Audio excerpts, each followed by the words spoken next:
Morning. We just went live. Oh, Yeah, jumping right in. coming in hot. Mm-hmm. All right. So good morning, everybody. It is the 17th of July. We are more than halfway through the year, and it is 5:30 in the morning, Eastern Standard Time. We're supposed to get rain again today. We've been pretty rainy as of late. I didn't do much. Well, that's not true. Yesterday, I got word that the kind of my second job has come to a conclusion.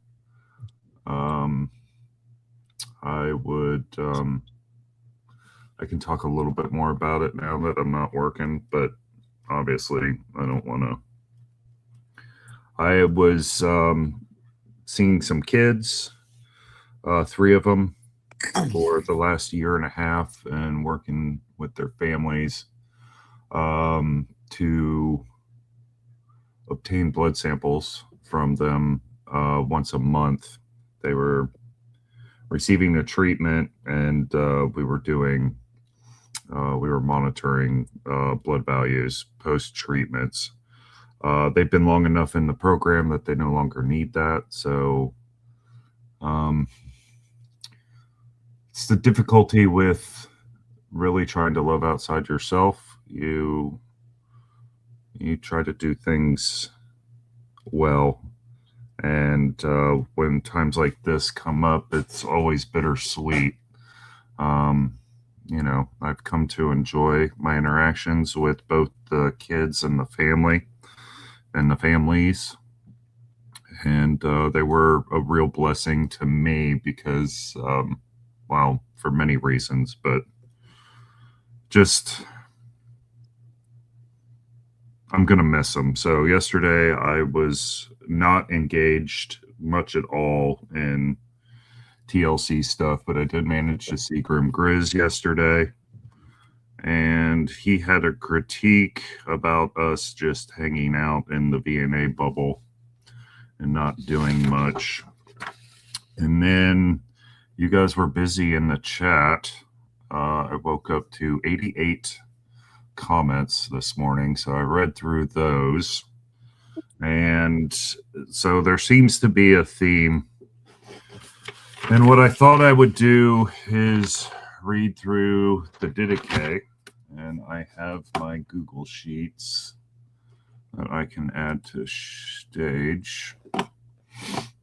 Let's see if we take this down like this and bring this over. Whoops. Give it to me, baby. That's what's hard about the message string is you're not sure. You don't want to exclude people from,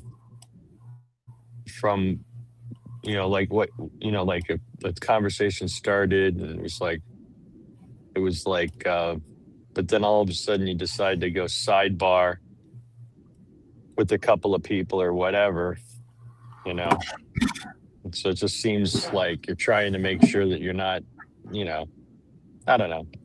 But yeah, it seemed like it just kept spurring. What do you mean? Thoughts, all the comments, it just kept kind of spurring continuous thoughts. Yeah, no, it was good, but I won't say but. There seemed to be a theme, like,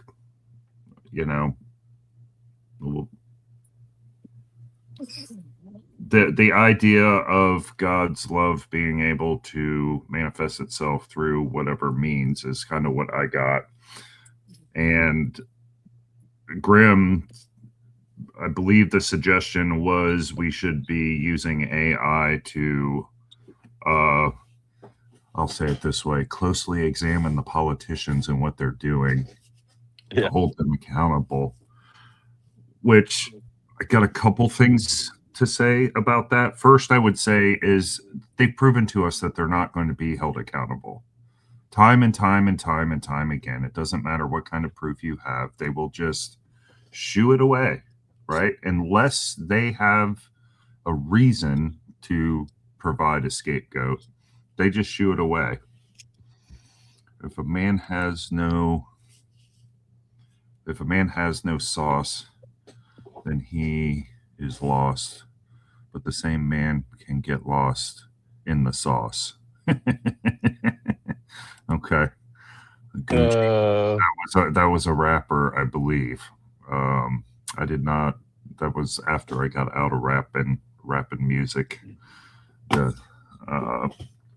So I figured, look, the church was never really more oppressed than the first century. This is our first kind of piece from that, I believe, outside of the Gospels, was the Didache. And for those that don't know, the Didache was it's like a little handbook. So it's not long. I printed it out. It's like 5 pages, big type, but they have 16 sections. And this was one of the things I considered doing way back when I first started doing my channel, was to go through this thing. And so I figured, what is the role of Christians in the political sphere? All right. So I have come to the understanding, and this could be wrong, that if we were supposed to be engaged in politics, the 12 apostles would have somehow ran for office. I mean, Paul could have been, he was a Roman citizen. He used the system, but he didn't like try to become governor of a province. He loved his neighbor. And he started churches and started local groups across, and spotted them all across Asia Minor and the Middle East. So what I thought we would do is, I'm going to read through at least chapters 1 and 2. It shouldn't take me but about 7 minutes is what I did, because I read through it once before I came on. Is there anything you wanted to add before I started? no, it's not that long, I don't think, is it? The whole thing. No, the whole thing's only 5 pages. It's pretty Yeah. high type here. So we will read through chapter 1 here. And so the way I normally study, so I've read through this whole thing once or twice. First time I go through it, I just highlight things that catch me as I go through the piece. So that's what you see here. I don't know if we'll talk about it, but here we go. So the Lord's teaching through the 12 apostles to the nations. Chapter 1, the 2 ways and the first commandment. There are 2 ways, one of life and one of death, but a great difference between the 2 ways. The way of life, then, is this: first, you shall love God who made you. Second, love your neighbor as yourself. And do not do to another what you would not want done to you.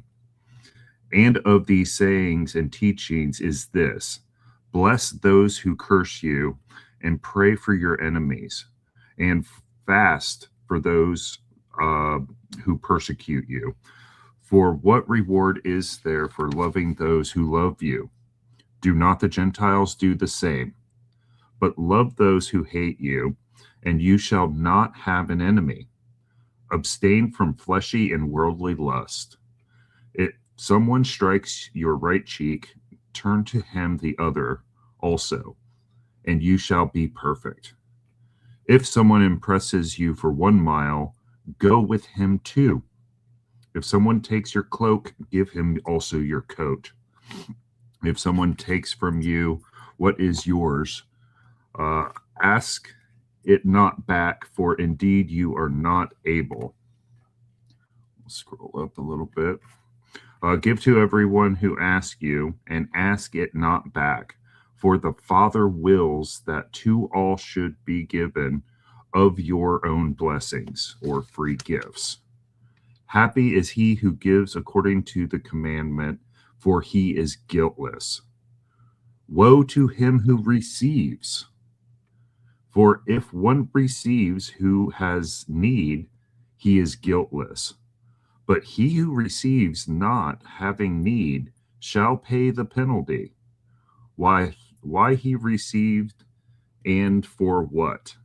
And coming into confinement, he shall be examined concerning the things which he has done, and he shall not escape from there until he pays back the last penny. And also concerning this, it has also said, let your alms sweat in your hands until you know whom you should give. That's the first way. And then the first commandment, and then we'll do the second commandment. The second commandment, let me move this up a little bit. Yeah, second commandment is just one little paragraph. Grave sin forbidden.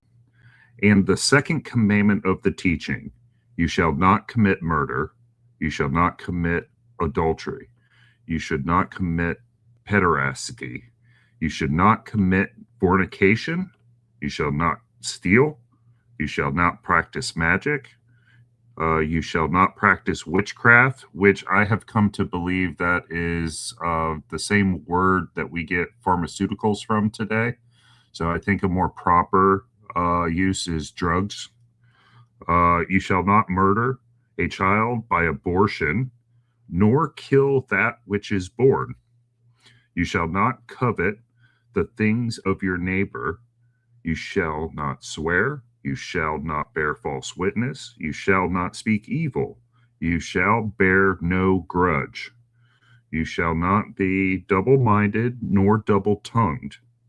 For to be double-tongued is a snare of death. Your speech shall not be false, nor empty, but fulfilled by deed.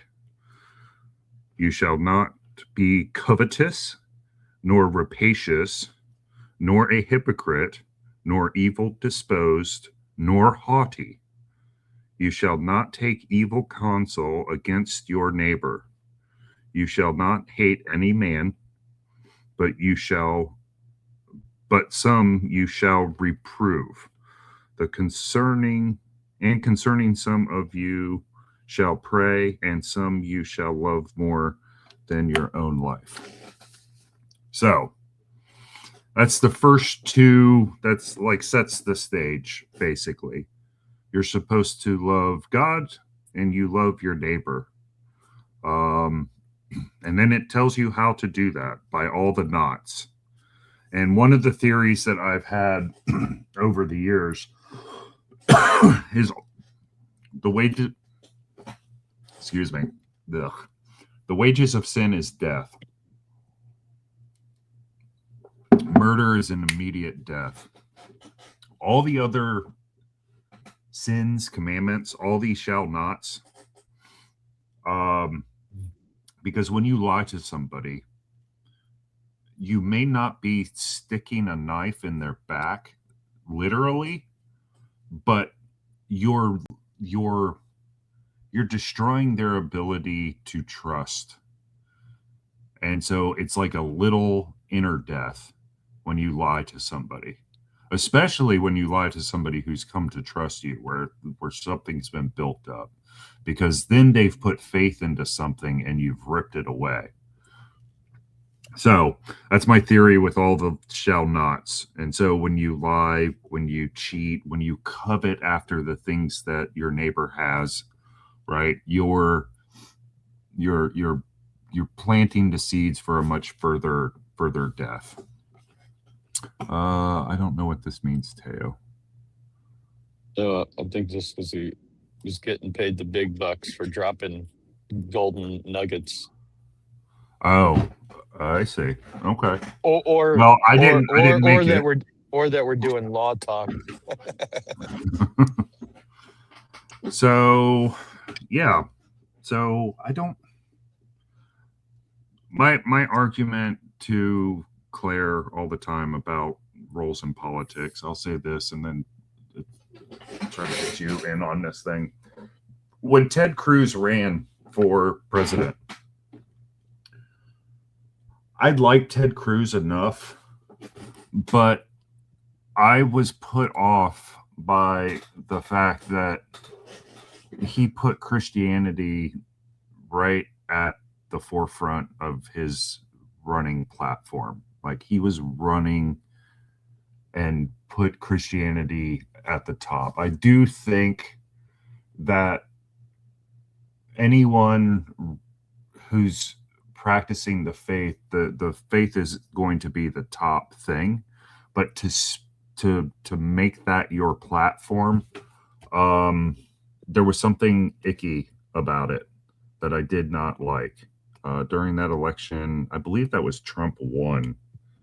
I was partial to Jeb Bush. He did a lot of good things in Florida with the insurance companies.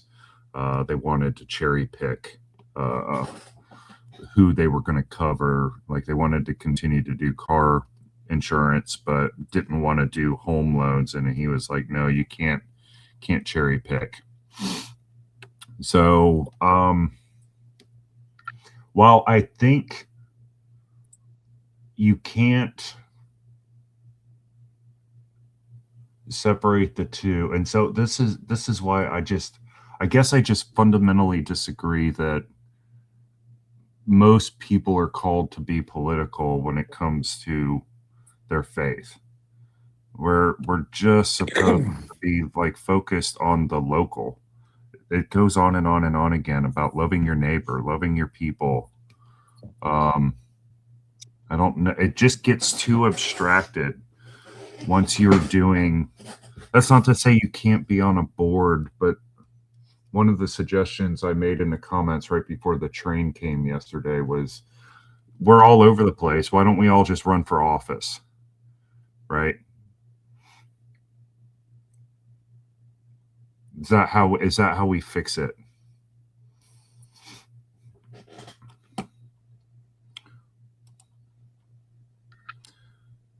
We just don't primarily rely on politics, but trust prayer, personal example, and invitation to greater ideals, letting our Christianity influence our approach. Yes, that's kind of where I'm at. You must have updated keyboard because that shows up as a question mark. I don't, Teo, that's something different. So I don't know. What do you think? You going to run for office? No, I'm not called for it. It's not in my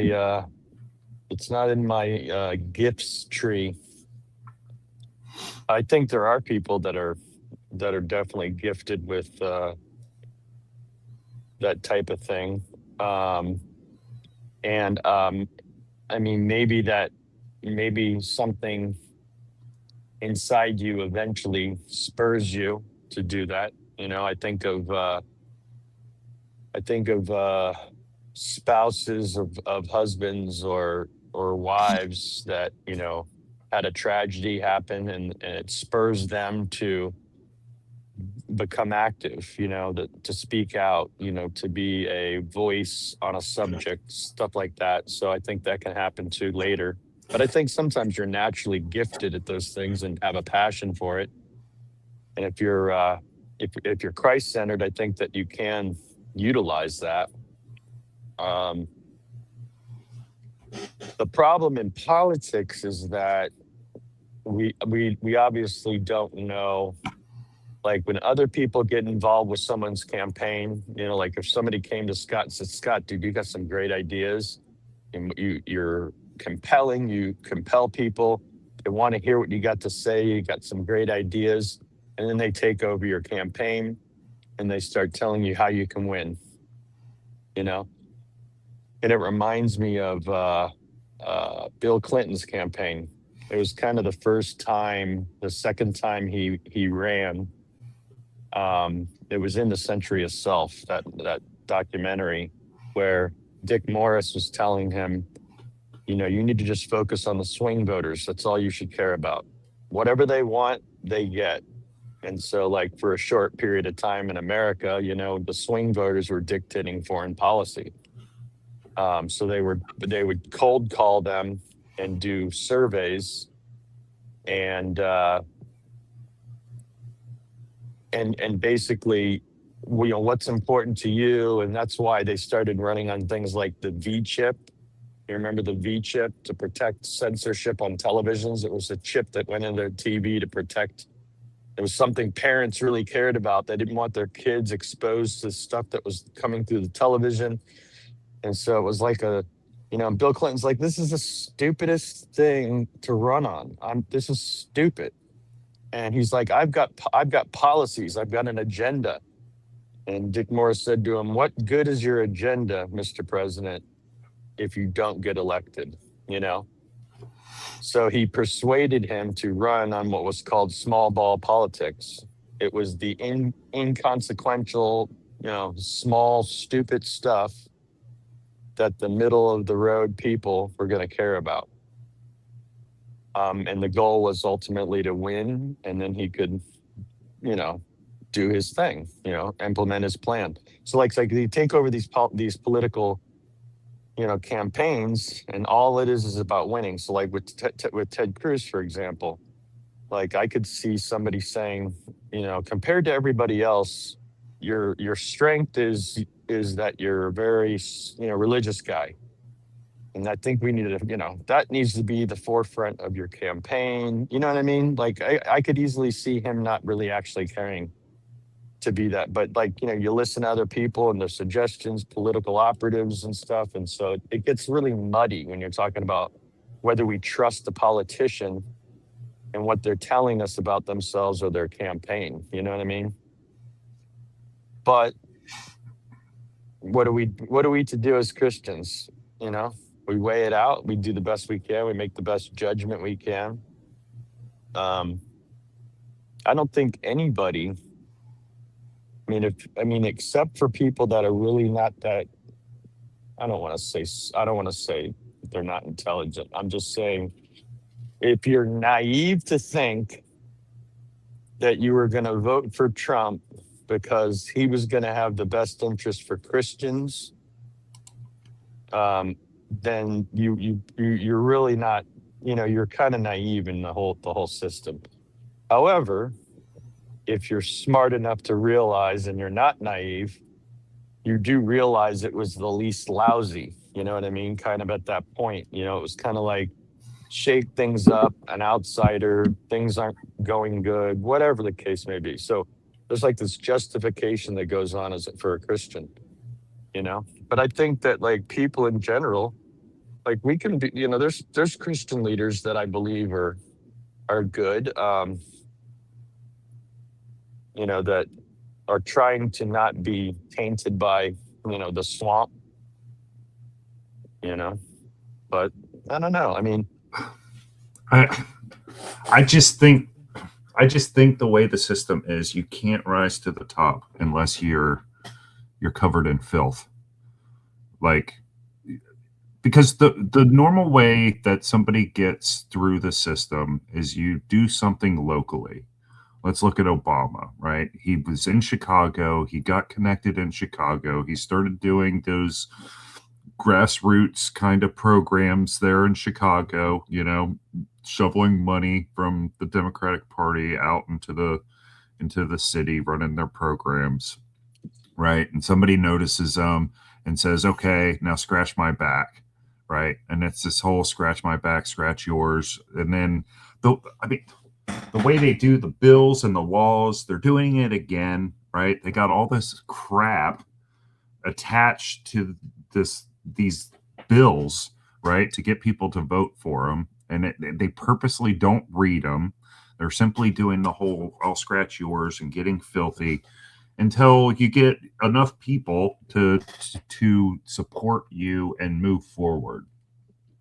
Well, let me quickly ask and you. And that even happens in local politics as well. So, I think that you would agree that the best negotiator for you, right, would be somebody that knows how to best learn how to give and take, but hopefully get more of what you desire to get out of the arrangement, right?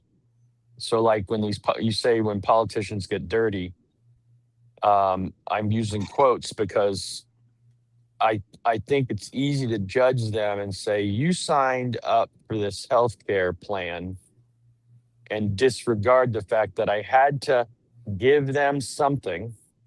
I had to be okay with something in order to get these other five things, which were going to help people greatly. You know what I mean? So it's like this negotiation thing, right? And that's what politicians are doing. They're trying to build relationships across the aisle. You know, try to work with them so they can get certain things accomplished, and try to find a way to be, you know, so, but we on the outside, we just see it as, oh, this is just quid pro quo. You know, it's like, well, yeah, I mean, they're in relationships together and they're doing the same thing. They're just on different sides of an opinion. So it's like a husband and wife, right? I mean, you know, there's like a what is it, compromise? It's a, you know, there's gonna be some, you're gonna be, you're gonna be put out. There's gonna be things you're gonna have to kind of be okay with that you may not be thrilled about, but it's about, does that make any sense? Like, I just think it breaks down. but I I mean, really do you think that, can't do all the good, right? You would never be able to get anything done if you stuck to, and you were so polarized on your opinion and you weren't willing to be flexible at all in negotiations. yeah, I I I think that's true. I would argue though that in politics, for one, it seems to go against what we just read here, right? Where we're not supposed to be coveting things. Covetousness is, or being rapacious, or a hypocrite. So, in order to succeed in politics, you have to have a public facing thing and a private thing. Yeah, you have to. This is what got exposed during the Hillary Clinton kind of debacle with, you have a public persona and then you're running backdoor deals like a ruthless kind of, snake, right? You're going into these things. So you're of two minds. You have to be successful in politics. So would you go as far as to say, and I'm only asking you because I Mhm. mean, you and I are obviously would desire the same outcomes, I believe, in politics, regardless. I Probably mean, pretty close. Yeah. yeah, but I'm just trying to give grace to the fact that this is a very difficult job. I have no idea how hard that is. The bad stuff, if it ever comes out, is easy to point the finger at and say, this is an outrage, right? Um, but I also don't know really, because I've never done politics. I know a good amount about it, but Mhm. I'm not even, it's funny, even at that level, like we compare God and having like I can, God has given me enough to know him and who he is, right? But like with politics, I only have as much as I know and I can know without all the information either. So it's like, um I don't know that I don't know that, like, when we ask for transparency, I don't know that most people can handle transparency. Now, I'm not saying that they should just leave the public in ignorance. That's not what I'm saying. I'm just saying that because of how ridiculous we are and petty we are about being the Monday morning quarterback on every decision a politician makes, it's like, you know I can't really judge. I am not. Now, maybe a poli sci major could have a better judgment call on a decision or how they went about doing something or why they didn't just kind of leave it out there for the public to know what, but I don't know. I don't know. I'm not saying that I'm not trying to give allowances for them to be shady. I'm just saying, I think it's easy for me to say, you're a dirty politician, and I don't even really know them. I don't really know their heart, and don't really know what I just have. The only evidence I have is what publicly I see or find out about. Does that make sense? What do you think, Olson? You're Mr. Econ guy. I mean, not that that's politics, but it's related. Morning. Morning. Yeah. Oh, that's glad we're keeping it light and simple today. Hey, man, it's all about the law and politics. What could not get people fired up about that? Yeah. Oh yeah. No, it gets me fired up, and so that's the hard part. Is like you know we have these strong held beliefs, and it's like I think PBK talks about like if you really want to see people get worked up, talk about changing the carpet in the church. You know, like the pettier the pettier the thing, the bigger it is.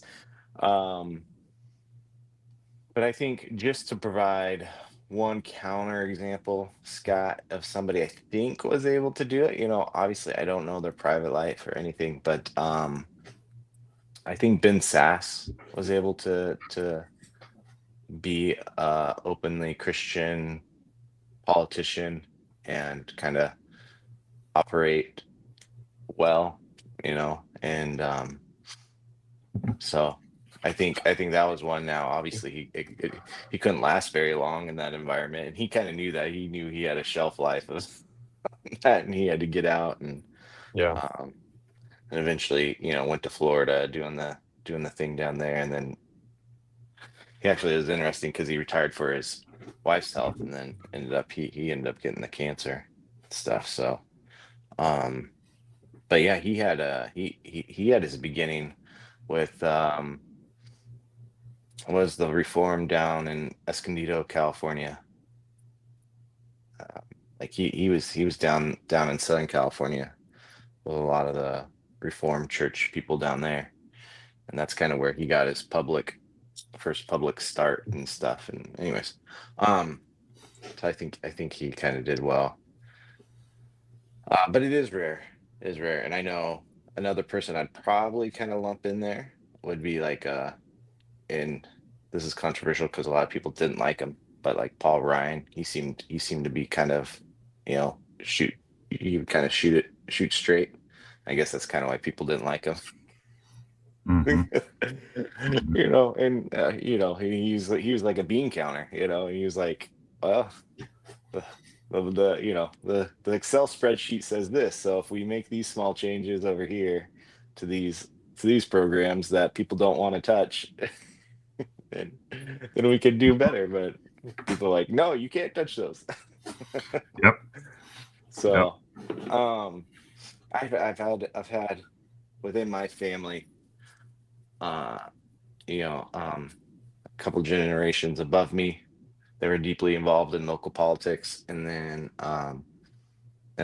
within my immediate family, I've had some members um have a job in the state capitol within representative offices and stuff. And so like I've had a little bit of view through those two prisms of the political system.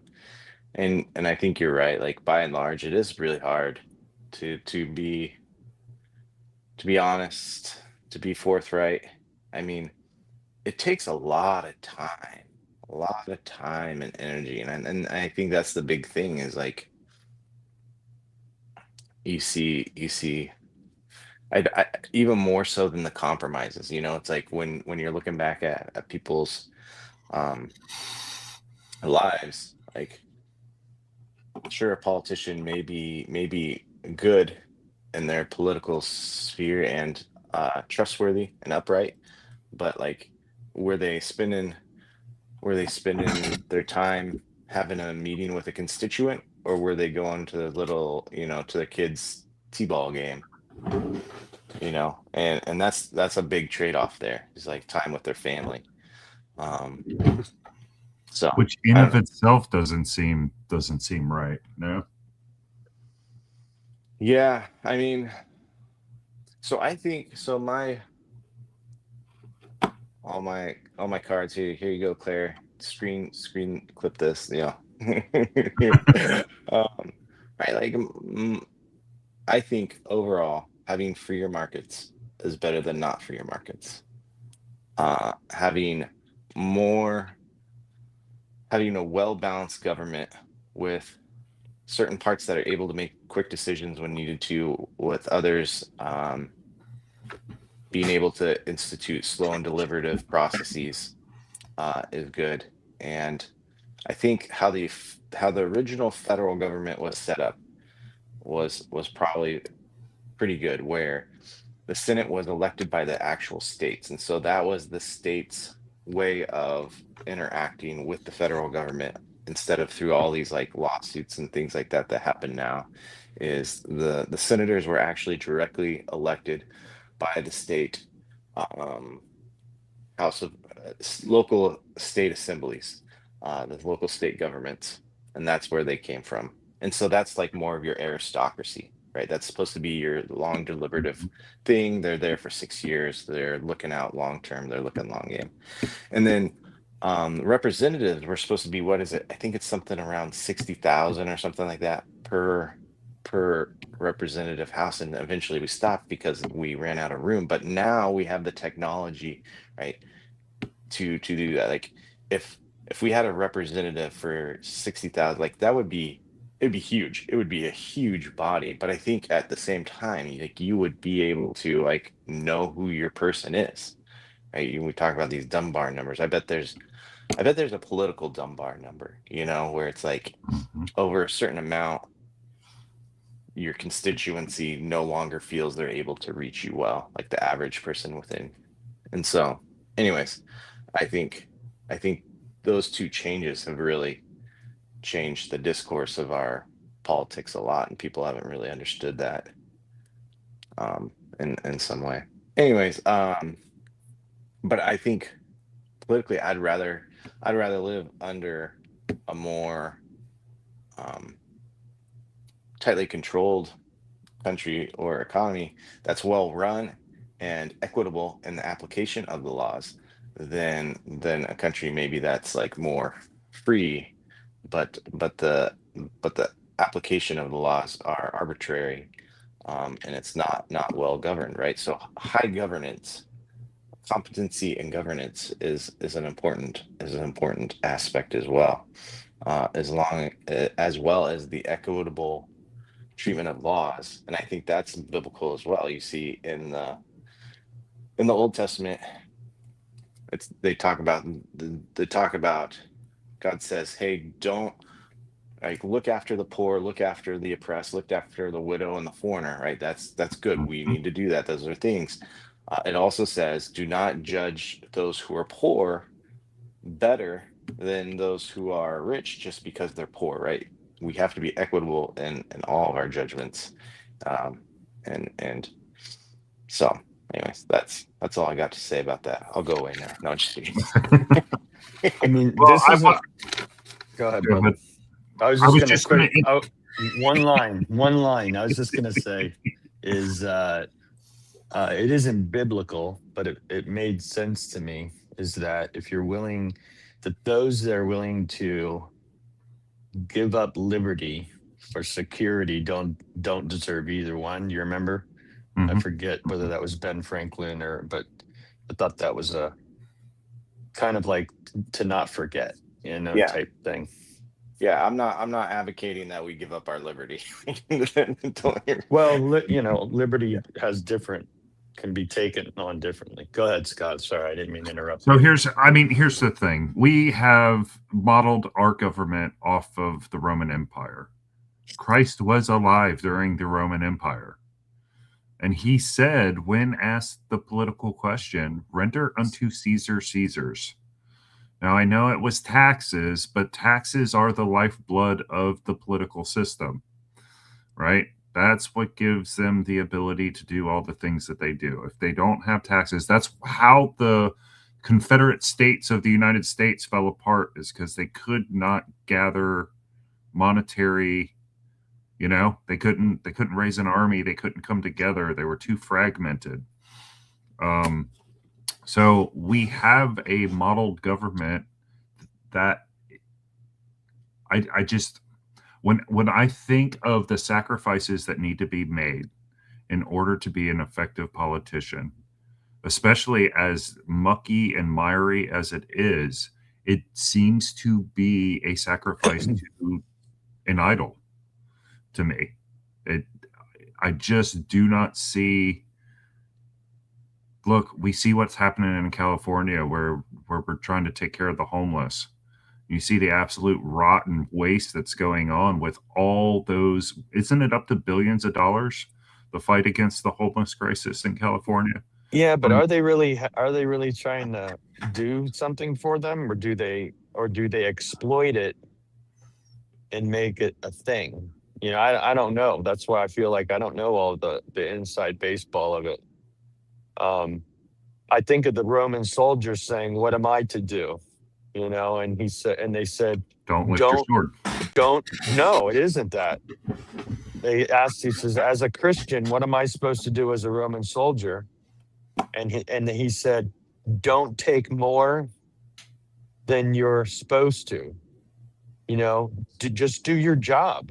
And so it's like, it's not saying a Roman soldier shouldn't be a Roman soldier and do his job. It's saying don't abuse your power, and take more than you're supposed to take, because that was kind of a thing. Roman soldiers would just take whatever they want. They'd I walk thought that through a was the tax collectors that did that. no tax collectors. Um, who has Clarifier. it? Yeah, Clarifier. go ahead. The Roman soldier was actually John the Baptist. The Roman Right, soldier came and talked to John the Baptist. So it actually wasn't directly Jesus. right, Although right. Jesus did heal the centurion's servant, like he did not, there's no communication with the centurion as to what he should be doing. So, and then No, you but have it's in the Cornelius. Bible, is what I Yeah. And then, mean. and then you Yeah. have Cornelius later on in Acts. But again, his whole household came to believe, and he was a follower of God even beforehand. But it doesn't say that he should cease to be a soldier, although it doesn't say he didn't. I know early in the church, a lot of the persecution of the Christians would go through the ranks of the army of the soldiers who were serving and no longer felt compelled that they could kill. And so they took them, and a lot of those soldiers were Mm. martyred. Yeah, I thought the way that they were able to find a way around the whole religious thing was to force them to, sprinkle a little thing in front of the emperor, like an offering to the emperor. And it was like a secret way of kind of weeding out these religious people. If they're not willing to sacrifice an offering to the emperor, and that's when I think the line got drawn. So like, being a soldier, as an example, or a politician, if you're asked to compromise your Christian values, I think you can negotiate with people that maybe have ill intent and try to get the best thing you can, and not be, quote unquote, sacrificing your Christian values. You know what I mean? So like with the Roman soldier, like they didn't have a choice. They had to sacrifice to the emperor and swear an allegiance to the emperor. So it was kind of a way for them to backdoor anybody being in that. Now, were there probably people that had conscious flip overs? Yeah, I believe there probably was. But Al's pointing out, this is the big fundamental difference between the word murder and kill, you know, and that's kind of the whole just war stuff. It's like, no, you shouldn't murder, Yeah, it says turn the other cheek. We read it. unequivocally, but it doesn't say anything about killing. That's an entirely different word.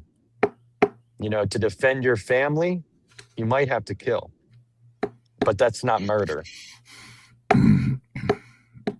I don't know. I probably have to take the other side of that. So you think that nobody should ever kill? It says turn the other cheek. That's not. But you don't. You can't misrepresent what it's been. What it's saying there. You know, it doesn't mean don't defend your family, Scott. Turn the other cheek. Come on, you got to. I mean, look, But you're equating defense with murder, right? Like I could defend somebody and not murder the person that's attacking.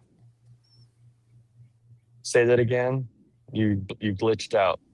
Like you're equating defending with murder, right? You could defend somebody, like if we're in a bar or whatever, coming out of McDonald's and a homeless guy attacks you, right? I could defend you, but I don't have to murder the homeless guy. All right. So what if the homeless guy has a gun?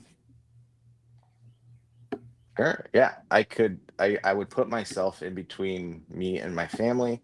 I would try to disarm the situation, literally disarm the situation, right? Like there's ways that I would go about it without murdering him. Again, I'm not talking about murder. Right. I'm not. more I'm saying killing. there's Yeah. killing. Yeah, without ceasing his life, removing his ruach. So you would your position would be that you don't see a distinction between murder and kill. I think that distinction is finer than it's harder for me personally, right? There are people who are Christians who are policemen, and there are people who are Christians, I believe, have sincere Christian faith who are soldiers, and they're able to rectify that position better than I am. I am not able to do that as well, at least in how I think and hope I would act. Again, in that situation, right? Bad guy trying to actively kill my wife, like, yeah, I will defend her and I will try to disarm that situation. In the process of that, I lose my mind and end up removing his ruach. Maybe, I don't know. Like, Right. Like I'm trying. I try not to get angry at the people on the road that drive poorly and tailgate me for no reason, but sometimes I still get a little angry, and then I have to confess and repent of my sin. So I don't know. Like, Yeah, I don't it, see anything in the Bible that doesn't that like I mean, especially if you think about back in those days, it's not like you could just beat a guy up and that was going to be enough of a defense to protect your family. You know what I mean? So it's like it's nice to be um I would love, obviously, if this world was in a place where we could actually physically not have to have that happen. I fell trapped to an article by a woman that it was compelling, especially as a Christian. She pulled on my heartstrings. Her whole thing about um, the death penalty was we're using the same punishment as the crime was. So like if a murderer murdered, we're gonna murder him, is how she was putting it. And I'm like, yeah, it's like she says her whole thing was where life is precious, life should be precious, right? And so I was like, yeah, okay. And she was using the rehabilitation thing as the thing. But I also recognize that God gave the government the sword for a reason and for a purpose. And that purpose was to protect the people. That's what the government's job is to protect us. Sometimes it's for financial stuff, sometimes it's for physical stuff, like other nations trying to come in and invade our country or something like that.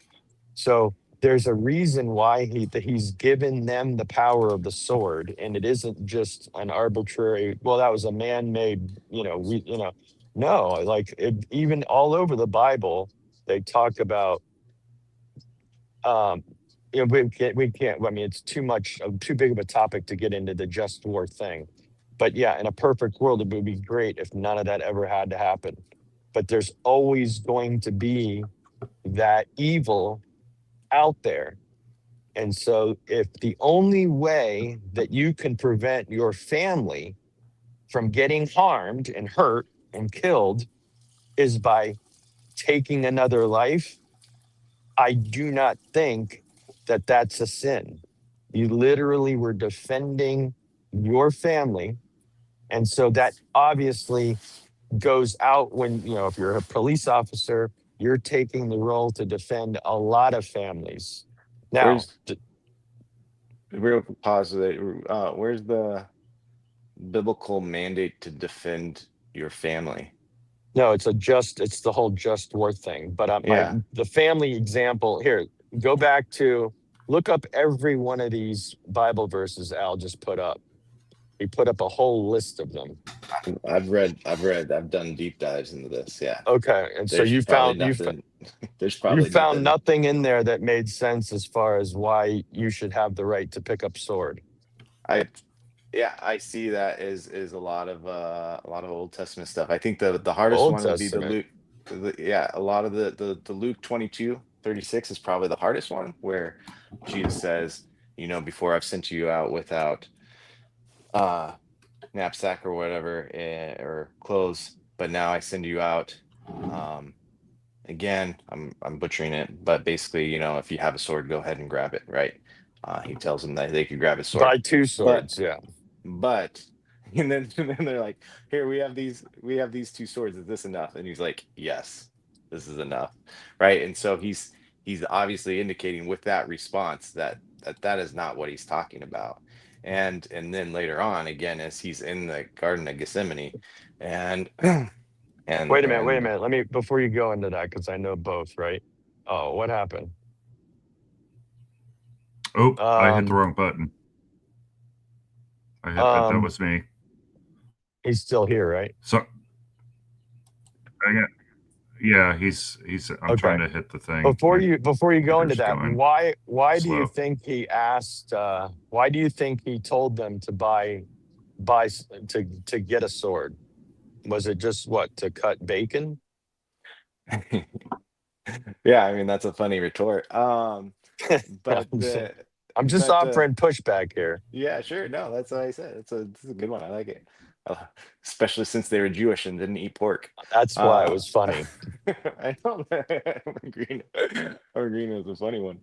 Um, they, yeah, I think he's saying, right, that they're gonna be alone, and that for a while they're gonna need to look out for themselves, because there's a break in between when he dies, and then of course there's the day when he's in the grave, and then he raises again, but then he's not really with them per se like he was before, and they haven't received the comfort and the direction of the Spirit yet.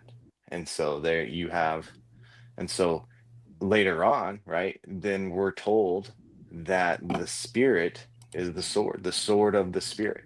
And so for a while they were needing to look out for themselves, because they were without the Comforter and without their divine heavenly sword of the Spirit. Yeah, I see the things I'm looking at. And this is what I would agree with. I would say that the government is there to have to have consequences for actions of evil people in our society. And that's where I have, because I used to not be a capital punishment guy, and it dawned on me that actually God's literally put them in that position. And then I would say defensive warfare, and then self-defense, obviously what we were talking about, defending another's life, or even our own life. Does a God want me to just take a knife to the heart, or does he want me to, you know if it's my life and his life and he's trying to kill me, you're saying just let him kill you, and that's where 100%, right? Like if there's a double-edged knife and it's between our two chests, And I know the other guy, like, there's serious question as to whether he is a follower of Jesus Christ, because obviously he has a double-edged knife between us. and and it's between me and him, yeah, take my life every time, right? I know where I'm going. I don't know where he's going. There needs to be more time for the Spirit to work on him. And I will gladly give up my time for him to be able to have his time. Now that's my ideal. Whether in that situation I'm really going to live that out, right? Yeah. I don't know. Who's to say? But my ideal would be to go ahead and let him do that. To let him kill you. Mhm. Yeah, but I too tend to believe that. The only reason why God would be okay with you dying is if it's for your faith, not for the arbitrariness of. But that's what you're doing. No, it's not what I'm doing. Guy's trying to kill my family. I'm not going to let him do that. And it's my life or my family's life. The guy's dying. And it's not going to be a morally reprehensible, unbiblical thing, because it isn't about, oh, well, this is about my faith. I'm not going to kill him because I'm standing on principles of being a pacifist. No, that's not what this is. If the sword is at my neck and says deny my faith or deny Christ, that's a whole different ballgame. Yeah, I would die for that. I think Brad, I would I 100% agree with you, right? That the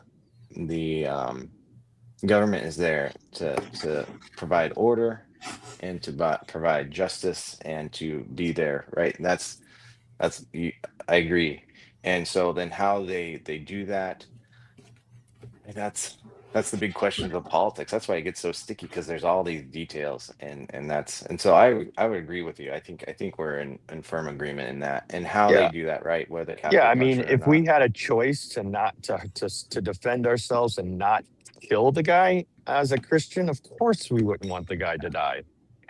Yeah. But I also am happy that God put people in power and an authority to hold the role of being the sword. I'm content with that, and I'm okay with that, because if we didn't have that the threat of we're gonna definitely fight for our country and protect our country and our citizens, then people would literally just bum rush our country because they know it's a country full of pacifists and they're never gonna kill us. That's what God allowed to happen to Israel.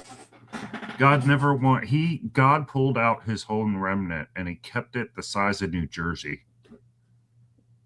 And he allowed his nation, his people, to be overrun. He did not make them the arbiter of the whole world. He did not set up one sort of government to rule everywhere. I think that is the folly of man, thinking that can be the thing. I really do. Because I think if everybody is doing this, But I feel like hold on. Let me finish. All right.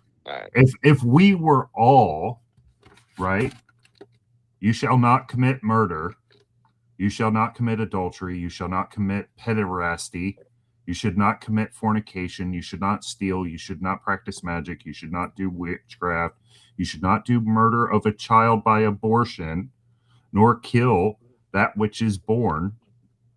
See, that makes the distinction between the two words. You shall not covet the things of your neighbor. You shall not swear. You shall not bear false witness. You shall not speak evil. If we're doing all this, we don't need government. Yeah, that's it. That's if everybody was doing that. I know, but that's where you got to be like everybody isn't doing that. Everybody's got to be a pacifist. Yeah, well, that's everybody's a pacifist. There's no need for government. Yeah, There's but you're going to have evil. Leaders. You're going to have evil in the world. Can we agree on that? Well, so people want to say that we're ushering in a visible kingdom of God. And I think that's where things are getting flipped. And then they're laying politics on top of that. And I think that's wrong. I think that's horribly wrong. Because it leads us to say, like we're in right now, that politics is the fix for everything. Instead of me addressing my own heart, the fact that I hate my neighbor so much that I want him dead. Here's the thing. It's not about hate. It's not what that's about. Well, if you're loving yourself more than God, I think that's a form of hate. I'm not loving myself more than God. He made me in the image of him, right? So I'm going to defend myself and protect myself and make sure that I can live to do the things that he would want me to do. Did Now, Christ ever defend himself to the point of murdering somebody or killing somebody or unaliving somebody? he is the sacrifice. He laid down his life willingly. That is And we're different called to than follow? yeah, only because of God, not because of a random evil person that's Sorry. trying to kill you. Look, No, we'll agree. that We was will agree. who, We'll agree to who disagree stabbed on him? There are this. sword verses. One more, like, one thing, and then I gotta get going. So I don't get You late, 'cause I'm you always late. you want to get going. Right. The Brett, so in this discussion, I just want to clarify, and I think Scott would agree. Like, and Scott and I don't actually 100% agree on this as well. But like in it, my disagreement with your position is not a questioning of like you or your faith or whatever. Like Agree. you Same. 100%, you're a dear brother in Christ. And so we're looking at the same stuff, and we're just coming to different understanding. And I think it's beautiful to hear your understanding and to hear your heart. And so I would even think though that if you actually live by the letter of the law that you're talking about, then all the evil people would kill all the Christians, and there would be no more Christians left at all. Now, we agree that that wouldn't happen, but I'm also not a post millennialist that I think that literally the entire planet is going to become Christian. I don't see that happening. But will he save his? Yes, of course he will. yeah. Anyway, so I just wanted to reach out and just be like, yep, we're in agreement in the main thing. So glad that that's a thing too. Yep. And All right. thank you, See you Olson. guys later. I agree with that. Yeah. Have a good morning. All right, Claire, I was wondering how long it was going to be. What say you? Well, I kind of I heard myself being called, and I noticed too that new unlisted apolitical stream he did. So I'm very happy. But look, there is no need to talk about violence. Why? Nobody's going to kill you. The end, and all you have to do is logic to defeat arguments. That's all you need. You don't need to start a revolution or anything. You just need to be seen to be making a few sacrifices in friendships and whatever. And if your so-called friends can't take the truth without blocking you, deleting you, and never speaking to you again, I don't think they deserve to be your friend. And maybe, these people shouldn't be your friend if they can't take the truth. But what do we do with them? And I think all men need to do just let things fall. It's like, well, it's the truth, isn't it? People used to say, but it's true what I said, even if you don't like it. That was what people used to say, even They if it still was say it. offensive. Well, I don't hear it anywhere here, right? I'm And saying obviously, it. if you have moral convictions, okay, what truth are you? What is your moral conviction, Brett, that you're prepared to defend to the extent of allowing people their opportunity to say that they disagree with you? You block, you delete, you pretend to be friendly to them, and actually you you obviously or not so obviously stick the knife in. So I noticed you said I mix with dangerous people, and if you think Caleb Morpin is more dangerous than me, then I don't think you've got your priorities right. I am the one guilty of the triple heresy. I question liberalism. I question democracy. I question feminism, and I'm saying Christianity. If you want to blame the end of Christendom on any country, it has to be the American Republic. It's historical. Nobody can even, deny that the French Revolution came about because of the American Revolution. You guys,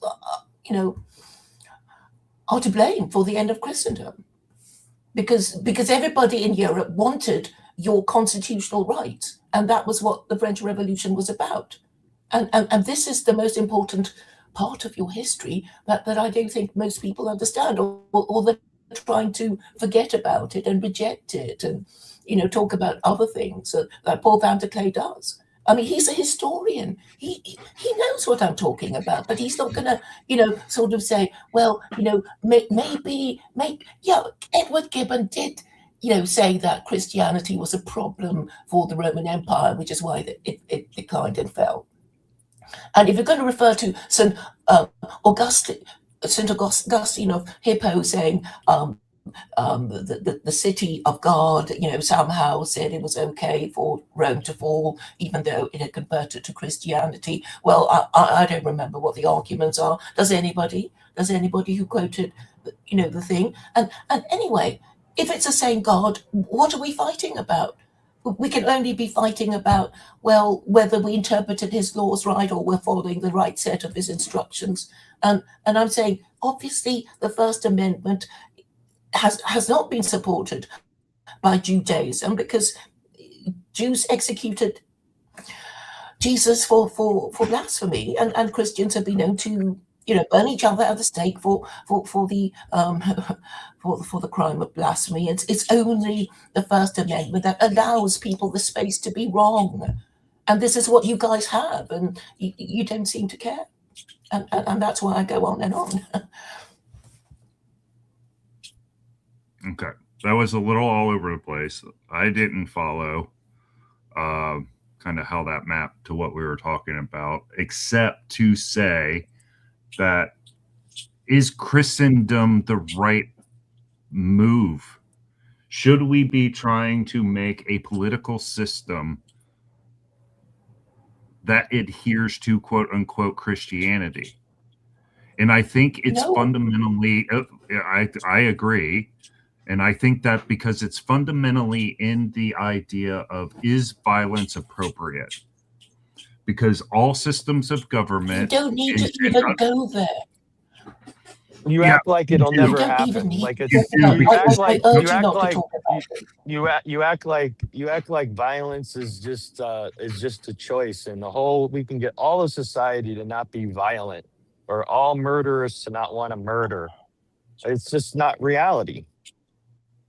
I'm not saying that violence is not the last resort, because we already know that the government has a monopoly on violence. I'm just, saying that you always start with reasoned arguments. Of course. You carry on with reasoned arguments until they're never going to listen. And I don't help think me out, Al. Help me out. The time has run out. Al, help me out. Can't hear? No, I'm on the wrong. I can hear you. We can hear You're you. interrupting my flow. Interrupting her flow. My apologies. Your flow is the same saying, thing all you over have and to over do- and over. It's not reality. No, it's used facts and logic, and you're not. So Brett, Not everybody's going to have facts and what logic. you say you're going to defend with violence. Why don't you just defend them using facts and logic? Let's start there first. Before Because you not start, everybody is logical. How about that? Why don't Not you everybody's logical. Okay. All right. We're not going to get into a screaming match. That's not how this is going to work. All right. Facts. Me, Brett, and Olson, we're just trying to discuss facts and logic and how the Bible either says or doesn't say it's okay to kill somebody. Okay. And you saw how that conversation, broke down. Facts and logic isn't the only way. Okay. You're not looking at the right book. Right. Okay. I know that's When what I you learned believe. English, you need a book that nobody disagrees with, or at least if you accept that the book came from God, you're not going to be saying, "Oh, but this Do all narrative and Muslims that agree narrative." that the Quran is the right book? No, They don't. Yes, logically, So you the have Quran to is as not the book Americans because either. it's the only book. Okay. All right. Al, please save us. Well, no, I just wanted to share first. The Quran actually affirms the other scriptures, and in fact, a number of places in the Quran it says that anyone that does good works, followed by good works, and turns toward truth are fellow believers. So that's a weird thing. So I just wanted to share what happened to me literally yesterday in Discord. We were talking about this exact same issue. Remember earlier I mentioned about Tolstoy was excommunicated for trying to explain this, and he was heavily influenced by the same ideas of the Indian philosophy. And I might surprise you all. I actually disagree with what you said earlier about, I actually think the Christian worldview probably would make one of the better guidelines for government, believe it or not, but that's a separate discussion. So what we were talking about was essentially the same thing that y'all are talking about, murder versus killing. In Buddhism, Sanskrit, there's a word that has the same sort of confusion. First, let me just say that Olson kind of made a mistake because Exodus 22 actually does mandate that you can kill a burglar. So he said that there was no mandate, and there actually is. So that was a bit of a mistake on his part. But I just want to point out that there's a word in Sanskrit called tanha, and it was often translated as desire. And we get this with people when you translate it as desire. People are like, well, not all desire is bad. So I would translate it as more of like an uncontrolled or unconscious thirst. You get what I mean? Rather than tanha or desire. So the way I would explain it is, I was in a discussion yesterday in Discord about veganism. Okay. And this person was arguing that they were morally correct as a vegan because, and just how he was morally inconsistent, data inconsistent. It makes all of your cases. He was arguing that humans are wrong to eat meat because we're eating it just for pleasure. And I said, but wait a minute, aren't you eating some of your vegetables for pleasure? And are you saying that there's no nutritional value in meat? So they admitted that they were wrong, that there is nutritional value. Not everyone's eating meat just for pleasure. They're eating vegetables for pleasure. They also agreed that there's death toll attached to their, what do you call it? To their harvest for vegetables. But here's where they wouldn't make that one step further. I said, you are saying, and this is literally what they said, is because we're consciously choosing to kill animals, that is wrong and harmful and all this jazz. But they kept trying to justify that, and this is where they were wrong. They said that animals killed in a vegetable harvest is accidental. And if you've ever grown up on a farm or known a farmer, no, a farmer destroys everything living to try to, make sure the vegetables. So these people are claiming to be morally above everyone else. And yet when we talk about data, common sense, logic, and human nature, they completely deny it. That's the thing that I mentioned in the chat earlier. I believe Ian McGilchrist has diagnosed what we're dealing with. It is a left brain stroke, essentially. We are so left brain focused in the world that we don't see our own deficiency. You guys can look this up. I put the word in the chat, anosognosia. And it means if you have a stroke on the right side of your brain, you're deficient. You know that you don't understand something or you can't do something. But if you have a stroke on the left side of your brain, your entire arm could be paralyzed, but you will deny that it's your arm. You'll say, no, that's not me. So that's what I think we're seeing is people will say something that they could easily know is not true, right? This kind of a doublespeak sort of thing. But they either don't think it through or, like we've seen sometimes, is because they believe that lying justifies the greater good. You get what I mean? That kind of bring it in. So when I'm talking about the kill versus murder, what I'm talking about is a conscious action, right? So if you have to take a life, you have to understand that this is the last thing you're ever going to do. I grew up on a military base, and most people think that soldiers go in for the want to kill, but in reality, they're trained to, only kill if absolutely necessary. A soldier, even as a profession, and they're still not looking forward. I don't know. So I'll just leave it at that. That's what I was trying to get at, is this idea that the two terms of murder versus kill is about conscious action. Do you guys get what I mean? Agency. I hope I didn't waste your time. I'm sorry. I can't find your channel. Is it? Do you have one that produces He has a content Substack. that I can? Substack. No channel. Okay, and what's it called, AL? Can I? No, I don't share my channel. I'm not here for ego or any of that sort of shit. All of the stuff that I put up is just for, it's honestly what I call my binary refinery. It's just trying to learn this stuff for myself. I'm not sharing really for anybody else. I've never shared any of my stuff. I just do it for me to try to understand this better. You know what I mean? Individuation, Okay. right, in Congress with others. So yeah, I don't share my channel. Okay, But so yeah, can we stay on topic, wouldn't like though, to be contacted on Substack. No, I'm not interested. You wouldn't like to be don't worry. contacted. No, not at all. Absolutely not. Okay, I understand. Yeah, I just think the fundamental thing that I'm mostly frustrated with is with the idea that there isn't a distinction between kill and murder, and that Exactly. in a perfect world, would it be nice if everybody was pacifist and everybody didn't commit violence? that's utopia. Of course, it's not reality.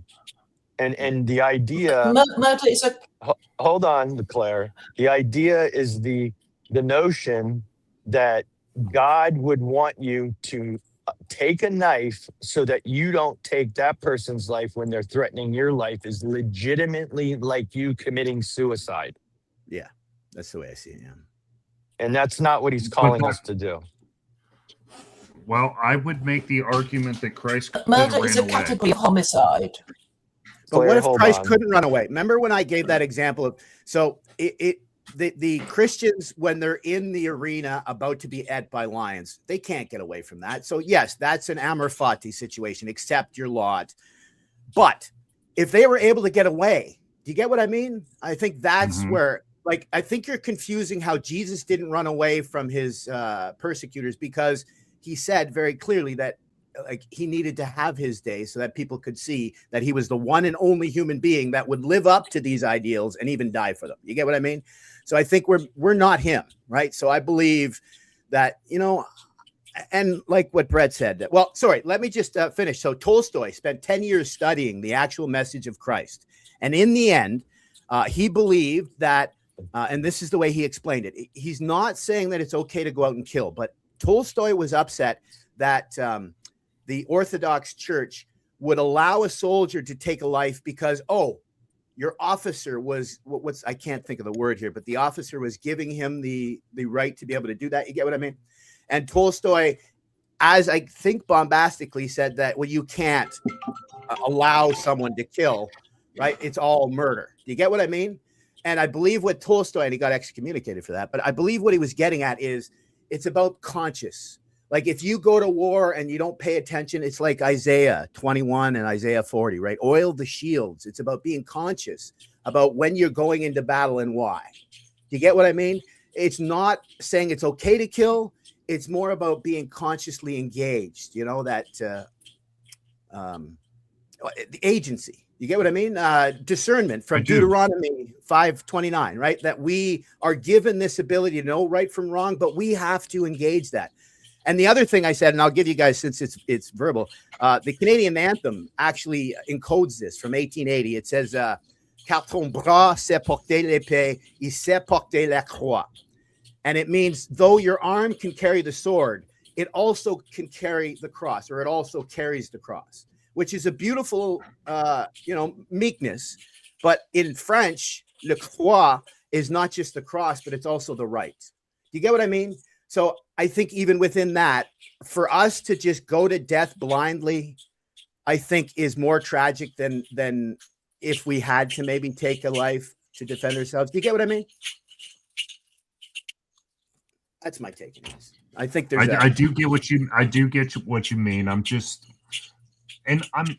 not trying to suggest that I think we are going to actually bring about the utopia. I got a friend who just wrote a book about that. Just so you understand, that the gentleman that came up with that term, he wrote the book originally making fun of the idea that anyone believes that utopia could be a thing. Yeah. So, and that's not what I'm trying to do is I'm trying to get to the crux of the question so I can determine whether or not participation in the government is the appropriate use of this life that has been a gift from God to me. And where should I focus? Because I don't think that, Good question. and that's not to say that the call isn't there for somebody else, but I love the fact that Christianity has converts, which means that anybody anywhere can become a Christian and then turn that office that they currently hold into a Christian thing. That's how I think. I mean, that's what happened to Constantine, right? Mhm. He was Wait, the emperor, he what do you became mean? Christian, and then that caused the pivot. But I don't know as a Christian if the appropriate pursuit is to be political. Like in the sense of modern day politics, I'm going to choose red team or blue team, and we're going to have these arguments, and whether that is the appropriate, and decide where we're going to spend billions of dollars to fix homelessness. That doesn't actually fix homelessness. Yeah, I mean, that's why I quote Ephesians 4:4. I believe that is the biblical basis of Martin Buber's I and Thou. And it's almost in every other religion. It's this idea that all of our harm comes from an I-it interaction with the world. It literally is Deuteronomy 6, right? This is why Jesus, when he was asked, what is it, twice or maybe even 3 times in the Synoptic Gospels, he's asked, well, there's all these laws for us to follow. And Jesus clearly says, what is it? Deuteronomy 6:5. Love God with all your spirit, all your strength, and all of your, depending on the translation. And Jesus says, and love your neighbor as you love yourself. And you said this earlier, I am driving. This is not a separation. I believe Jesus was reminding us that if you are going to follow the mandates of the Shema, that means, like the Samaritan woman at the well, it means you don't treat her as less than you. Do you get what I mean? Like, different is fine, but to treat them as less. And I believe, and I know this is crazy, but Nietzsche argued about this. He said that most people that are couching their care in empathy are actually just pitying these people. And your example of homelessness, I believe from what I'm seeing, most of these people are just not just enriching themselves, but they're doing it just so that they can say they're helping, but they don't care whether they're actually helping. Do you get what I mean?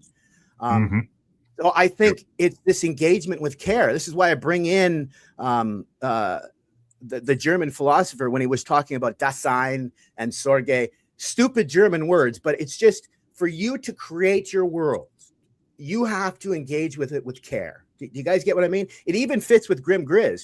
He seems to understand that if the whole world is simulacra or the whole world is gamed, then the only way we can create the real is to engage with the lowercase r real and manifest. You get what I mean? Does that make sense? So like us talking about, well, what do we do? I think that's the biggest problem. And can I just, not to upset anybody, I did a little deep dive on this. Can you guys guess what % of Christian charities are different denominations? It might surprise you, right? So of Christian charities, what % do you think are Catholic versus Protestant? Right? Because again, Corinthians 13:13, right? Faith, hope, love / charity. You get what I mean? I would say something like 75-25 in favor of Protestant. It's actually the opposite. It's the other way around. It's 75 to 80% Catholic charities, and the 25 to 30% are all of the Protestant denominations put together.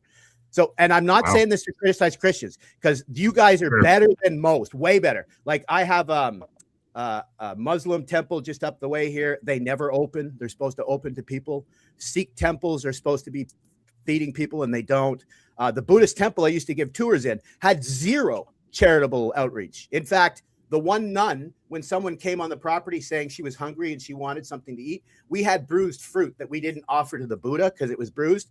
She didn't want me to give it to this person. That, you get what I mean? Like, that's what we're talking about. How you engage with the world. When you see yourself as better than, that's what I'm getting at. That's what I've lived even. You know what I mean? I mean, don't we engage the world through doing? Yes, but how we engage, whether we engage with, like what Jung said, he said, if you don't engage consciously with the world, then it'll just happen for you.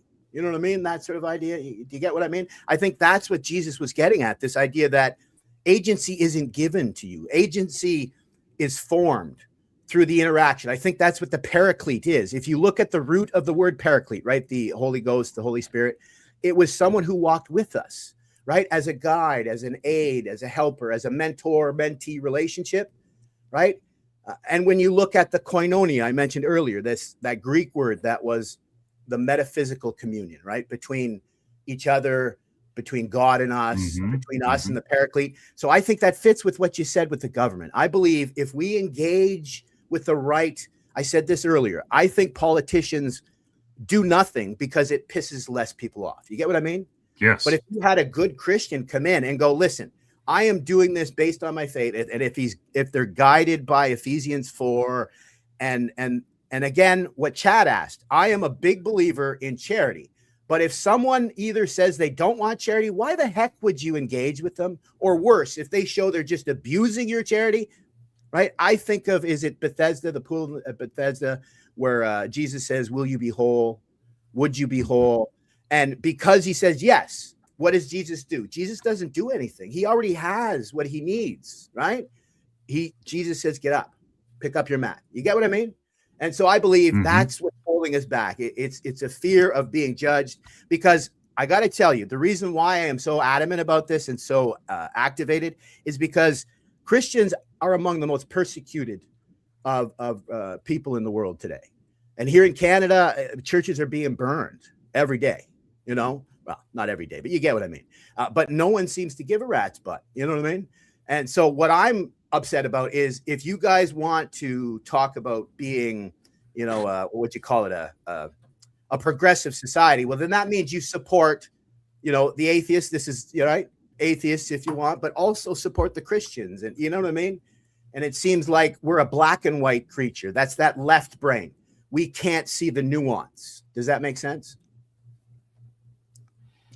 Well, it makes me, I do want to get Megan in. She jumped in, Yes. but it makes me seem to be more convicted of my stance that the world is the world. Mhm.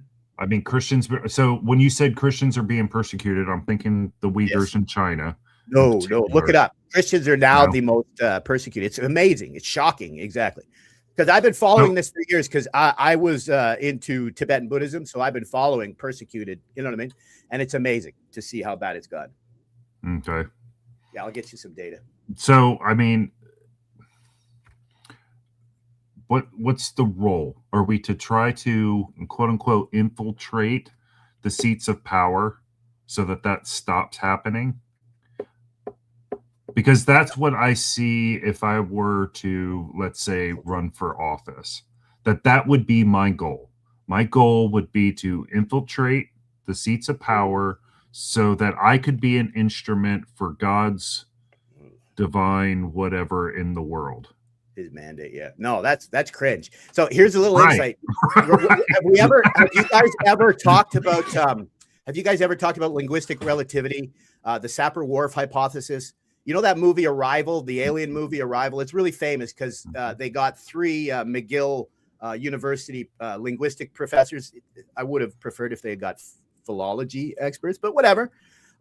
It's this simple idea that language shapes the world for you, right? The example I give is, in English, we say, turn on the light. In French, you say, open the light. In Spanish, they say, ascend the light. So the language you speak shapes the world. But this is where Sapir-Whorf actually is still a hypothesis, because it's actually reciprocal. It's actually back and forth. So you shape language, and by your shaping of language, you just showed it. By your shaping of language, your choice of words, you're shaping your reality. So when you said, what was the word you chose to about going into politics? Infiltrate. What does infiltrate mean? Right? It means I'm going across enemy lines. Yeah. So if you were to say that I am going to engage with care, that's a big difference. If you were to say that I'm going into politics to help people, you get what I mean? That's a big difference. So by you choosing to say I'm going to infiltrate, that's exactly what I'm talking about, is that your selfish ego kind of gets into that. You get what I mean? I believe it's literally what God is mandating us to remember, is that stop. What passage was that? I think it's Proverbs 4, where it's like, don't be concerned with the things of the world and your blah, blah, blah, have faith in God. I don't know if someone could look that up. That's our mistake. We lose the fact that Psalm 46, we lose the fact that the world, mountains fall into the sea. We need to be still and know that, God is there. You get what I mean? If we think that we are the agents of change, do you follow what I mean by that? This is why I reuse the word ruach, because it isn't just wind or spirit. That, I think, is a mistake. Ruach is that idea that God breathed into us, our soul. So we have within us, we have been not just inspired, right? And remember, the language also means to be filled with air, right? To inspire, right? It goes to the French. Expire is to respirate, right?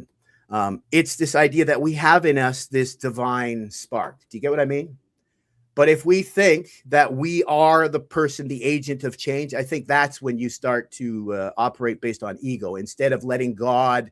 What's the expression usually is let God's will flow through me. Does that make sense? Yeah, that's what I was saying. Yeah. Yeah. I was So I thinking agree with broken you on that, vessel. yeah. Broken vessel, right? Yeah. But is this broken vessel? Because look, I fundamentally think that politics and government is the, how should you say? Should I go that far? Yeah. It's the Antichrist version of the kingdom of heaven. When it's ego based? Because it can't be anything other. Because I Well, don't think we'll see utopia on this side of death. there is no Right. utopia. Exactly. Yeah. Right.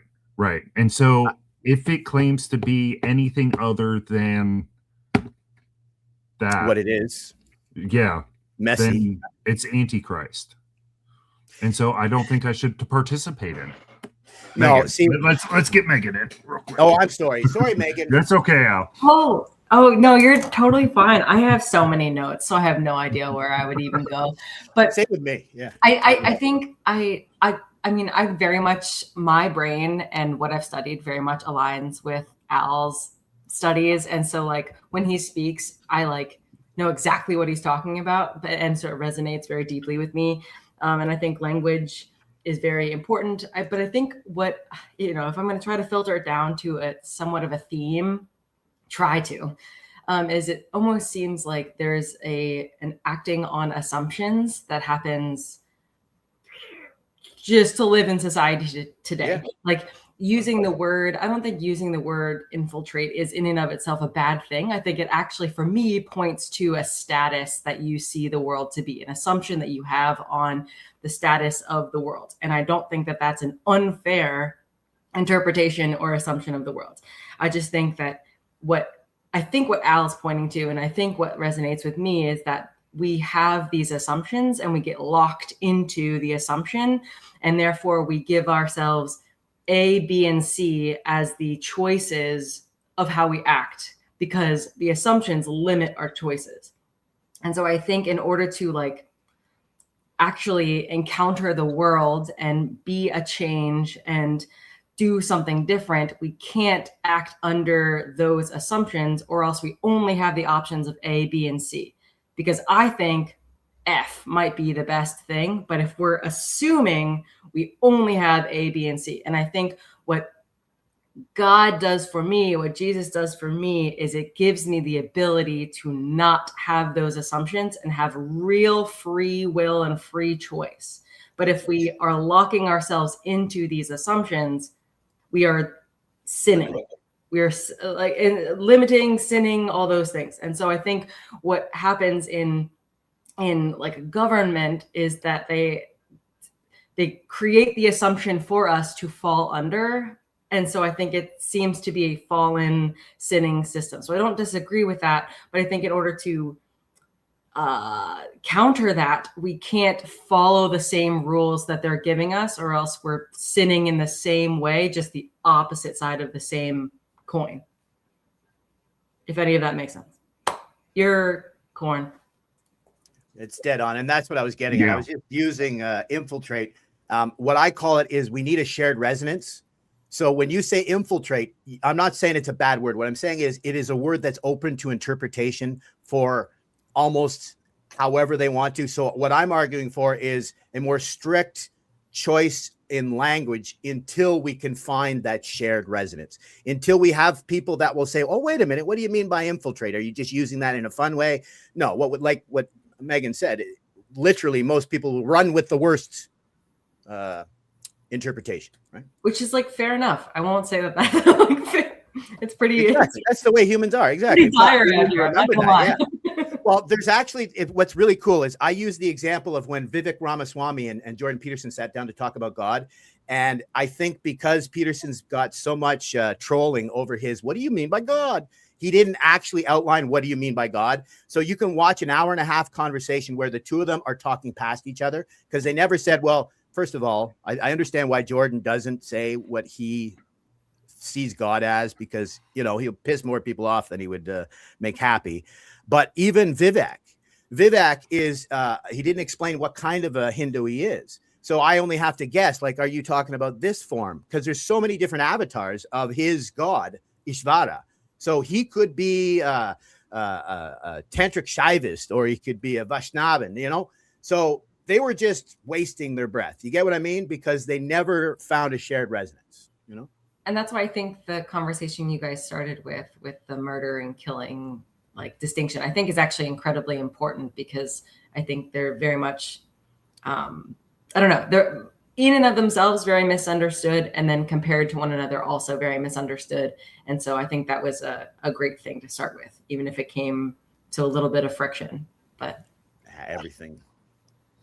The what I liken it to is, and I'm developing this with AI, like the proper way to use AI, and the science is now showing it. About 10% of people use AI to make themselves better. And the Tibetan Geshe, essentially a PhD, is exactly that.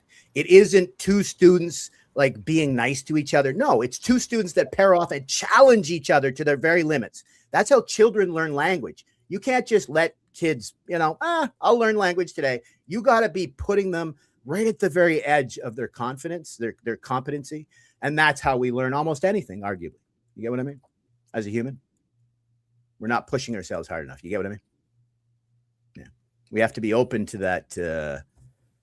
What would you call that? Not aggression, but, well, someone made a joke in the chat. Opponent processing? Yeah, I guess. Yes. That's the official term for it. Yeah. Perfect. Yes. And I believe that's how we get better at almost everything. I mean, that's a muscle, right? That's how muscles work, right? Sorry. No.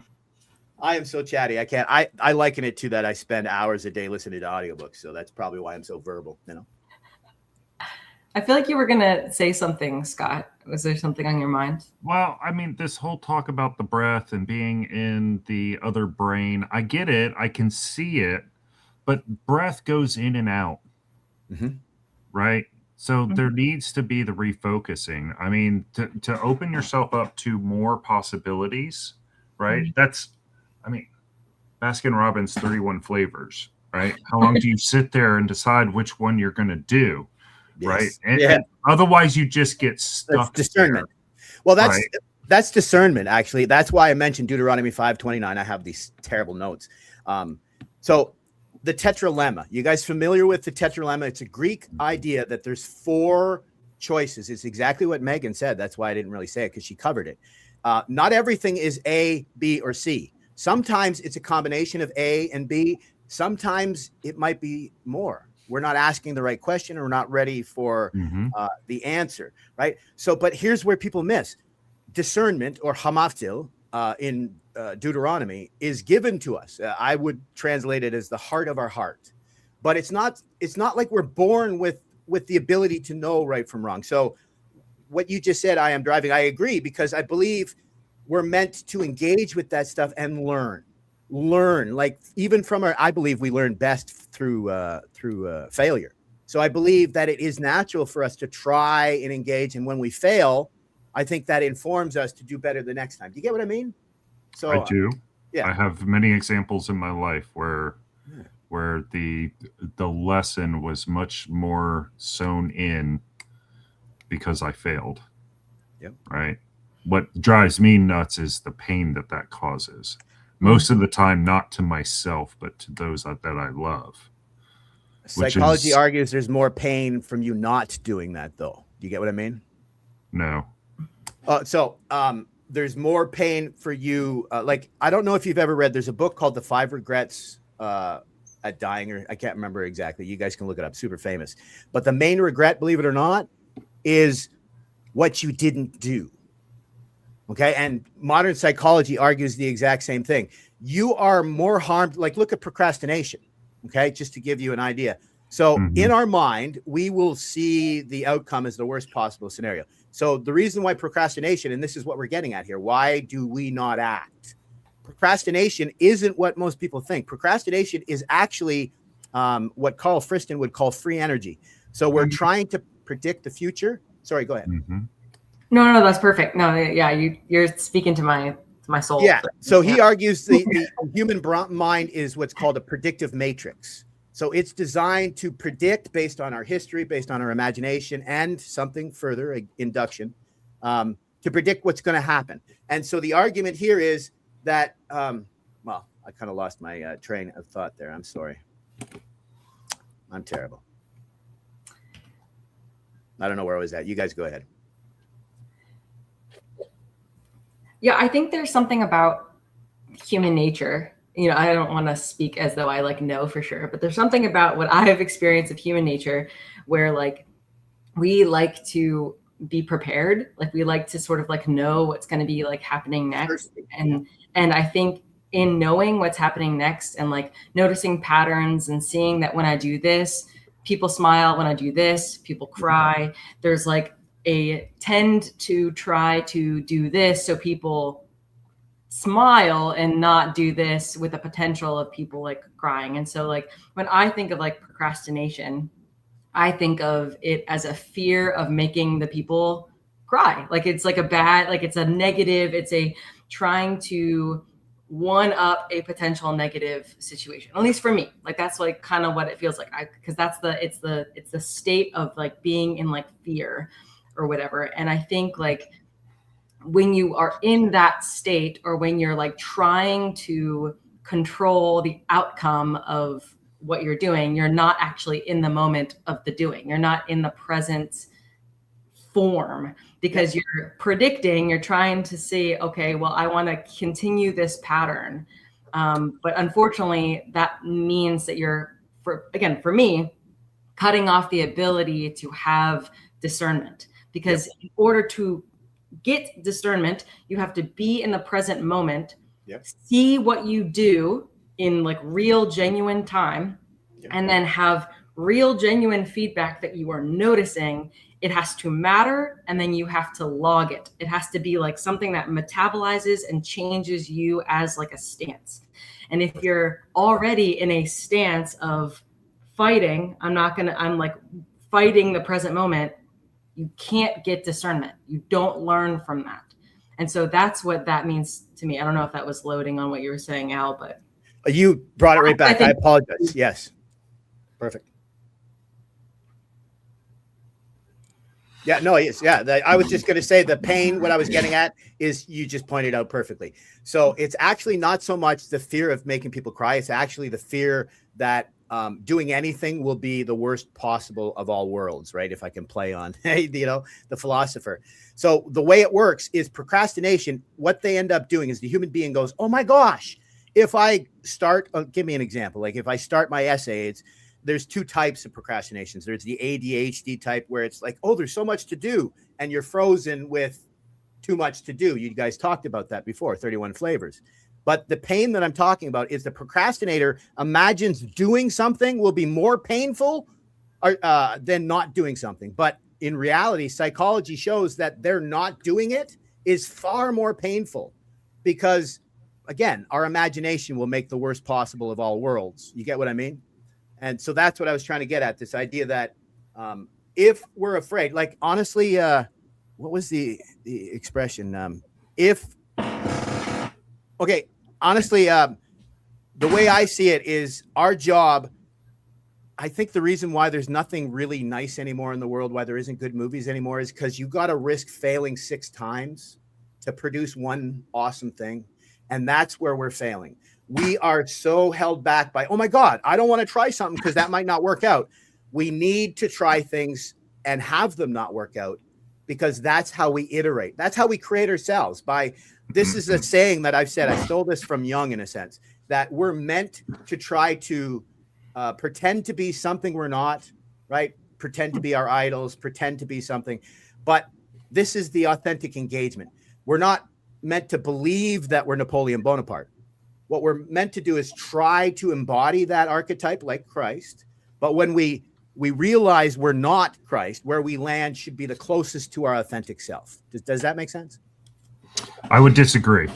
Okay. So I think the reason we don't have good movies is because the people that are in the seats of power won't let you try anything new. They have a model that they Yes. are ossifying onto the world.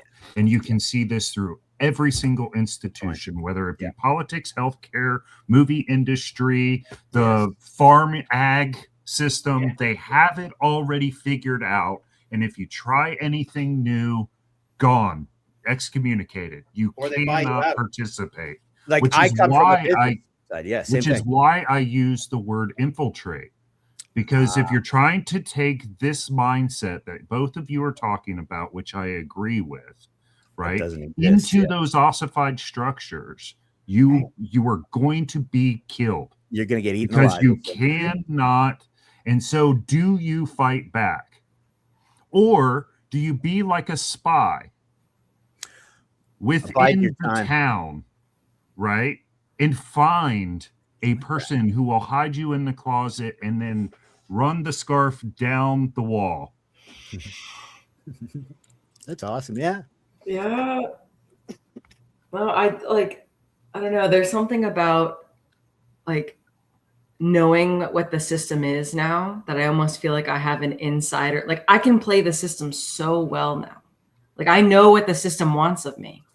But I also But doesn't it feel gross if you play that game? Oh, not if I know I'm playing it. Like we were talking about masks the other day. Mhm. And it's like now that I know I'm wearing a mask, I can wear Oh. a mask and I can keep myself. I don't know. So that's how I think you infiltrate is what I'm agreeing with you is it's like Yeah. something about being able to see it. And in order to see it, or in order to see the other side of it, you have to see it. And so I think you have to like realize that like it's there.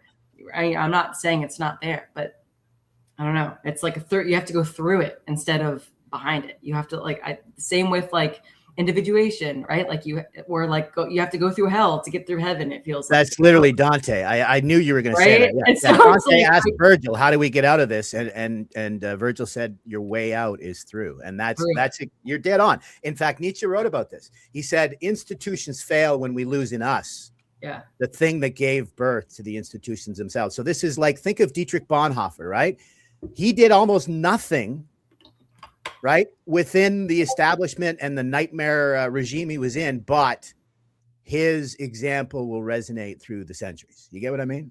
So there's a little bit of both. You know what I mean? Like, I see what you're saying, that there is something to be said that you wear a mask, but here's the problem. If you start to wear a mask for too long, you'll lose your true faith. And true face. Sorry, talk about a Freudian slip, eh? Yeah. But I think you're right, Scott. I think that's like a great point. Like, Yeah, I think I you're agree with you now. Yeah. totally right. Yeah. Yeah. When the whole system is gamed, you have to game the game. But Mhm. I argue this is the problem. Like, I don't know if you've ever heard this expression but your average politician, by the time you've had the opportunity to vote for him, has sold himself out 15 times. So I'm arguing we need to start locally. If we had more politicians, more local look at the influencers. The influencers are all losing money. Like, these influencers used to make millions of dollars a year are now making nothing because of authenticity. I believe that was why reality TV came into the zeitgeist, is because people are looking for authenticity. And I think that would change everything if we had, honestly, I think that's what Christ was arguing, is that if we just had a few conscious agents in the world, because I believe if you take 100 human beings, it only takes one person to encourage them to do good, but it takes multiple people to encourage those 100 people to do bad. I think that proves our natural tendency to good, but we have to turn towards it. Metanoia.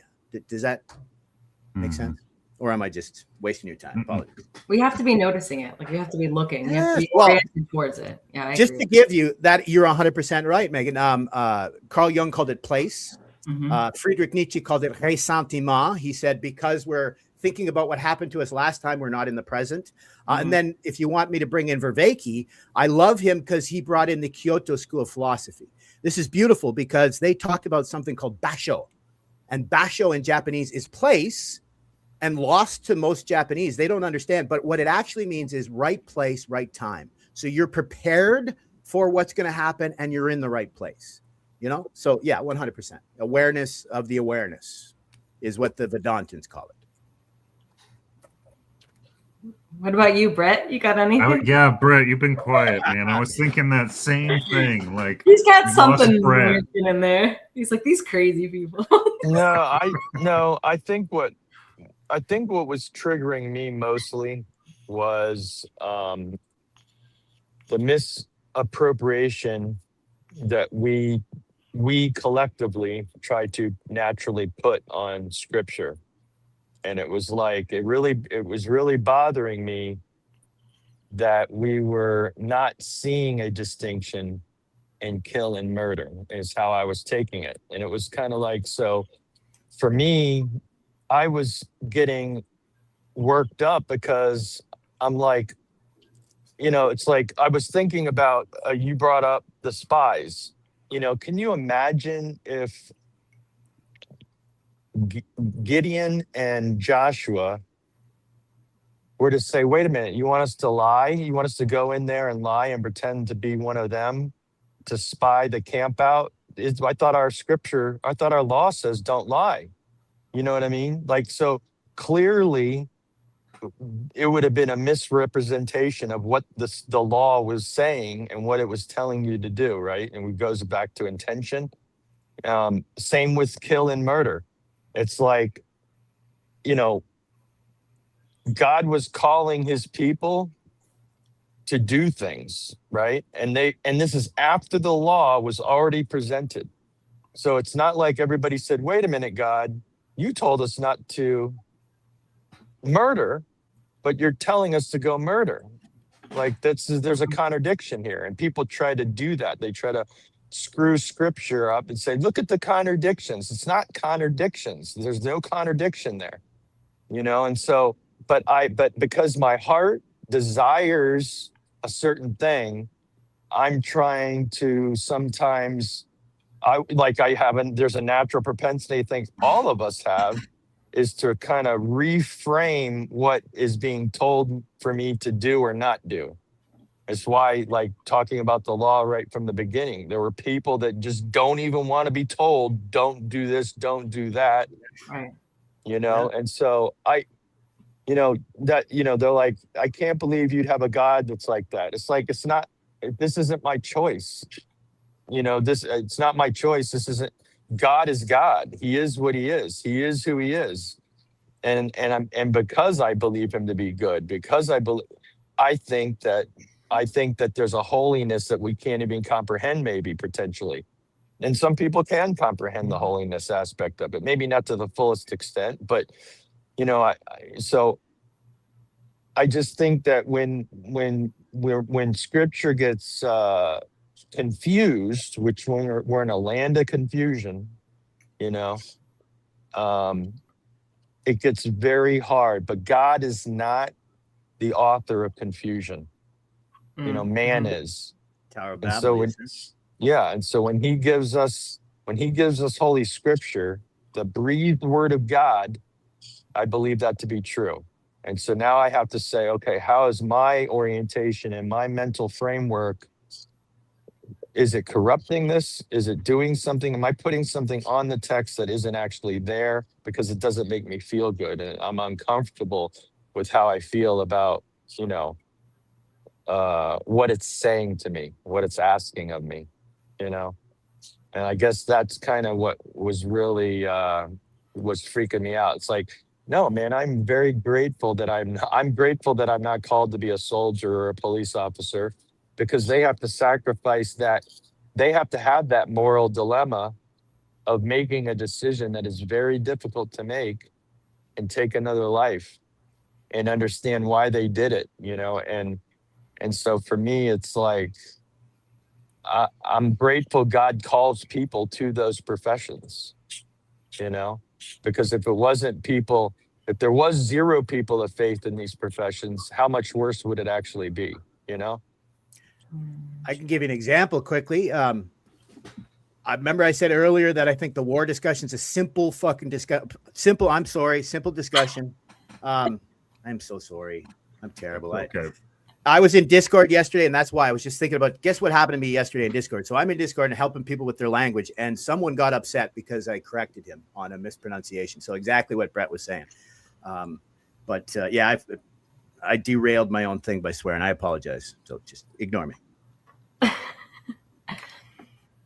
Something I was going to say is that I feel like we as human beings love to come up with excuses to not take responsibility for our own lives and free will. And I think that like anything can be used as just another excuse to not be in the present, to not pay attention, to not use our free will. And so I think like scripture can be one of those things that I have found for people to also use as an excuse to not use your discernment, to not like use your free will. And so I think anything can turn bad in that way and misguide you. And so I don't know, I think talking about, the specifics of things is really helpful to know where people are coming from, like where people are sitting in space, so that you can meet in the middle. But I think ultimately, whenever we're tied down to any of those particular things, it just takes away our agency. It takes away our free will. It takes away our ability to be able to responsibility to the world. So that's my 2 cents, I guess. What I thought about was the Lord's Prayer. It's not my will, but your will. Yeah. Isn't that sacrificing your agency? But like, can we go back to the original language and maybe see that? Because in English we have a I and you, but in the original language they had a we. And this is kind of funny. I used to say my pronouns are we and us. But I had to stop saying that because it was taken wrong in my Buddhist circles. I meant to say, as a Buddhist, I'm a we and us, Ephesians 4:4, but it actually made people so upset. That's what I'm getting at here. You get what I mean? Is that, and as far as the Lord's Prayer, my favorite is, are you guys familiar with a different translation of the Daily Bread?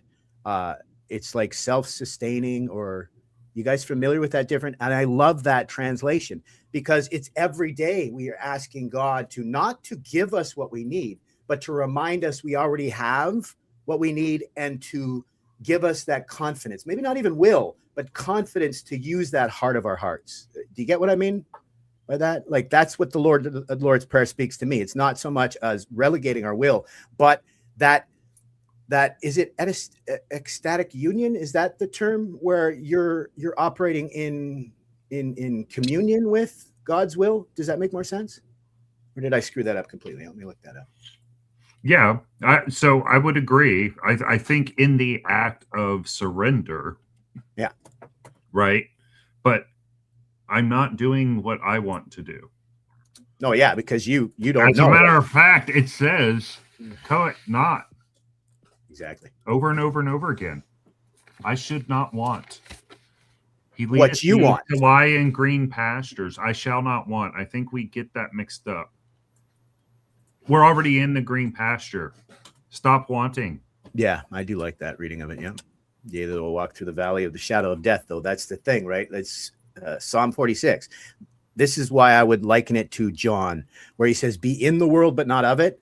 Right. So you can, Psalm 46, you can see the mountains fall into the ocean, but you can still understand that even if you don't see God's hand in things, you know that it is behind the scenes. Does that make sense? Like, I see it as a including super the guy prediction. coming into my house to kill my family.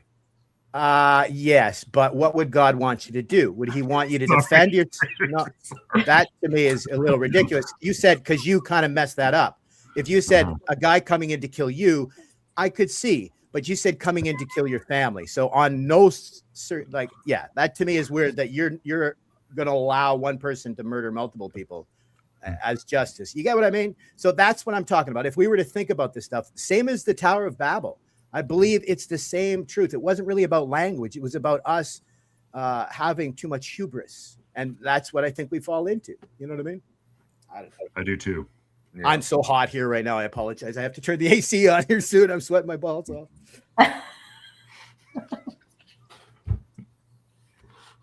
I'm sweaty everywhere. Yeah. Welcome to You seen that Canada. little kid meme? That little Yes. kid meme Oh, that's in yeah. the I love back that. seat? This is what I love. Everywhere. Yeah, the memes. And that's why I say the TLC should lean more on the memes and cut your little, because that's how you're going to break through in this. Like, you want to talk about philology and linguistics. I believe memes are the next new thing. I believe that's how we're going to break through in culture and stuff is by embracing that sort of stuff. You know what I mean? Because people have a short attention span. You have to use something which is honestly no different than the way our language used to be. Our language used to be encoded with myth and story and narrative. And that's why I think meme is coming back, is because our language has been stripped of all that depth of meaning. Look at the Ruach, right? Someone wanted me to not use it and just used wind or spirit. But we reuse these words because they have the myth attached and a deeper meaning. You get what I mean? I do, but I would push back a little bit because the memes are a conciseness of the story, but none of us are doing the story. We're only running pre-programmed blah, blah, blah, blah, blah.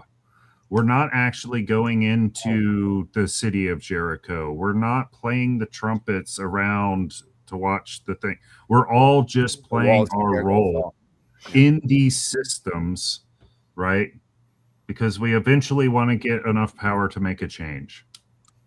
Well, I mean, honestly, what I recommend is one of my favorite books. If you guys have ever read To Kill a Mockingbird, I highly recommend you read Go Set a Watchman, which was the original book that Nell Harper Lee wanted to publish. But they actually, what they did is they pulled out it was a flashback scene in the original book where she was remembering the court case.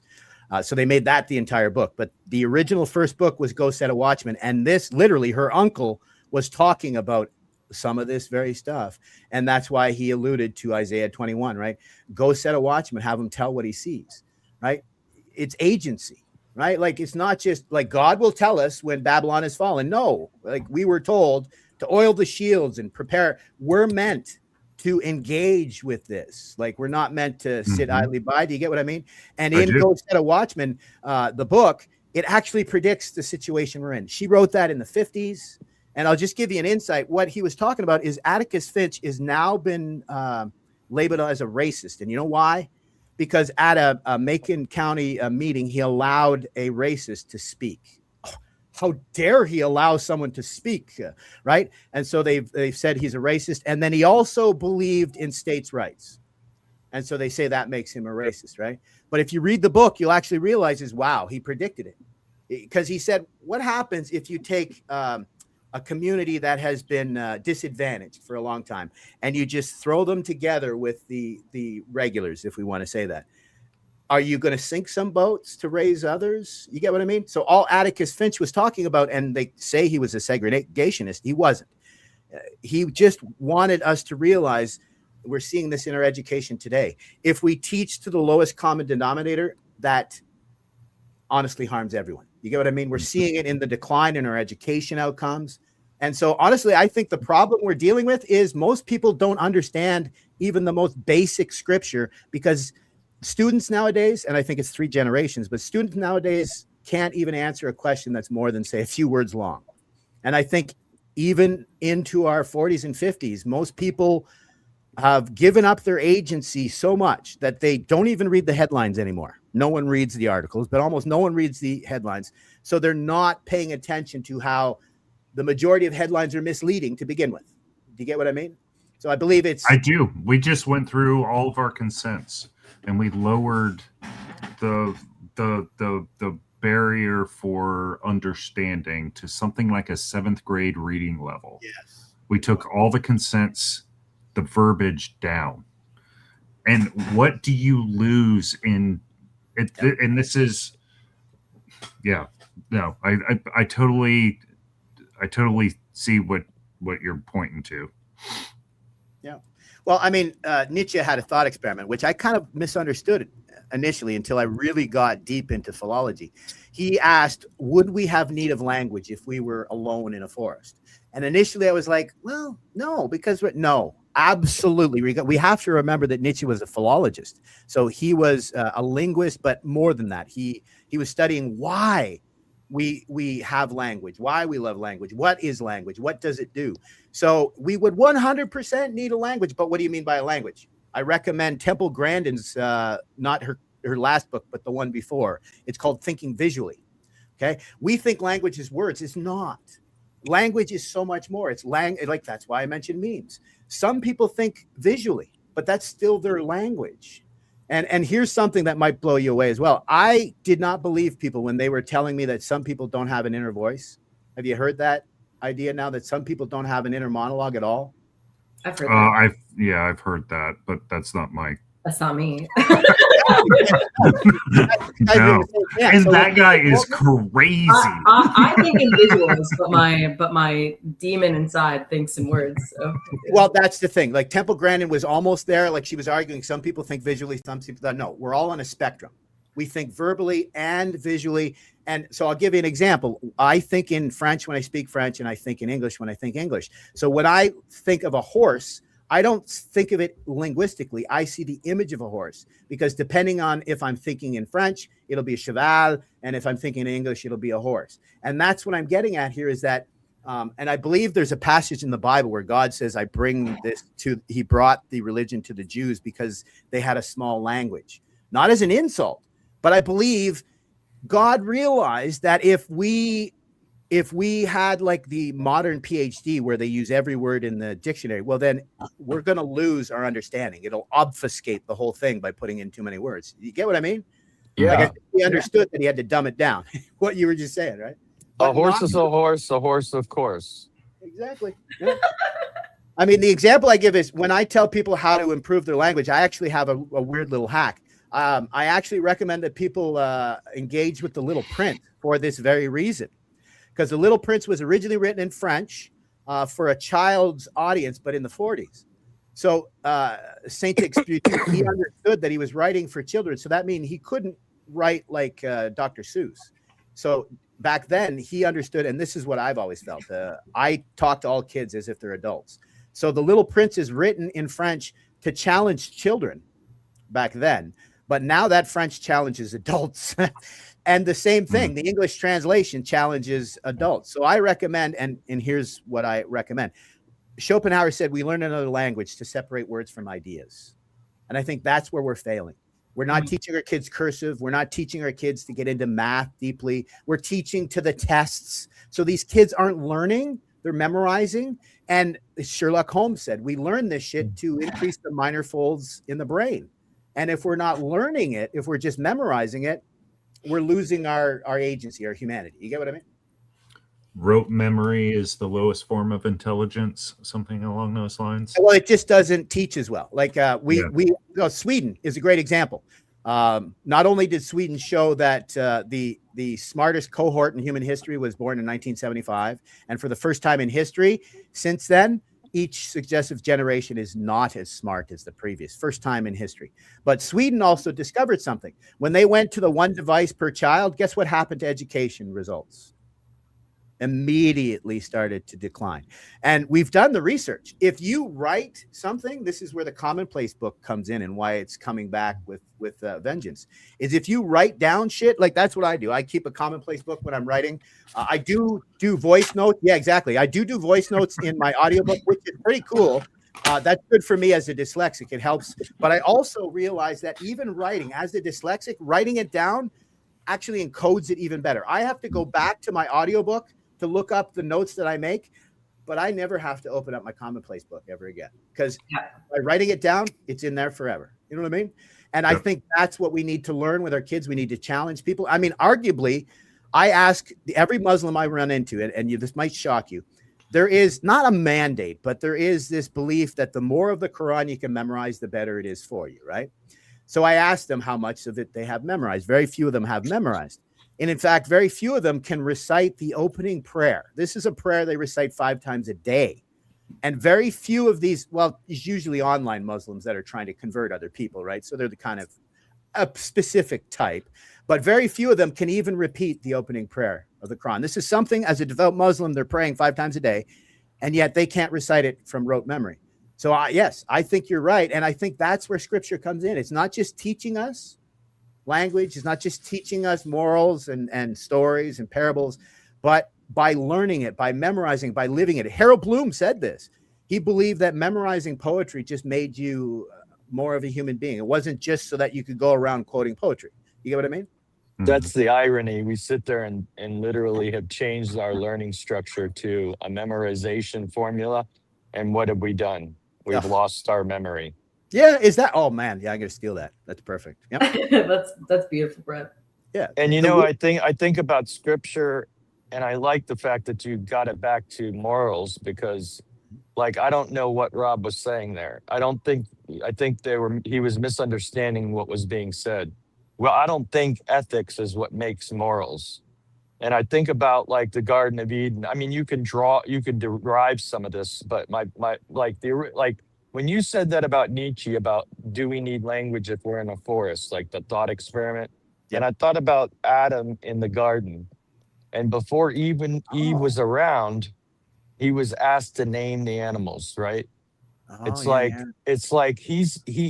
so why would God ask him to name the animals? Why would he, and so he's literally naming animals and creating these names and allowing us an opportunity to participate in this. Yep. I love that. And it's clearly a communication between us and him. Yeah.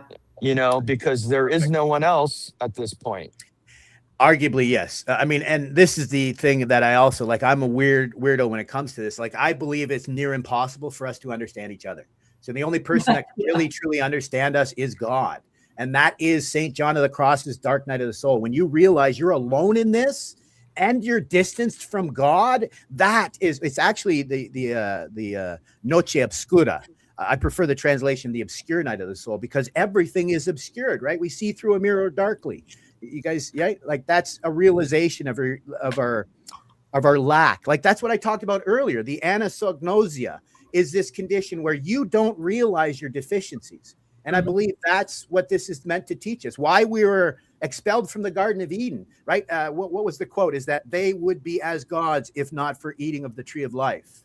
So I believe we're meant to go out into this world and engage with that discernment, because once we perfect that, that's what would make us a god. You get what I mean? So I'm not saying that we're going to get there. This is the same thing that Nietzsche said. He never claimed that any one of us could become Ubermensch. He was just saying, if you don't believe in God anymore, well, then you need to create a new tablet of values to hang above your head. And so he used the same archetype. And in this case, the Ubermensch, but that's either God's laws coming out of Eden or it's Jesus's mandates from the New Testament. It's meant for us to do our absolute human best. And I don't know if that makes sense. Probably not. It makes sense to me. Yeah. I don't know. That's my takeaways. I think that I honestly believe that we can engage with scripture without here's the biggest thing. I don't know if you guys understand this. I believe that we need to be more open to, and this is why I seem kind of lukewarm, is I believe we need to leave room for the doubtful, because I believe that doubt is the first step towards wanting to understand. Yeah. And I think because so many religions actually keep people from taking part unless they have a certain belief or they claim a certain thing. I think that's what's limiting us. So I don't think our problem is with reading scripture or engaging with our ethics. I think it's just simply we don't engage with each other, in an honest way. You get what I mean?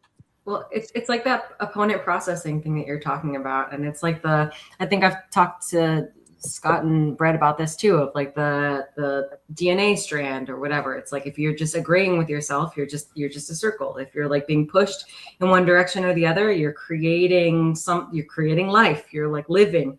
And so I think there is definitely something about that, like that doubt, you know, and maybe that's becomes my excuse that I'm like always doubting things. I'm like, oh, look at me, I'm creating life, you know, and it could all come back on itself, right? But I think there is something about that little bit of pushback that allows you to think about a different option, right?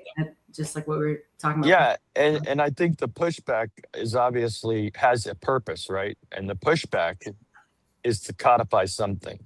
That's the dance. That's the jujitsu. That's right, the like. Right.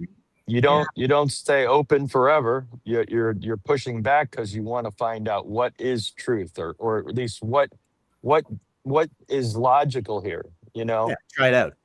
If I'm not pushing on something and it like creates strength, like it won't create strength in me, right? Like I get weaker if I have nothing to like resist me, right? So. And literally that's my story. Like it was completely separate. Like I studied Jung completely separate from my own spiritual journey, believe it or not, completely separate. Like I read Jung to deepen my love of Nietzsche and all this stuff. And you know, Joseph Campbell, but I had the exact same journey. Like just to give you an insight, everyone hates Carl Jung because they think he's an alchemist or a Gnostic, but believe it or not, he was a very devout Christian, right? He adored Jesus. But the big thing is that he came back to his faith because he understood the archetypes that were developed in your childhood are what you need to work with. So believe it or not, I went the opposite. I went east before I came back west, whereas Jung trained in the West and he went east and then came back.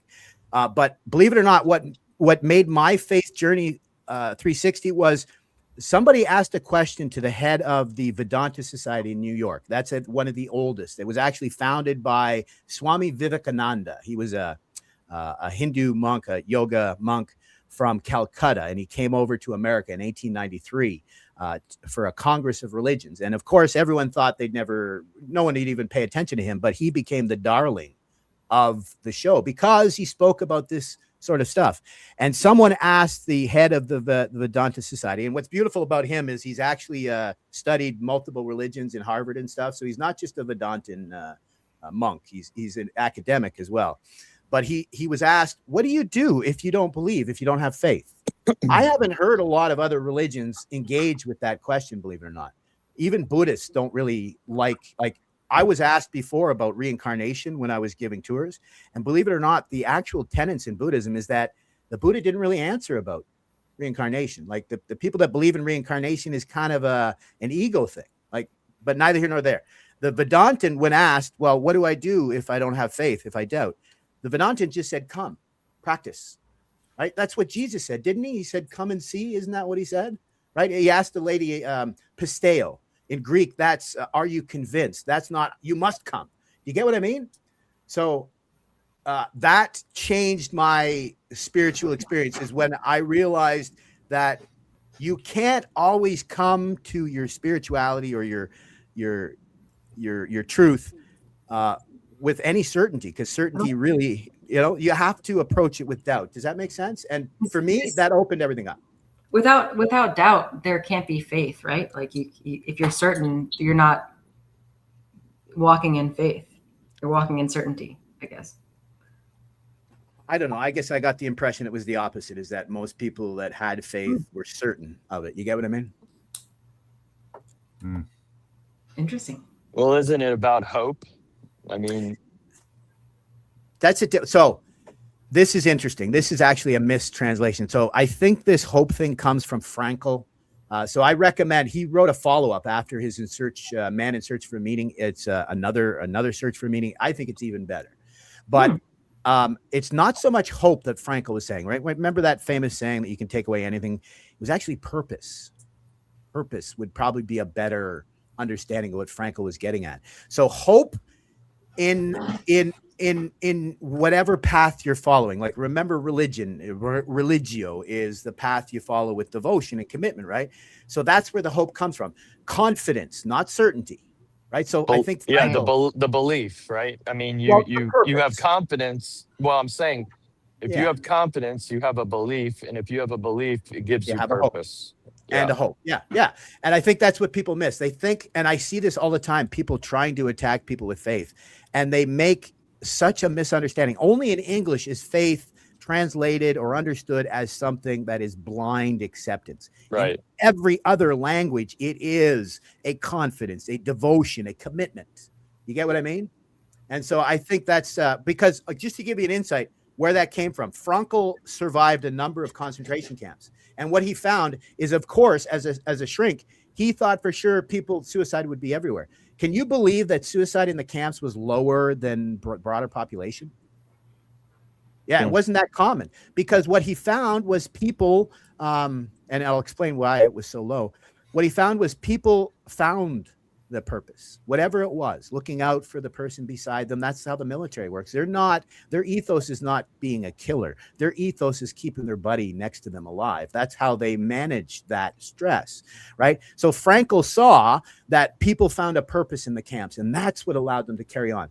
And he actually said this, he could tell to a couple of days when someone was going to die, not from self-infliction, but they gave up. He said when they started to smoke their backup cigarettes, he said they used to keep cigarettes in their mattress in case they needed to trade for medicine or something, you know what I mean? When they started to smoke them, that's when they gave up hope. But he was getting at this idea they gave up hope because they lost that sense of purpose. Do you get what I mean? Like, why are they there? You get what I mean? No. Oh, I am sorry. No, yeah, you're good. I'm a nut bar. That was really good. That was really good to point out, and I would be interested to know what the percentages were compared to out in the world. Yeah, you know, that's what the because that is fascinating. You're in a desolate, horrible place in a horrible situation. Sound familiar? At least we think we are, and yet. What is the reason for not offing yourself? The reason is the person next to you. And where does that come from? You know? I mean, is it just our own internal guided system that makes me want to worry about the person next to me and care for them? No. Well, I mean, the wonder- Buddhists say our suffering's caused by ourselves. So yeah, I would agree, right? I wonder, though, two things that popped into my head with that scenario is, one, death is much closer. And the body, all the things that take place, like as somebody is approaching death, are the body all the way down to a cellular level fighting to stay alive. So there's something that takes place the closer you are to death that makes us recoil. There's something innately deep within us that fights for life. And so I think there's something to be said with the fact that death is closer. That may play a role in those numbers. And then the other thing that popped into my head was means. You know, if they're in there, they don't have access to the things that might bring about their suicide. Right? Because they've been stripped of everything. So, you know, not to say it couldn't happen, but I think those might play a little bit into those numbers as well. Yeah, so I was wrong. My apologies. It wasn't low compared to society. It was just Frankl. I misunderstood what he meant. It was incredibly low compared to what he thought it would be. But yeah, that's the argument, is that in society, suicide tends to be about a personal malaise. And so I guess what I misunderstood is that he meant when there is zero hope in the camp, he expected the suicide rate to be astronomically higher. You know what I mean?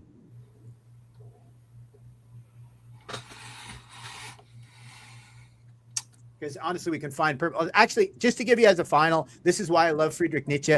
A lot of his philosophy centers around language. So he chose a word in German, and pardon my butchering of German, schätzen, and it means to evaluate in a modern sense, but it goes way back. This is why Jung was intimidated by Nietzsche. It wasn't just his ideas. It was actually his grasp of the language.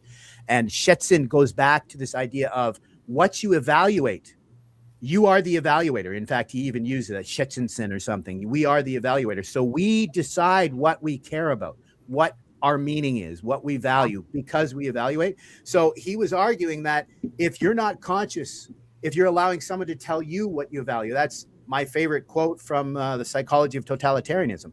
Identity are the stories other people tell that you live, try to live, but myth are the stories that you tell and live, right? So Nietzsche was saying that you were the only person that could define what's of value. So when it comes to I am driving, right? When you said you were going into the government, like what I would say is the infiltrate in that case is a problem, because I think you would want to go into it transparently. And yes, you'll have your persecutors, but I think the best way to get your real loyal followers would be to be honest and say, hey, this is my ethos. This is my telos. Come with me, right? Does that make sense? Like, Sure, it's what Trump did. no, I would argue he says one. Okay, I'll give you an example. Trump says one thing but does another. Okay, so I'll give you an example that's actually Canadian anecdotal. So Canada built the Gordie Howe Bridge between Detroit and Windsor. We paid for it all. We even paid for all of the work on the American side. And the deal was we were supposed to collect all of the tolls until the cost was paid off. And then I believe there would be an income splitting. But Trump is making everyone think that he has made a deal with Carney to get half of the tolls. Well, you would think that money would go into the U.S. Treasury, right? Right? No. He's creating a standalone independent company that's going to be paid this. So no one's talking about it. Seems like he's getting his buddies rich, man. You know, and I'm not an anti-Trump guy. I'm right in the middle. It's just that to me is weird. Like if you're looking out for the American people, I would have been very clear. I'd be like, yeah, we want that toll revenue, and it's going to go into the Treasury. You get what I mean? So and it kind of makes you wonder what was the trade-off? Like, was it just like for him to get elected, or was it for something else? Yeah. Was there another great idea that he knew he had to concede on in order to give this person a little of something in order to achieve another thing? And that's the thing about it's like it's nothing is what it is just the surface value of it. Yeah. That's Baudrillard's simulacra, is the fact that when we all conform, when we all like, I am a weirdo. This is why I know I'm a weirdo. I'm an INTP. I probably would have been diagnosed as autistic when I was young, but I'm not. It's just the way I am. I can't suffer injustice. If someone says something that isn't true, you know, I just can't keep quiet. But that's the difference. That is less than 10% of the population. 90% of people will not say shit if their mouth was full of it. You get what I mean? And that's the problem. Everyone is what's the autistic? Everyone's masking. Almost no one's being authentic. And I believe that's the problem with our politicians, because it is a mirror darkly. If us in society cannot be authentic, then politicians 100% can never, ever be honest. You get what I mean? Mm-hmm. That's my take. No, I agree. I agree fully. Because this is where I think the sovereignty of God, he puts in power the people that he puts in power the individual that most reflects the state of the people that are being governed. I think God does that, right? And so, and this was one of the things that brought me to have this discussion today, was I could not watch JD Vance and Joe Rogan. I got through 49 minutes and the lack of authenticity that I saw from JD Vance. And Joe Rogan too. They're attacking him. Fair. Yeah. No, you're totally his audience fair. was turned on him because of his inauthenticity. Yep. It was just gross. It was why I could not get to sleep yesterday, and why I missed doing the show yesterday, because it happened at 12:30 and I was starting to fall asleep, and the lack of authenticity of this conversation just embroiled in me something of disgust and disdain, because the thing that won JD Vance over for me during the last cycle was his authenticity. Yeah, because of his book. And it was now you could tell he's sanctioning Playing all politician. his language to just not piss people off. Yep. Right. Coward. It was gross. Absolutely gross. Yeah. And look, this is somebody we saw as authentic. He'll believe It's whatever. literally And he said it. gets 4 years, not even 4 years, 2.5 years he's in there, and he's already pivoted and been destroyed. This is the reason why they think it's a setup, because they think that ultimately it's going to be Marco. This is what they're saying. I'm just telling you. I know, but all this stuff, all this, 4D chess and blah, blah, blah, blah. Can I just point out that as someone who is an outsider, to me, it's all it's all games. It's the cult of party politics and the cult of personality. I'm disgusted by people that would say they're going to vote for one party over another. That's ridiculous. No matter who you are, you should be judging them based on their policies. And same with people who are going to vote for, look at how we couch this. It's the same in Canada. We were arguing, is it Trudeau or Carney? Well, they're both terrible, right? You know what I mean? And so when people are like, is it going to be Marco or is it stop? Let's talk about what we need to do. I'll give you an example. Canada, people think we have universal health care, but it's not. It's not universal. There's no health in the care. There's no care in the health care. But the person that came up with the original idea, take a wild guess what percent of support he had, right? And this is a number of years ago. He was thinking 20 years in advance. Take a wild guess what percent of even his own party supported the idea of universal health care back in the day. It's only 13%. I was about to say. Right? And that's what we're missing today. So we're talking about the fact that they're doing nothing to piss nobody off, but what they actually have to do is to piss off the maximum number of people, right? By thinking about the future, not what this person's going to get today, or, you know what I mean? What you're going to do for, there was an American politician recently who literally in an interview said that someone's going to have to pay to get the black vote out. And I'm like, whoa, right? That's them again, offloading their agency. You get what I mean? I think it's interesting too, is that, Hate politics. I'm going to probably piss off people by saying I'm not trying to say that there aren't Christians that have a genuine belief structure that they think is the correct one. I get that. But I think that if you're really honest about being a Christian, you have to say, I am not really for one particular party. I want to hear what is the idea and what is the goal. And if it aligns with my faith, then I'm for it. But people do have a way of knowing how to manipulate that. I get it. So we have to basically make the best decision we can possibly make with what is being exposed to us. And I think that was the thing with Trump as an example. It's like he did the whole Roe v. Wade thing. This is what he said. He did it. He got the votes of the Christians that were for that, and therefore this is what happened. Period. The end, right? But then the next thing was, I'm done with that. I'm no longer pursuing that. Yeah. Now I'm gonna prop up the immigration thing, right? And so however the tactics go, ultimately it's like people are trying to find ways to reckon this with their faith and with their Christianity. And I get it's a struggle. I get it isn't that simple. But I also don't want to be blind to what, if one party is, I mean, there's clearly certain parties that stand for more of my views than others. And that's the unfortunate part. But so if I pick a party, I'm all of a sudden branded to everything that party stands for. And that's just a straw man. That's not accurate at all.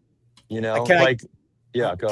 Yeah, well, just quickly give you an example of what we're dealing with and why I'm such an extremist. So I just went down to what was supposed to be a community get together. We were trying to get a community because there is no community left, right? Communitas, ecclesia.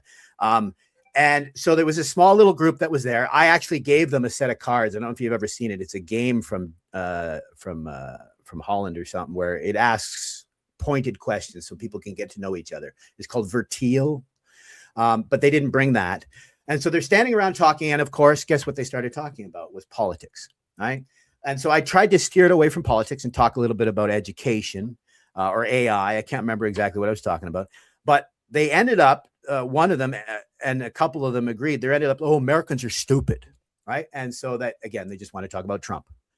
And they said, well, the Americans are stupid because they voted for Trump. And just so you guys know, Canadians are even more dumb because of who we voted for. So this is not an attack on Americans. But I'm like, what are you talking about? Right? Oh, the Americans, their education is worse. And I'm like, okay, well, I was just talking about reading. And I told them the data. Do you know that 25 years ago, Canada was 35 points ahead of America in reading outcomes of our students? But do you know what it is today? Essentially equal, right? So we have Canadians thinking, them versus us, thinking Americans are stupid, when in reality, it's the Canadians now that are stupid because one, we don't read much better than they do. And two, they obviously don't read at all because, you know, they're not keeping up with the data. And just to give you an example, I put that in a comment somewhere and I got a response, and I was clear about this over 25 years. I got a response from someone saying, no, Canadians are better readers. And they put up 17-year-old data to justify, you know what I mean? So it's what we talked about earlier. It's a them versus us. It's people don't know their own deficiencies and emotionally held opinions. So personally, I think and this is what I was getting at, Brett, you won't believe this, but they actually said that I was a Trump supporter, believe it or not, right? Just because I was like, well, Americans aren't stupid. And so, of course, that made me a Trump supporter. So that's this flattening that we're talking about. That's what destroys everything. Read Martin Buber's I and Thou. He, I think, really outlines this whole idea, is that soon as you don't see yourself in the other, you failed. You literally got depatriotized by saying a fact about reading. And they said, that means you want us to be the 51st state. Yeah, exactly. And in reality, I'm not that at all. I really will. I'll criticize Trump as much as I will. Believe it or not, I think he's done some okay things too. Everyone does. That's the truth. If you look at every single person, like look at the most quoted philosopher, Foucault. Not only what'd you say? Michel Foucault. What'd you call me, Al? No, I was kidding. Yeah, hell, I'm sorry. That sounds like I'm sorry. It's funny. It's more even interesting is some of the names actually sound even worse, believe it or not, if you speak French. But he's the most quoted philosopher, but always quoting his early stuff and ignoring the fact that he was a pederast, right? He was a disgusting pederast, and him and Sartre actually even tried to get the French government to allow a reduction in the age of consent. It's really quite disgusting, but they forget about all that. And he's the most quoted or attributed, whatever you call that, the term for that. But they ignore the fact that he disavowed his own theories later in life. When he was later in life, he's like, yeah, I was wrong. And yet they're still quoting the stuff that he said when he was young and ignoring the fact that he was a gross human being, which is fine. I understand that because we'd erase everybody if we looked closely enough, right? But they ignore the fact that he himself has said that he was wrong when he was young. You know what I mean? So, I mean, there says something there that people aren't paying attention to. Like what we talked about earlier. Remember, facts, logic, reason are not enough anymore. Right?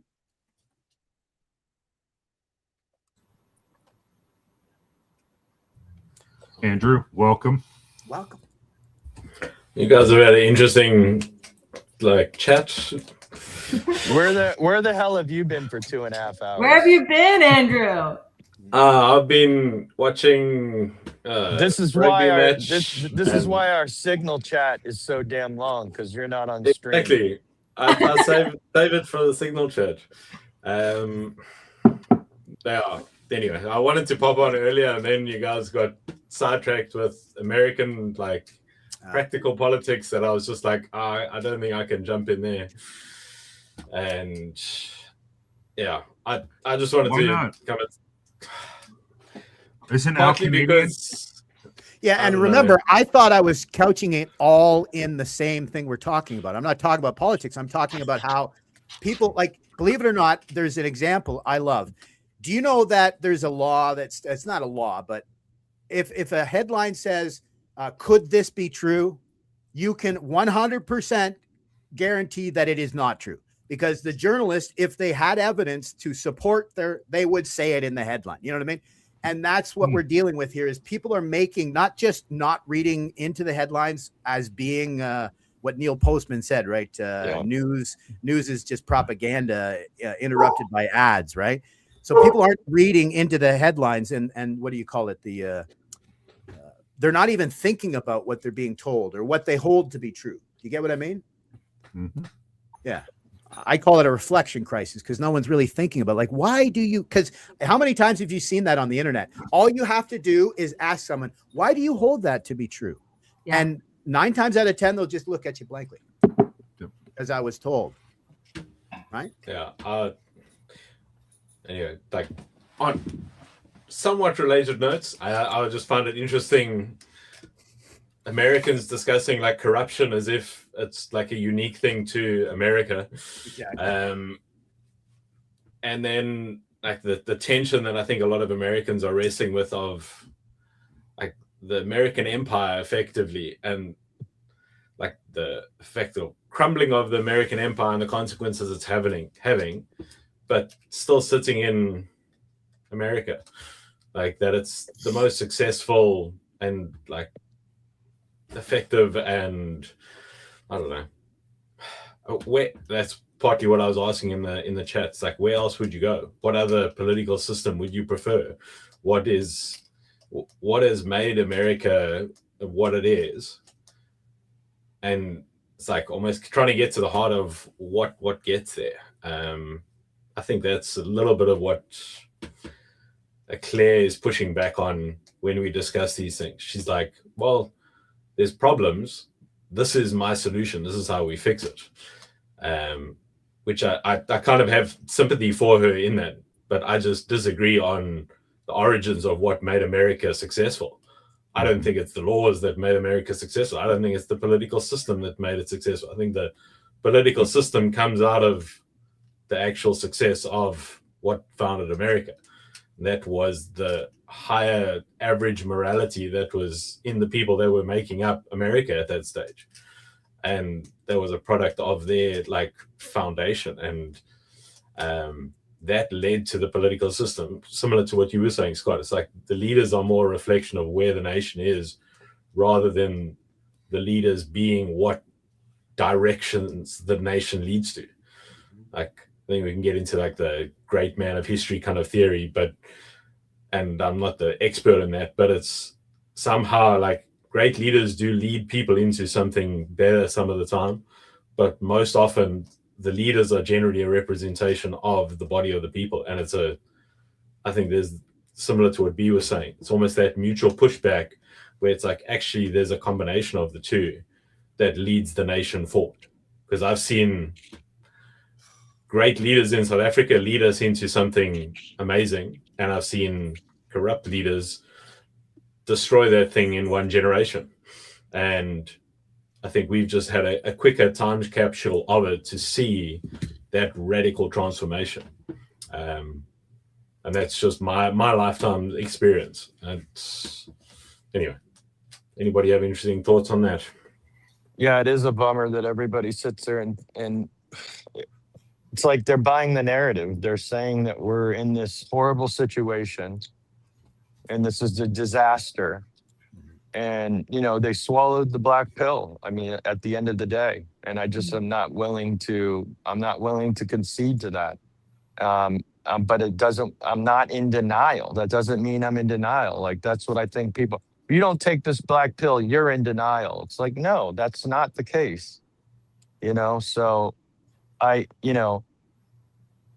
guess as a Christian, I think that it should be more evident to us on the good than we're allowing it to manifest in our anxiety. And I think about the Sermon on the Mount, like, be anxious for nothing. Why does he say that? And yet we're so anxious. So as the mind killer. yeah, it's as Christians, I feel like that should be the goal. We're so hyper focused on specific parts of things and this and that. And it's like, if you're anxious, so I heard somebody say this one time, if you're worried, you're acting like an atheist, which was profound to me. Now, don't get me wrong. It's hyperbolic. I'm just saying that, like, Needless it's worry. you're acting like it as if it was when you know that it's not, so. Or embracing it even. Like, I think you're making a great point for victimhood. Like, you can feel like a victim. Same as Frankel said in the camps. People thought about suicide, but he was shocked at how few people went through it. Right? Same as victimhood. Like, I had a discussion about this. Someone was saying that the 8-generation, multi-generational trauma of slavery. And I'm like, well, what about the Irish? They were among the first to be enslaved in the New World and enslaved for 1,000 years. And yet it only was served to empower them. Yeah, sure. There are some that treat it as a victimhood, right? You get what I mean? How it's the same idea. That if you, what you were saying, like, if you embrace it as your identity, you know what I mean? Like, you can have doubt, you can have, what was the word you used? Right? Anxiety? Worry, Yeah, anxiety. Worry, yeah. anxiety, doubt. Yeah, like trepidation. That's the word I was thinking of. Like, you can But be uncertain. Go ahead. If the Irish were first, they finished it now, Bang. They worked it out. They've had more generations. No, Scott, you were saying, like, God appoints the leaders. Like, part of my question would be, is God busy then at the moment, and what is he actually busy with? Like, with regards to America or other nations, what is he aiming at? Yeah. Is he aiming at restoring the American empire? Is he? I don't think so. It reminds me of Joshua. Like, are you for us or against us? Abraham Lincoln. We just got to be praying that we're on God's side. But I do think in his sovereignty at the end of the day, yeah, I believe he has a plan. Do I believe that he would put somebody bad in to do something bad? In my opinion, I'm going to go out on a limb here politically and say, I think by him putting Biden in, for example, was a good example of tilting the table in a poker game. It was the necessary thing that the society actually needed to actually walk through in order for some radical thing to happen. And I'm not talking about Trump being the radical thing. I'm talking about the wake-up call in America. Institutional distrust. Yes. And it was he uses all things, the good and the bad. And I'm not saying, like, just because God puts somebody in power, that means God says they're good. I don't feel like that's what even Scott would necessarily was saying, if I understood Scott right. Well, I mean, I love the question, actually, Andrew, because it's making me kind of like at least analyze my viewpoint, in that I do think God's in control. That speaks to the worry and the anxiety, right? As being a Christian. But the question of what is God bringing about in the world? Because I guess I look at the temporal world as less than. I don't know because I don't know where I stand in terms of all millennial, premillennial, all that kind of stuff, to how the revealing of God's kingdom is going to happen. I tend to think more micro than macro, though, because that seems to be where real change is happening. I think we've all pointed to the fact that the morality of the nation has been lessened over time, right? You could say what you want about the macro American project or empire, that was seeded out of something good. But what is it now that all the structures that are holding up that empire, we can very easily point to and go, man, we're missing the mark. And anytime you see somebody try to make change, they're assassinated. Mm. And so the change doesn't take place. And the change that does take place is less morality, because now you just stay in your lane and you run the program, and nothing ever, the system has saved itself, so to speak. Yeah. And I keep going back to that saying, the only thing evil needs to succeed is for good men not to stand up. Do nothing. Yes, sir. I don't know. I feel like I keep going back to this idea of like the as above, so below type of thing. Like, I truly believe that what is being shown to us in the government is like what is inside of us right now as like an American citizen. It's like there's something about the way, because like what did Andrew say? Like the people who like rule us are sort of like, you know, a representation of the masses of the people, like to an extent. And it's almost like the anxiety is our inability to believe that. It's almost like because I think when I think of anxiety, I don't think of just fear. I think of fear as something that we can't see or understand. And I think we are giving ourselves anxiety by not saying, this is what's happening in ourselves all the time. Like, we are leaning towards deception and masking and like and saying things we don't know and saying things we don't actually believe. And like, I don't think that what is happening is like novel. Like, it doesn't look like, it looks scary, but it's also like, the reason why it's scary is because like I know that I know what's happening. I can recognize it in myself. And I think until we're able to realize that that's just like a representation of what's going on in our society, then I think we're going to continue to say, that's not my arm, that's not us, that's not me. And then we can't do anything about it because we're not actually looking at it. We can't go through it if we're not actually looking at it. That's why we were given eyes to see and ears to hear. Like, we're supposed to sense that something is wrong, but we have to notice it as something wrong. We have to like make it a personal thing, or else it's just separate from us, and then we are disconnected and there's no, yeah. Go ahead, Brett. I wanted to ask, because this goes to what Luke was saying in the chat. Like, at the end of the day, yeah, I feel like we do know what's good and what's bad. No, we do inherently know what's good and what's bad in our heart. It's the law is written in our heart. As Christians, we know when we feel uncomfortable, icky, we have an idea. So to B's point, I 100% agree. Like, the idea that you cannot have a sense about what is happening, what is going wrong, you know, is kind of ludicrous to me. Scott brought it up. There's something wrong with this institution. You know, you can see there's an issue. So you have to walk through it. Why do we walk through it? So that we can identify the good and the bad and try to make a correction. We can't know all things. I said that before.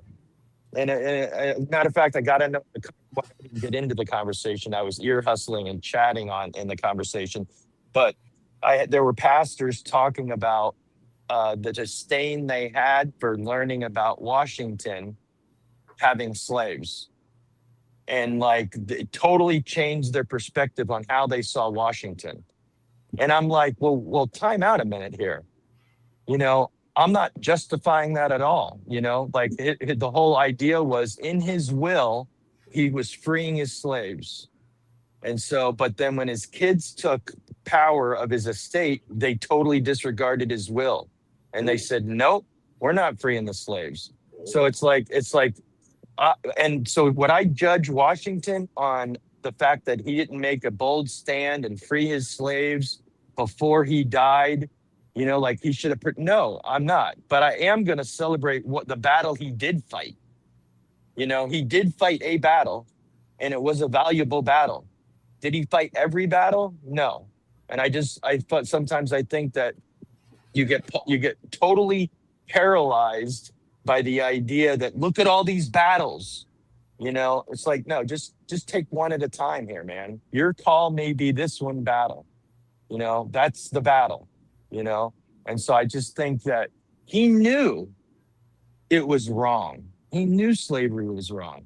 And the way he knew it is because in the writings, he literally had his staff hide the slaves when he walked through his estate. So there was something in him that he knew what was wrong. So my whole thing is the idea that I'm going to judge Washington based off of his worst, in my opinion, things he did, because now this is out there, is ludicrous. And it's the same thing with somebody judging me 50 years from now, you know, or even now, you know, looking at something that happened to me or I did 25 years ago and saying, this is what defines you. This is who you are. And this is how horrible of a person you are. And it's like, well, wait a minute. Like, is that Christian? Like, you know what I mean? So like the idea, the notion that you cannot understand good and bad, like on what sense? What are we talking about? Are we talking about on the divine sense? Yeah, I guess I can't know truly what God, how like God's goodness is like on a different realm than my goodness, right? But he put his law in my heart to know him as best as I possibly can, as corrupt as it may be. Well, let's take a shrunken version. So, Megan, if what you're saying is the revealing of the flaws in the American government is a reflection of the flaws within us, to be able to analyze a good and a bad, to kind of speak to what Luke and Brett were saying, then what are the ossified structures that we all have seen and now have a distrust in the institutions? What is that representation within us that would be the reflection seen there? I guess I would say, I don't know if this, whatever is coming up to me is like the inability to trust oneself, the inability to trust other people, the inability to believe. Like for whatever reason, that feels like an objective thing that is given by because it doesn't feel like that's like a thing. Like I don't think there's any like specific thing. I just feel like when you go down these paths and once you see these things and you realize that like you can't discern your own between your own, like that line between your own heart, like when you can't decide like your own choices, I think that's what it is for me, if that makes any sense. Yeah, I think that's probably what it is for a lot of your generation, I would bet. And I said that, you know, like I said that on the stream the other night about it. It's like, no, that's the problem right there. Is that, you know, like we have people that seem to think certain things in our generation, but we have a whole nother generation that does not see it this way. And they literally are like what you're saying, you know? I have a lot of judgment, but not a lot of discernment. It feels like there's like, I'm judging everything constantly. And I think we all should be like, I think that's the point, but my discernment is like based in my very black and white judgment, which is not discernment. Like that's like not what that is. And so like, I don't know, that's what I feel like I was given. That's what I feel like I've been given the gift of, is like the inability to discern, which feels like a shitty gift. Honestly, I can give you from the other side. I'm the type of personality that is the opposite to that. I'm a pattern recognizer, so I'm like a right brain sort of. So honestly, that is a horrible way to live life. Honestly, to be honest, that's why it's a small portion of society. So I think there's a gift in the fact that you are, you know, a little less obsessed with finding the absolute best path. You get what I mean? I find that just is troubling because it's throughout the literature of the Jungian personality types is that that's what actually Jung was. He was an INTP, right? So this idea of struggling with things that may not have answers. But the only thing I wanted to add that I thought would be interesting is I don't know if any of y'all have ever heard of a book. Forget, you can't see it. It's called the Jefferson Bible. You guys familiar with that? Just I'll read quickly. It says Thomas Jefferson began one of the most audacious religious experiments in American history. On and off for the next 17 years, including when he was in the White House, Jefferson thoughtfully and meticulously abridged the philosophy of Jesus Christ, as recorded in Scripture, into one concise statement. Jefferson purposely omitted any references to the virgin birth, miraculous healings, demonic possession, or supernatural events of any kind. His aim was to distinguish the moral philosophy of Christ from the religion that was later created around Christ. And so the reason why I mention this is I was in a discussion with people who were trying to say that that Jefferson and the founding fathers never affirmed any other religion. But that's not true. Jefferson himself mentioned about the Hindus and stuff. So what I'm getting at here is I think that is the beauty of the American experiment. If you're asking what is the prevailing ethos, I think it is every other country that's ever existed before America. I think Canada is trying to do the same thing. Every other country, you were of that nationality, right? Because Nietzsche even made fun of Germany, trying to make it one unified German identity. He said, that's impossible. We're Prussian, we're this, we're that, right? So within your country, yes, you are called German, say, but you might be, and that's probably not the best example, but you come, it's your national identity, your culture, your race, your religion, your language, right? And that is your identity, right? It's almost negating your agency. But America, this is where it's special. You are now, I argue, three identities. So you're the old identity from your country, which was almost given to you. It didn't really give you agency or identity. But when you come to America, now you're an American. And that means, just like in Canada, when I said about the national anthem, it means we know that your brother's from another mother. Pardon my my gendering there. That's the quote. But we all come from different places, right? We are all different. And that's the third identity that I think makes Canada and American special. That is the ethos, is the fact that we know you have a different religion, a different language, and we don't mind. That's what's making us richer. But we're all meant to hold a third identity together, which is that we're Canadian or we're American, which means I respect the difference in your opinion, in your identity, in your religion, your language, but we're all working together, sharing the weal and woe. And I argue that was the original founding fathers' ethos, was that the fact that we can live together with disparate ideas and religions, but without fighting, actually living together as family. Do you get what I mean? Like, that's my takeaway. That's what makes America special. And that might be what we've moved away from. Instead of arguing about, you know, which one's right. I won't go further on that, but just that to me is what makes America special, is that you guys are the only country with this third identity, is that you can be from, you know, that you can be the tired, the hungry, and the poor, but you're now American, and we all share that. You get what I mean? I think the idea that or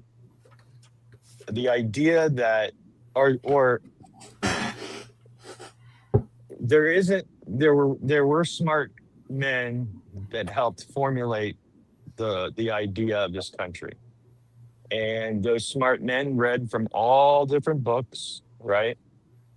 But like, I do think there's something to a coreness. Like, for instance, 5 of the states in the Union were literally had state religions. You couldn't have a federal religion. That's the idea of what we were running from. Yeah. But the state has the right to have their own religion. They have that right. But nobody would want to admit that. We don't have that. No state does that, you know, but like the idea that it's hard for me to be okay with minimizing the value of Christianity in our ethos and the value that it has brought us to the place that we're at, and keep it devoid from, well, we want to take all of these scholars and use all of these books, religious and philosophy and you know what I mean? Like, yeah. I'm not saying there isn't a value to the intellect. Oh, but hold on, don't misunderstand. Jefferson was not arguing for us to appreciate it all. He was actually arguing, I believe, that states can have their own religion, but they're not going to oppress people of other religions. Exactly. And in fact, Jefferson said he was a Christian. So I'm actually arguing for the Christian ethos, believe it or not, because as an example, someone in the comment just mentioned about Freemasons allow all sacred texts on the altar. Well, I have to guess that they probably haven't had any interactions with Freemasons. The reason why they say they do mandate you believe in a God, but it's a God of your own understanding, very much like AA. But the reason why, and this is what I think maybe King Charles is courting with, the reason why they do that is that way they can make allowance for their secularism, I believe. If you've had any interactions with Freemasons, and I have had interactions for years, a lot of my, not direct family, but a lot of my friends, I was a banker for years. It hasn't been any different in 40 years. They are a secular organization. They're essentially just a bunch of idiot guys that are networking for business and drinking. That's all they are. So the reason why they say they affirm all the sacred text is to negate all of them. So I'm arguing from a different stance. I'm arguing very much like the Vedantins, and I think that's what Jefferson was talking about. And I believe this is what the Pope is getting a little bit of crap for right now. I don't think he's affirming that every religion is correct. I'm talking about Genesis 9, if you get what I mean, is that even if you don't speak with your mouth, but if you live a righteous life, if you do good works, followed by good works, that's from the Quran as well. I believe that's what we're trying to affirm here, is that you don't have to follow one religion to be good, right? And be part of the weal and woe. But if you don't believe in God, or if you don't believe in your tenets, right? This is what turned Christ off, Nietzsche off of Christianity. He said he loved Christ. He thought he was awesome, but he felt there was only one Christian, and he died on the cross because he felt the majority of Christians he interacted with. Remember, his father was a Lutheran pastor. He trained to be a Lutheran pastor as well. He felt that most Christians were phony. They were lukewarm Christians, like in the Revelation, right? That you'll be passed over if you're a lukewarm Christian. So I think that's what we're getting at here, is that I feel that it's come to a point where your identification with a party or a platform or a person is not just stealing your agency, but it's you giving up your agency and your actual reason and logic. Do you get what I mean? Or did that not make sense? Oh yeah, I understand. Yeah. So I think that's where our problem is at, is that whenever I bring up Jefferson, people automatically assume he was a heathen rather than, no, he was a Christian. I think, and this may get me ostracized, I think he saw what I saw in Buddhism. When I gave tours, I made sure for people to understand that you do not have to believe in the metaphysics of Buddhism to be a good Buddhist, right? Because you don't have to believe in reincarnation, because technically the Buddha, when he was asked about it, he plucked a flower and held it up.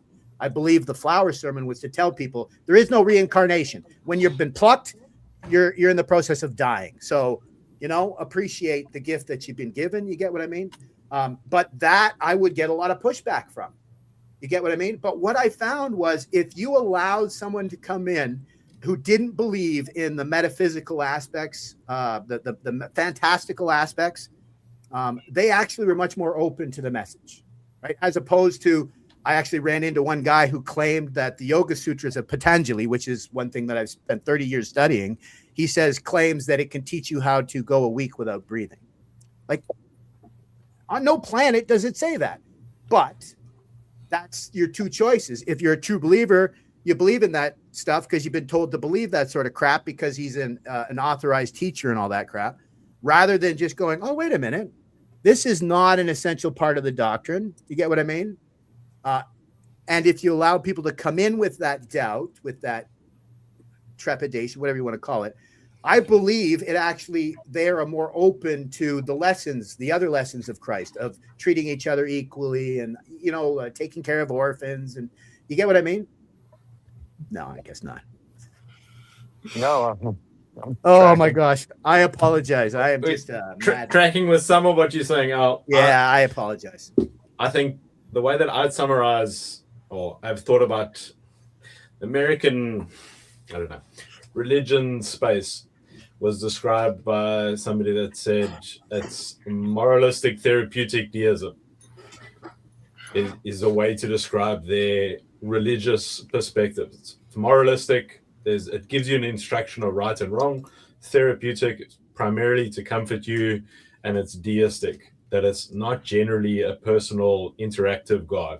There's this hypothetical, theoretical God.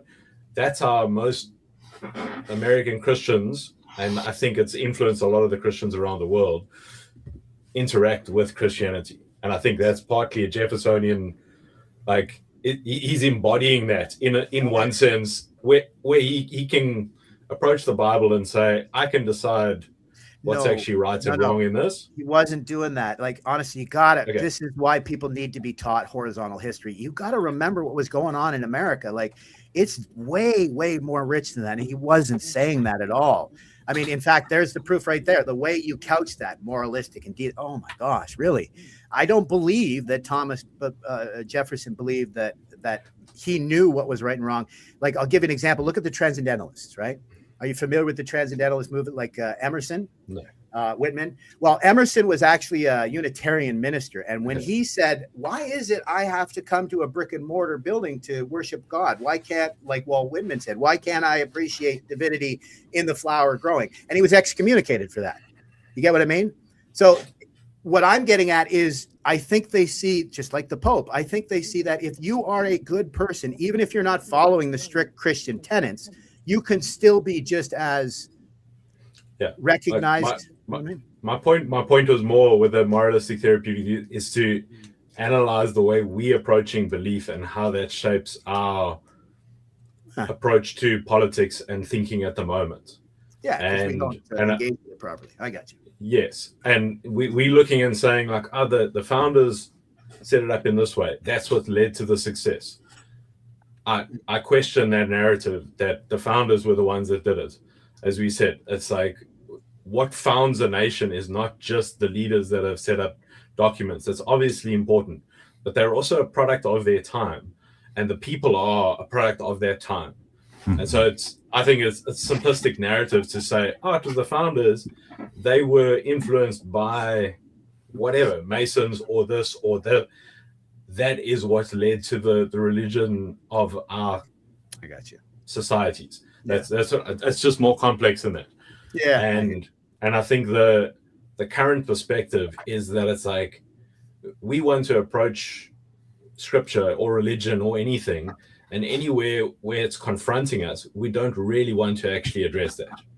We want to, as best as we can, largely try and avoid that. And I see it from the opposite. Yeah,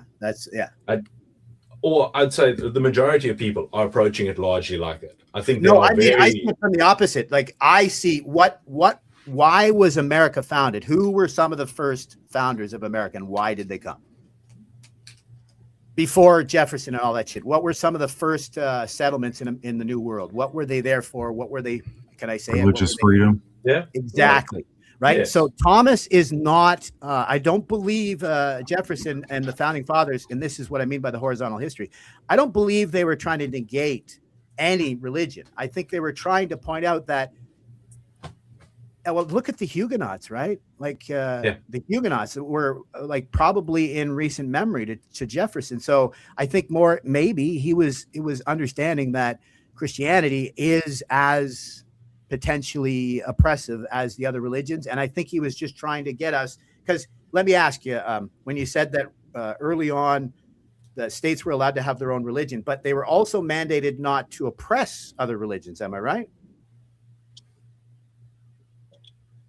I didn't say that. Brett was talking about that's Brett.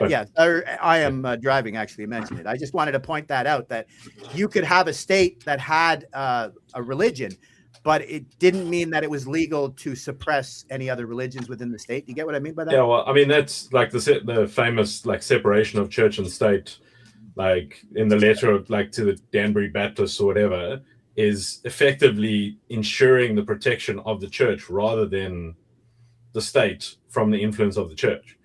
And that's often used the other way around, or argued the other way around. I think both ways. Well, there's a protect. Yeah, so they're saying we know we have to protect this religion in order to protect our religion. It's like you can't just say it's only for our religion. So like that's the idea. That's the spirit behind it. Universalism is a dirty word, right? It is. But I think that they were smart enough to recognize. Yeah, the way I say it is that was put into place not to keep religion out of the government, but to keep the government out of my religion. I see it both ways, actually. You guys don't see it that? Sure. though? Like, I do, but because it's been overused the other way for that's so how your long scholars now. have Yeah. interpreted it, you mean? Yeah. I Yeah. hate that too. Well, I mean, the Confederate, the letters, the letters that when Jefferson wrote and got clear on the whole idea of separation of church and state, it seemed like that gave a lot more clarity to the spirit behind the idea. But can Well, I it's- point out the fact, hold on here. Can I point out the fact that we are a product of our environment, like y'all said, right? And trauma. So what were these gentlemen reacting to? Were they reacting to government oppressing religion, or were they actually more experienced with you get what I mean? Like, I believe that the only thing that was really conscious at the time was the fact that, you don't want the state to mess with the religion, but I don't think they saw it as a two-way. Do you get what I mean? I don't think they I really. believe I you're do. right. I that do, it was a because the church was persecuting its own and the schisms, Yep. right? They were trying to get political power.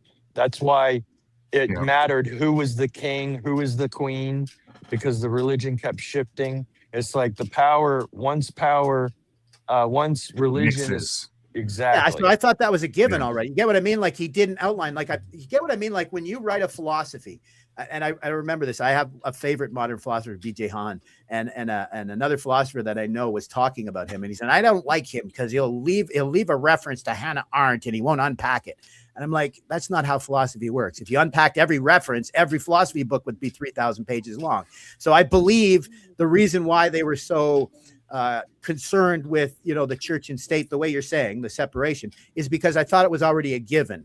Like, I believe that was the ethos of the American experiment, was to separate the state from the church. But I believe, maybe, just tell me what you think. I believe he had to outline it's not just that's a problem. It's also a problem that maybe it'll go both ways. Mm-hmm. Right. And because most people Yeah. that were reading him already knew that the state wants to mess with the church, right? Church of England, just as an example. And I mean, the France, so I believe he was just writing what he needed to clarify, because again, we used to have a shared resonance when it came to, right? Someone reading his letters would have known the history as to why he was doing this. So you get what I mean? I think he kind of Yeah. left that out because I Yeah. thought it was a given. What do you guys think? It is bad because Gibbons, been talking about that lately I know, yeah. all over the place. Yeah. It's like, no, there are Gibbons. Like, we in our culture have Gibbons that in 100 years, people We've may forgotten. not Yeah. understand the Gibbons that we have, that we just take for granted. Yeah. he's Well, I really mean, thought Al, you were saying, I think Good point. one of the gifts America's given has been the gift of freedom. Yes. And Of there's identity, an of agency. experimentation of that, and that's religious freedom and like the ability for you to actually live in that way. But I think we're finding almost the limits of that, or the tension of that, with everybody's pushback now on liberalism has become like this terrible word that it's like we don't know where it is. We don't know what the true liberals are, because they don't know what they What do you stand mean for. by What do you mean by that? We talk about free markets, but how does free markets work in a global economy when it And what do you mean by have- free market? Like, there's never been a free market, right? It's all been modified. but I free. mean, even just from an ethical point of view, of free markets are great, but not when you're partnering with countries that are working with child labor. yeah, And then it's like, well, free markets are terrible then, because yeah, because you're you're just gonna abuse empowering it. free capitalists to make a lot of money by abusing other people's children. But because they're not in my country, I'm fine with it. That's not okay in a nation that's trying to hold on to Christian ethics. And that's where it's like those tensions are not being addressed, because hey, it's actually hitting our money, and Pocketbook. price of houses are going up, so we need to have simpler answers a lot sooner. And it's these very complex things that I think we are trying to touch on around, and like politicians are trying to tiptoe around because people are passionate about them but don't have easy solutions, because they don't have easy solutions. No, there is no, yeah. But do you understand what I'm getting at here? I believe there is there is like, I believe we are living in the simulacra, right? Because look at religious people in the public. So you have real devout religious people. I usually notice by their actions, not by their public displays of faith or their, you know what I mean?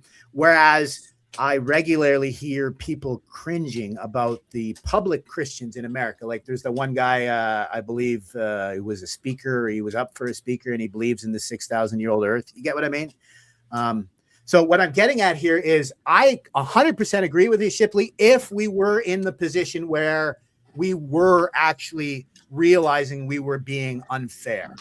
But when you crunch the numbers, I argue that secularism is the most harmful religion that we have ever dealt with in history. Because if you just look in the last 100, 150 years, it has caused more deaths than all the other religions combined, in my opinion, right? Because if you look at the 100 million in China, the 50 million attributed to Stalin, and you just keep looking at how, just historically, when you think you are the center of the universe, or if you think you're better than someone else, or if you think, and I love this because Ricky Gervais is almost right. You know the joke Ricky Gervais says? He thinks it's funny, but it actually shows his ignorance. He says, well, there's not much difference between me and you. You believe in your God and disbelieve in all the other ones. I just disbelieve in one extra God. Well, that's BS. Yeah. That's the total. Because someone gave, you guys can look it up. Someone gave an example of the one that I remember was like, if you were in the mountains and you found a pocket watch, right? Like no one's making pocket watches, never been invented. Like that would be magic to you, right? What are you going to attribute that to? But there's a modern example where, I can't remember the exact example, but it's like, oh yes, a cook. Okay. So if you go into a restaurant and you sit down and have a fabulous meal, aren't you going to assume there's a cook of that meal, or are you just going to assume that it just appeared? You get what I mean? So that to me is the real takeaway is the hubris of the human condition. You get what I mean? It's black and white. Yes. It's either absolute belief or absolute disbelief. In reality, most of the academics I've talked to are mostly in the agnostic camp. You get what I mean? Leaning towards faith. Yeah. And I love the modern, like the example I use. To go to the mountains. No, I think we have a better example. I use electricity. Ask anybody, I even had an electrician who couldn't explain electricity. Electricity is one of the most complicated things in the world. Yeah. But everyone has faith that when they flip that switch, the light's going to come on. That's the same as faith. You get what I mean? Yeah. And so what I'm seeing is black and white. And if we were, and this is why I'm so adamant about it. If we were be more open to people who aren't against you, but just aren't fully in your camp, you get what I mean? I think that, and that's the problem with America. Are you telling me that America is the same ideal that we're broken? Because I argue it's the opposite. America and Canada is broken not because of faith influence, but the lack of faith influence in the country. I think the positive of what you're communicating, I agree with. Mm-hmm. I think where we disagreeing, I think is it's like that taken to its nth degree leads to the exact problem that we actually see. So almost the establishment of something of a secular-ish environment that allowed for pluralistic engagement of religion or multiple different expressions of Christianity at the founding. That I would agree. That's not the secularism we've been living in. We've been living in a secularism that oppresses the religious and the believers. Yes. So that's what I'm getting at. That's what I agree with you that it's that what was the beautiful thing was actually that America set up a secular-ish environment that allowed for multiple different expressions of faith to be genuine and be brought to the table. Perfect. But that has been used to oppress, I think, a Christian value of influencing culture for a long while, which Scott, if you actually listen to a bit more of JD Vance, he actually touched on some of that in his interview with Rogan, of pushing back, of saying because Rogan was asking whether the 10 Commandments should be put in schools. And that's about where I got to when I stopped. That's where he had to stop. Yeah. And I mean, I don't agree with absolutely everything, but I think he had some pushback of saying, hey, Christians have not been allowed to actually bring their faith to the public square for a while. And there needs to be, and there is being a pushback on it. And I think in a very unhelpful way in a lot of ways, with the Christian nationalist ideas and trying to figure that out. But there is a potentially helpful corrective to it of saying, how do we actually bring our faith to the public square, whether that's America or South Africa or Australia or anywhere, or Canada, and in or Canada, in helpful ways, that it's like, man, we have to be able to share what we believe, why we believe it, because this influences how we live on a day-to-day basis. It's like it influences our day-to-day. Well, that's And how we need to be able to- individuation happens. Yeah, Young was clear about this. Individuation is in congress with others. So, and if you literally only interact with Christians, well, then you're not going to get a full, like, this is what blows me away. Most of the people, there's two camps. There's people who are afraid to study other religions because I think they feel it'll threaten their faith. But what I've found is people who study other religions, it just enriches their own faith. Like, believe it or not, the people that I study Buddhism with, some of them are great Catholics, some of them are great Christians, some of them are great, Vedantins. They just, like I told you, that the director of the New York Vedanta Center is like, he got like a PhD in Tibetan Buddhism or something. Like, that didn't change his faith. You get what I mean? And so I think that's what we're dealing with. It's not really like, it's not like the infiltration that I'm Driving was talking about. I believe it's actually because the people that are the most performative in presenting their religion, I think, are the most doubtful of their own faith. So that's why they want to suppress other voices so it doesn't challenge in them, or you get what I mean? So again, the lack of faith, I think, is actually the problem. And I'm not just talking about the secular people. I'm talking about even within, because look at here in Canada, the Christian faith is actually quite supportive of the secular movement here in Canada. So they almost never talk about God now in the United Church, believe it or not, because they say that, and they don't talk about Jesus at all because that's offensive, right? So you get what I mean? Like, so where does someone with faith go at this point, right? Sorry, I was wondering which religion was it that enabled an entire globe to adopt an idea that would allow 175 million aborted children every year. Oh, yes. Oh my God. Yeah, we can made talk up here in Canada. No one talks we, about it. We could talk about what Mao did and what the Soviets and the Germans all did, all we want, but I think unless you're willing to address the abortion question on the head, which is 175 million annual global, depending on the numbers, that's and that's the numbers that whoever that they there's like, yes, right. Yeah, you can't find them easily. Yeah. And what's the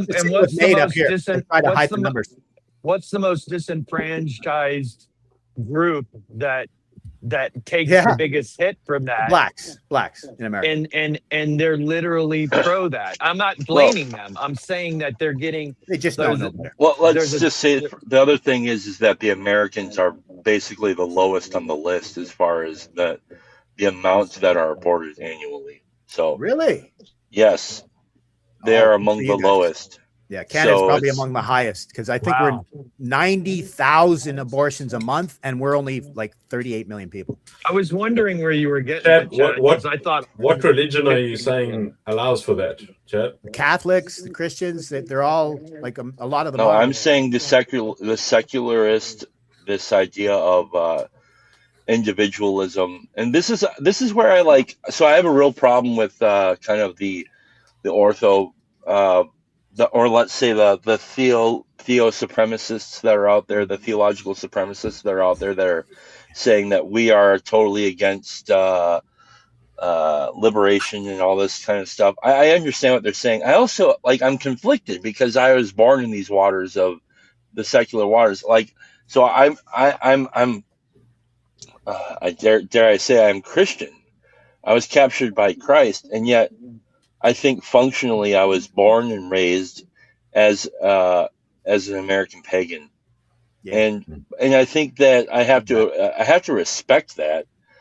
But I think that there's something about that that I don't want to turn away from or deny, because I think actually it's. I was talking to somebody about this, about the arts and stuff like this. Like I was shaped in large part in my American paganism by the arts and by media, and it's very powerful icons in that arena, and having been shaped by that, and now where I'm at today, I have no other tools than the ones that I have to help create the kind of artwork that I'm doing today, which I hope isn't propaganda, but yet powerful enough to change hearts.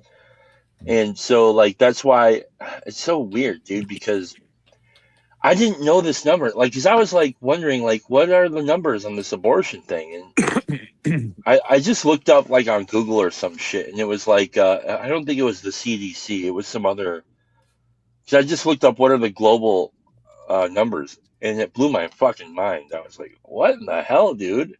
175 million annual. And that's, like, endemic.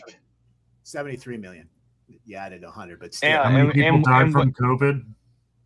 What's that? Yeah. How many people died from COVID? I don't Yeah. think it was that many. Oh, did I add 100? My bad. Give or take 100. Either way, I'll say this. I'll say that if you ask the average, and this is getting to Chad's point about secularism, you can say you're Christian all you want. But if ultimately you want what you want, the individualism, because I want what I want, what do I want? I want to be able to have sex without any consequences. Well, so quietly, I'm going to vote for what I want. And so, like, from a secular standpoint, there are way many Christians that want to claim Christianity, but they're going to vote what Brett, they want. This is why I think that you have to be careful of being in the position that you are and the things that you speak about, because, like, when you talked about like having a defense for killing, okay. Yeah. What you did in that is you just logically opened the door for mercy killing. And I think that because if you're willing to say I can defend my family against an enemy, then I should also be able to defend my family from suffering. And that means maybe something like MAID or something like that. And so what the Nazis did, you mean, right? Yeah, or just like I'm saying the opposite. I'm saying no. What I'm telling you is this: is if you have a family member, like let's say if you had your mother who was suffering tremendous pains, unbearable, unspeakable pains, and you felt that that it was be the right thing to alleviate her from her suffering by over medicating her or something like this, and that's justified. I'm not. Now here's the thing. I think that it is wrong, but sometimes someone ought to be willing to sacrifice their own soul and their own salvation for such things. Maybe, I don't know, but don't use it in the name. Don't use the Bible to justify this stuff, because it has no place. Yeah, but it's a totally different thing. But that was my point. My point is, well, this is what I'm saying. Listen to my perspective. I have to go to work later. Oh, yeah. The whole notion of me saying I'm going to give my life up and to not kill to save my family is literally suicide. I'm making a conscious decision to die, and that is the exact opposite of what I'm in supportive of. Whereas that is what MAID is. It is a conscious decision to die for whatever reason. I think your stronger argument, Brett, would be something of the order of loves, where it's you're not doing it for your own life, you're doing it for the sake of your family's lives and their lives. 100%. But we're not trying to undermine the value of human dignity, which is what Chad is holding on to, which is a non-negotiable Christian value. Right. And at no point which is what Olson was saying. Of saying, like, if it's my life versus somebody else's life, I think the Christian ethic is saying, hey, if I can die and it serves him, that would be a noble Christian thing to do. When you're adding in your family and protection there, it becomes messy. And I don't think there is a simple Bible verse that gives you a nice, easy answer. No. Especially when you have the sacrifice, Abraham sacrificing his son. Yeah. As a pinnacle story. Example. Yeah, that's a good point. Wow. But can I give you guys a little being example? willing to. Well, Yes. maybe I Yeah. can make Chad's case here. So here in Canada, I didn't even mention it because I try to avoid politics. But wow, right? We went Right. down that road. Before you get into it, I'm just going to say goodbye. I need to get Go going. on. Cheers, bud. You got anything you want to say before you go? No, it was just I don't enjoy delving into the politics side Thanks of for things the a lot of the pushback. time. It was nice But- that you still engaged with some of it. It was awesome. I really No, enjoyed your I- different perspective. I think we were far more on the same page than what Yeah, we like to think. But yeah. Anyway, and I love the pushback. good to see you guys. Yeah, you learn Oh, more thanks, about yourself Andrew. doing that. Yeah. Cheers, bud. Yeah.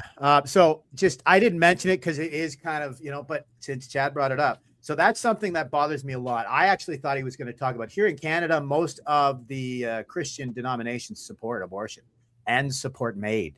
And I think Chad's right. I think maybe what he's getting at is you can support medical assistance in dying for the compassion reasons, but please don't couch it in a rich religious or a biblical, right? And I think what he's getting at here is soon as you couch it in a religious, because I did the numbers here in Canada. Not only are they playing with the numbers with accidental death versus like they add in overdose deaths into accidental death, which is nightmarish, and they do that so that MAID doesn't show up as the third leading cause of death in Canada now. Mm-hmm. But here's the scary thought: you would think that 100% of those MAID deaths are reasonable, and this is their wording, reasonably foreseeable deaths, right? You would assume. No. There are too many. Depression. No, that would be reasonably, because they would say, oh, well, they're going to kill themselves. No, there is too many. I think it's 6%. And again, I don't trust Canadian numbers.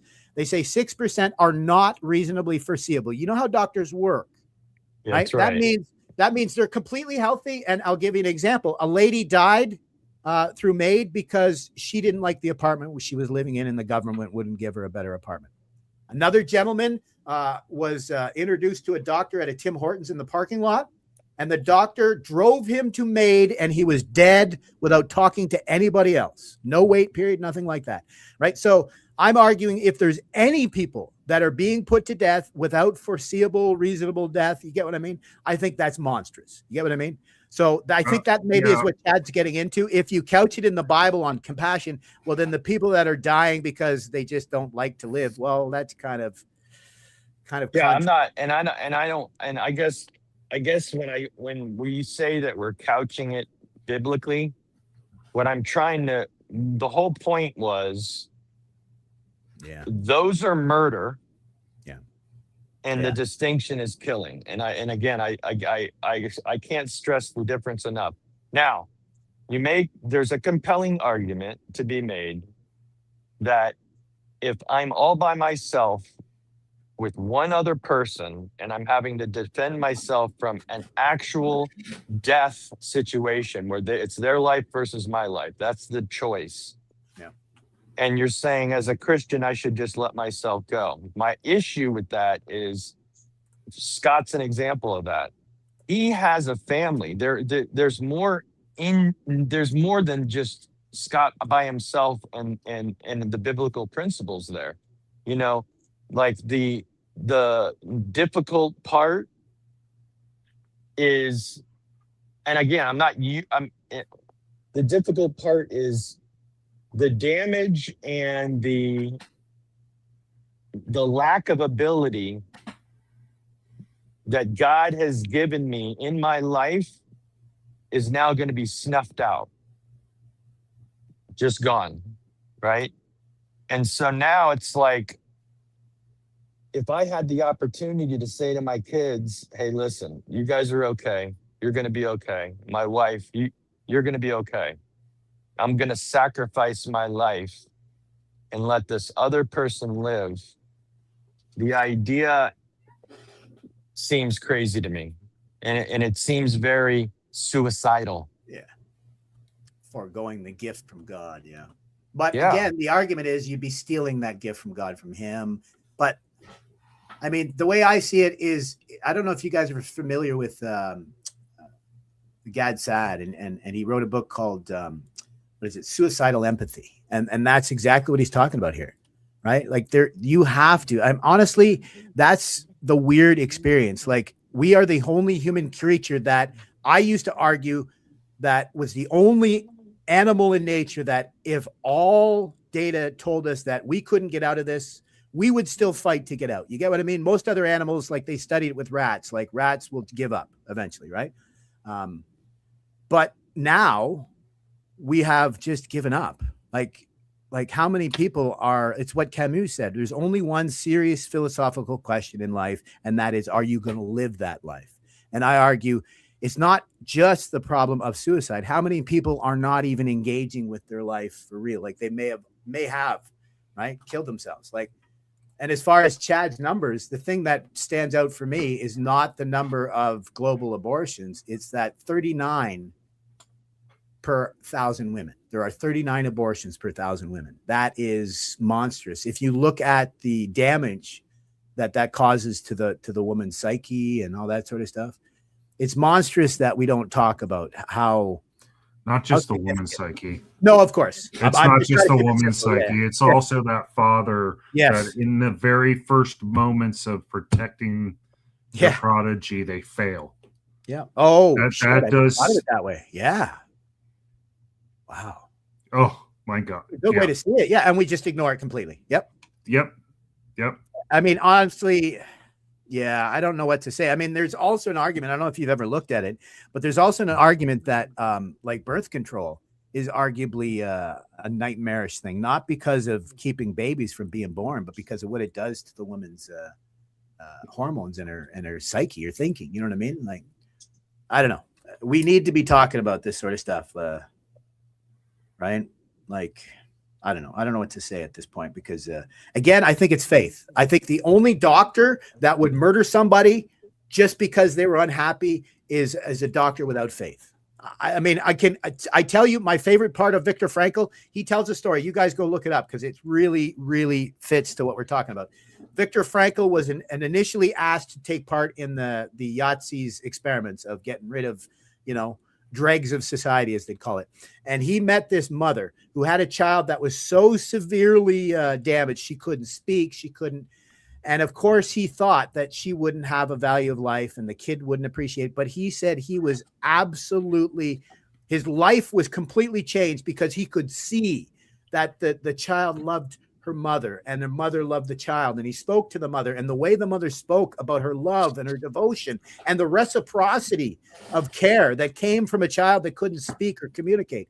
That to me tells me everything. You get what I mean? Like, just look at our history of institutionalization, right? I don't think the parents chose to put their kids into institutions. I think it was these atheist secular doctors who thought, well, you know what I mean? One human life, to heck with it. You get what I mean? No.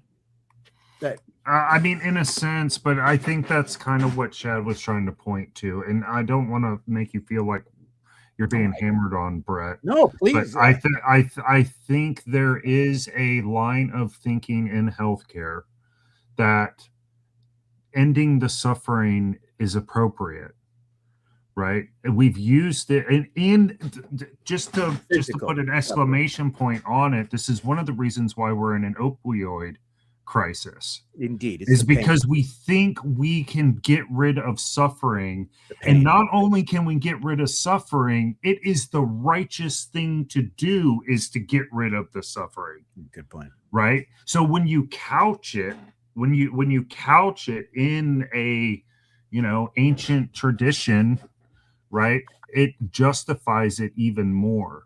And one of the things that I have been trying to speak to is that we are called to suffer. That is the Christian walk, is to accept the suffering, and not just accept the suffering, but with my back torn in shreds, laying in the stocks of the jail cell, I'm going to sing praises to the Lord. Yeah, Paul. Yes. And how often I fall so unbelievably short of that goal.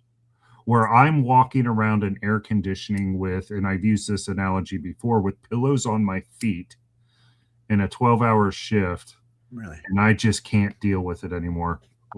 One of the girls at work has this little magnet. It's kind of funny, but it's also kind of sad. It says, "Not today. I peopled yesterday." Yeah. Yeah. It's got a picture of a sloth and a cartoon kind of look to it, wanting to eat. Yeah. Anyway. No, but just to understand. So, But I'm yeah. on both sides, so you understand what I'm getting at here. Like, if I can give you the insight, I actually think the monstrosity here is actually the doctors, believe it or not, because think about just evidence, okay? So it's not really about the biblical thing, but it is the fact that these doctors do not actually do their job, right? Do no harm. So doctors are ending people's lives because of suffering, right?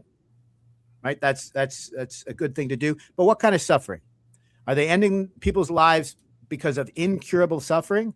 So when it comes to that, well, what kind of suffering? Is it like cancer that's eating them alive and they're suffering horribly? And okay, that I get it. But what about somebody who has just chronic pain, right? 80% of that pain is psychological. So they could be taught a way to manage it. But here's the nightmare. They won't. They don't. They don't.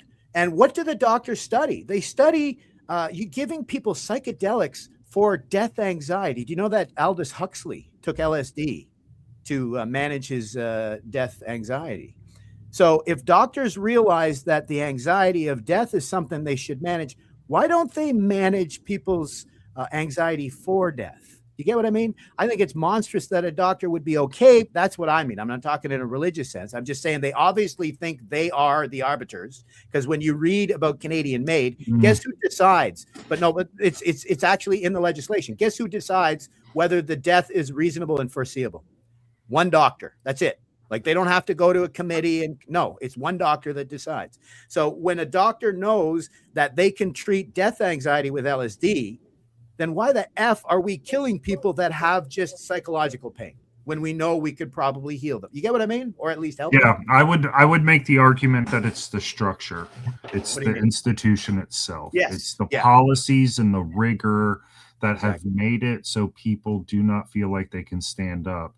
Oh, And as yeah. a matter of fact, it forces the system actually encourages the slaughter of all those who do stand up Oh, yeah, you're right. to reinforce itself. Yeah, yeah. Right. To protect itself. Yeah. Yes. And so then we Especially when get back into the institutions fail. same thing where we are staying in our lane, just trying to pay the mortgage. I got a family to think about. Therefore, I'm not going to do the thing that's necessary. And Yeah. nobody else does either. And you never get, there's probably a better word for it, but you never get a revolution or a reform Or a revelation. anything. Yeah. Well, just to give you an insight- Leon, you've tried to come in a couple times. I'm not letting you in. Oh, I was just going to say that. This was the AI kid Oh, thing that popped up way back when I first started doing this. I had my I'm not glasses gonna- on. Yeah, I'm not going to let Leon in, so you can stop trying to come in.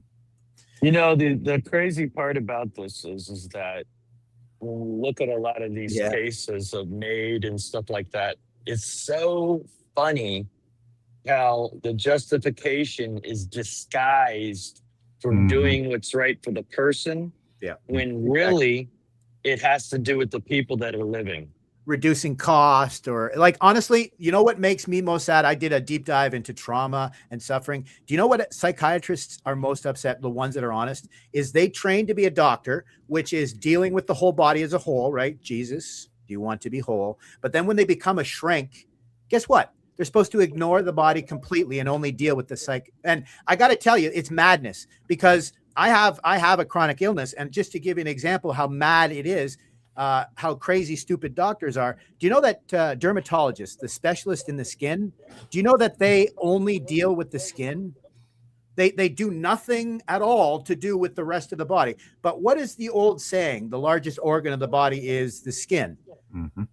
Like, it's madness to me. And I actually have run into it. I actually went to a dermatologist, and I found out this is not uncommon with other doctors. He didn't even examine me and diagnosed me with a disease. And yet the brochure that he gave me when I came in contradicted his diagnosis. And yet no one ever stops and goes, holy shit, That's the opposite of what he's supposed to be doing as a healthcare professional. And I mean, it's the same thing when it comes to religious. You get what I mean? Like, if people would just stop and go, well, what is my goal? To reduce suffering, not to eliminate it. That's, like you said, utopia. Do you get what I mean? So I think Christians, and this is where it gets crazy, I'm of the type of person that I think it's better to say something, even if it's going to break some eggs and upset some people, because I'd rather be told. You get what I mean? Whereas that's only 10% of the population. They say 90% of people won't say something because they don't want to upset somebody. But again, like the procrastination, the way I see it is, the problem is this is how society works. I don't know if you guys are old enough. I'm Gen X. This is why I'm so horrible to be around. But when I was growing up, if you dressed like a moron, your friends would tell you you're a moron. You get what I mean? But nowadays it'd be like, oh, you kill it, slay, girl. It's like, no, that's not how we better ourselves, either government, personally, religiously. You get what I mean? It's that, what did she call it? What did B call it? The antagonistic engagement. You get what I mean? Opponent processing. Yes. But that's authenticity is what I'm getting at. I argue that Jean Baudrillard was dead on, and BJ Hahn is circling what's actually going on. We are living in the simulacra because everyone is pretending to be something they're not. But we've forgotten, and I love that B mentioned the masks. The Japanese have this philosophy that we wear 3 masks. One mask we show the outside world, right? The one we're wearing right now. We have another mask we only show to our loved ones. But they argue there may be a third mask that we don't even take off for ourselves. So we don't even know ourselves. You get what I mean? I mean, that's the conscious, the id, and the ego. I don't know. Right? I think it's more like we're all playing a part. You get what I mean? The persona of Jung. It's not that the id and ego.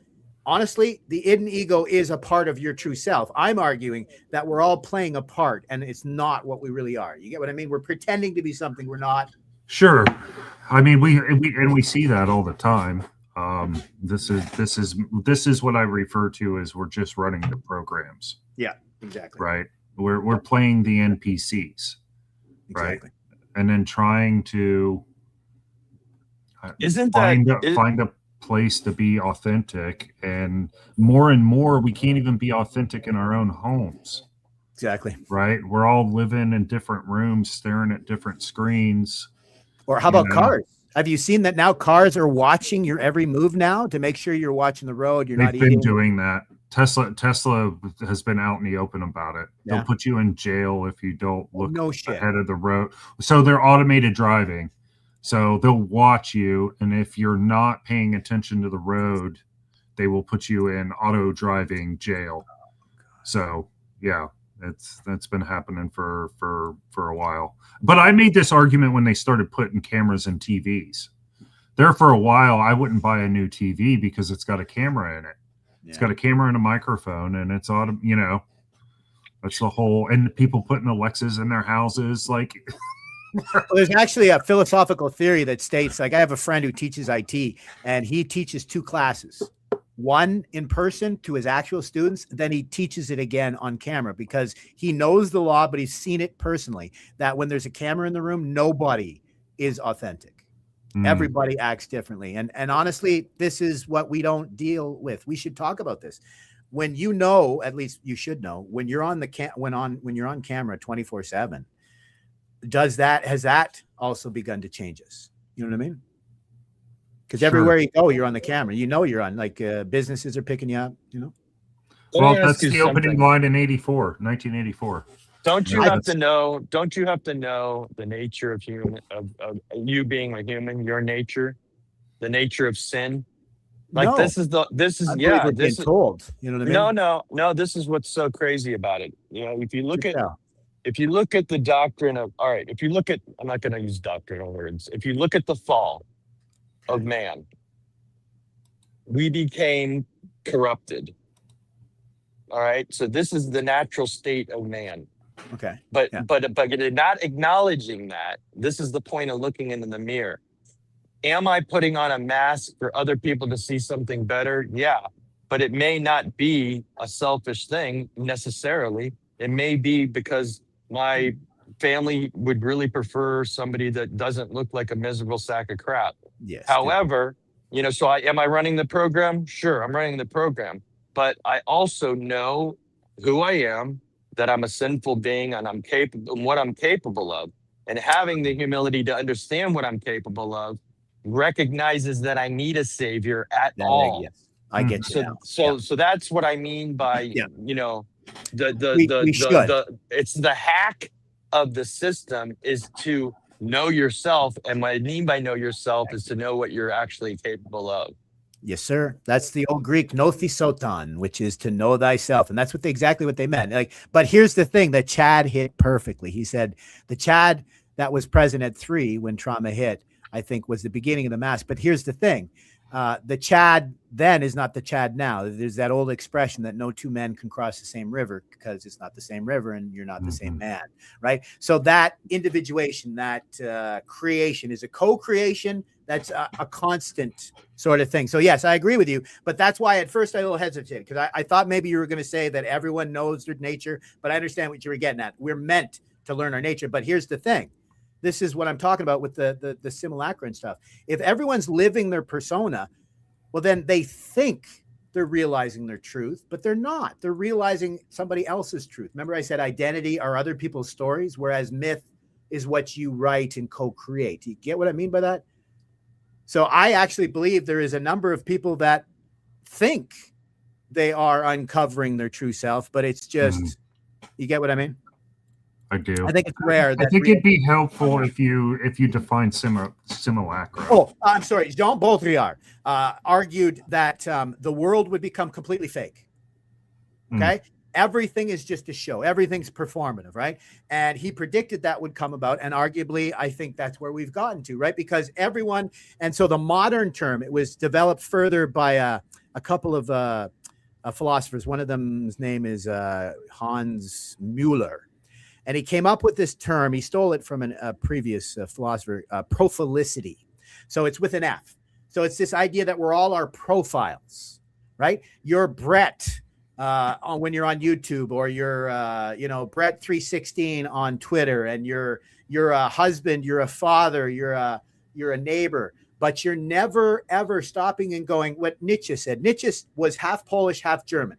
And what he found, people didn't understand identity. Because when he ran into someone, they'd either see him as Polish or German, or not Polish enough or not German enough, instead of realizing, and this goes back to your faith thing.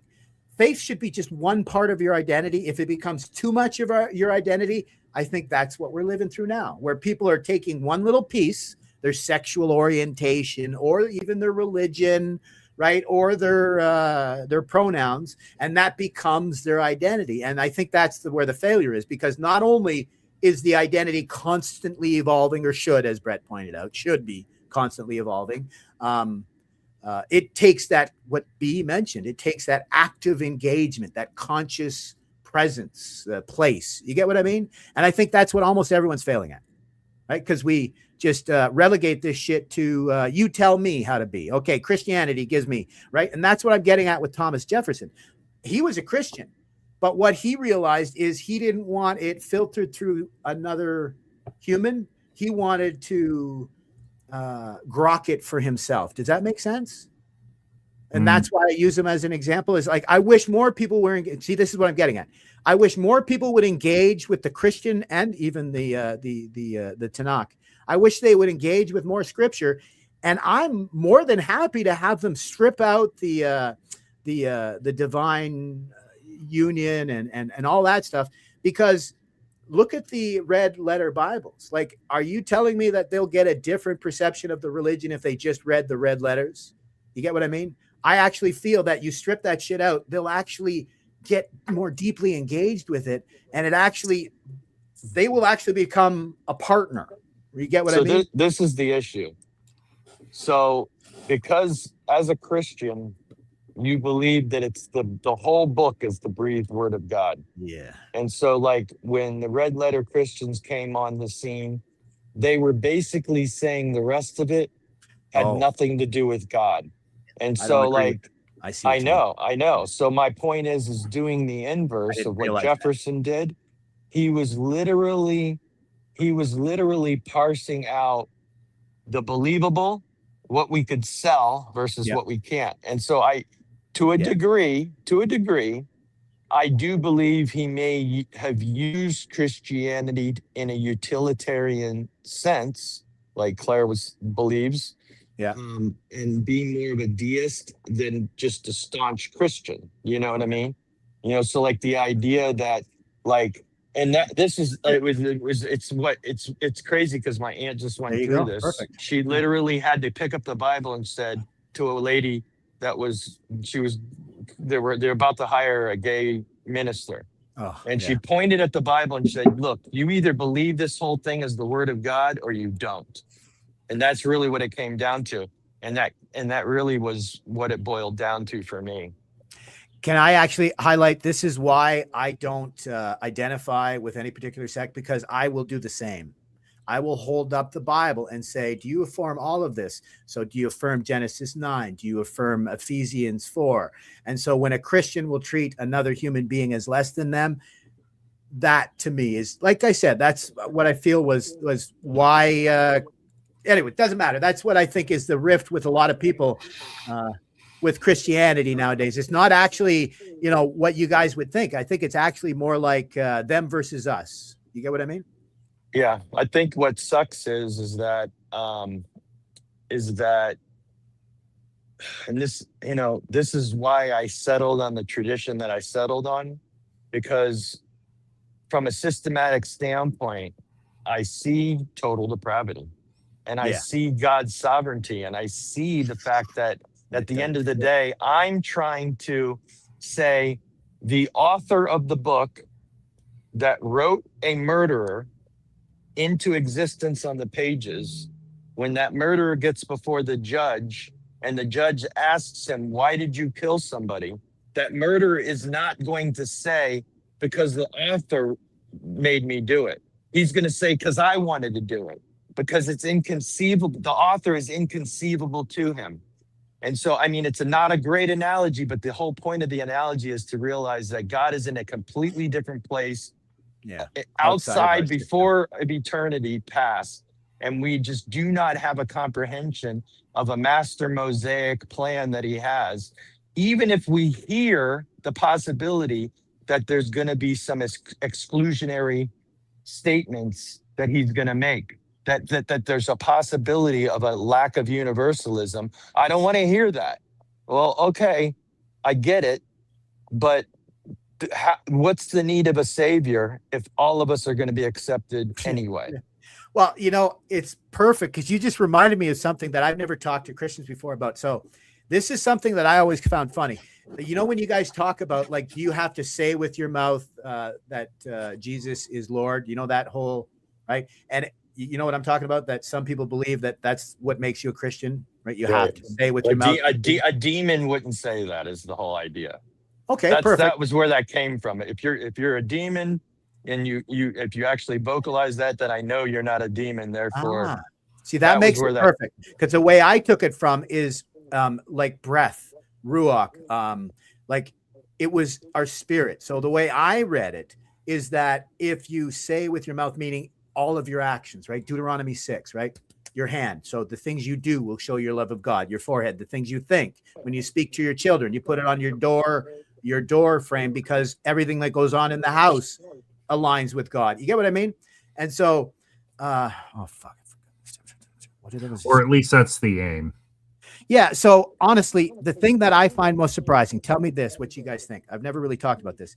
So I know a pastor that I actually watch for his Bible. He's really great. He does, he reads through the entire Bible, but he's the one that believes you have to say with your mouth that Jesus is Lord or you're not saved.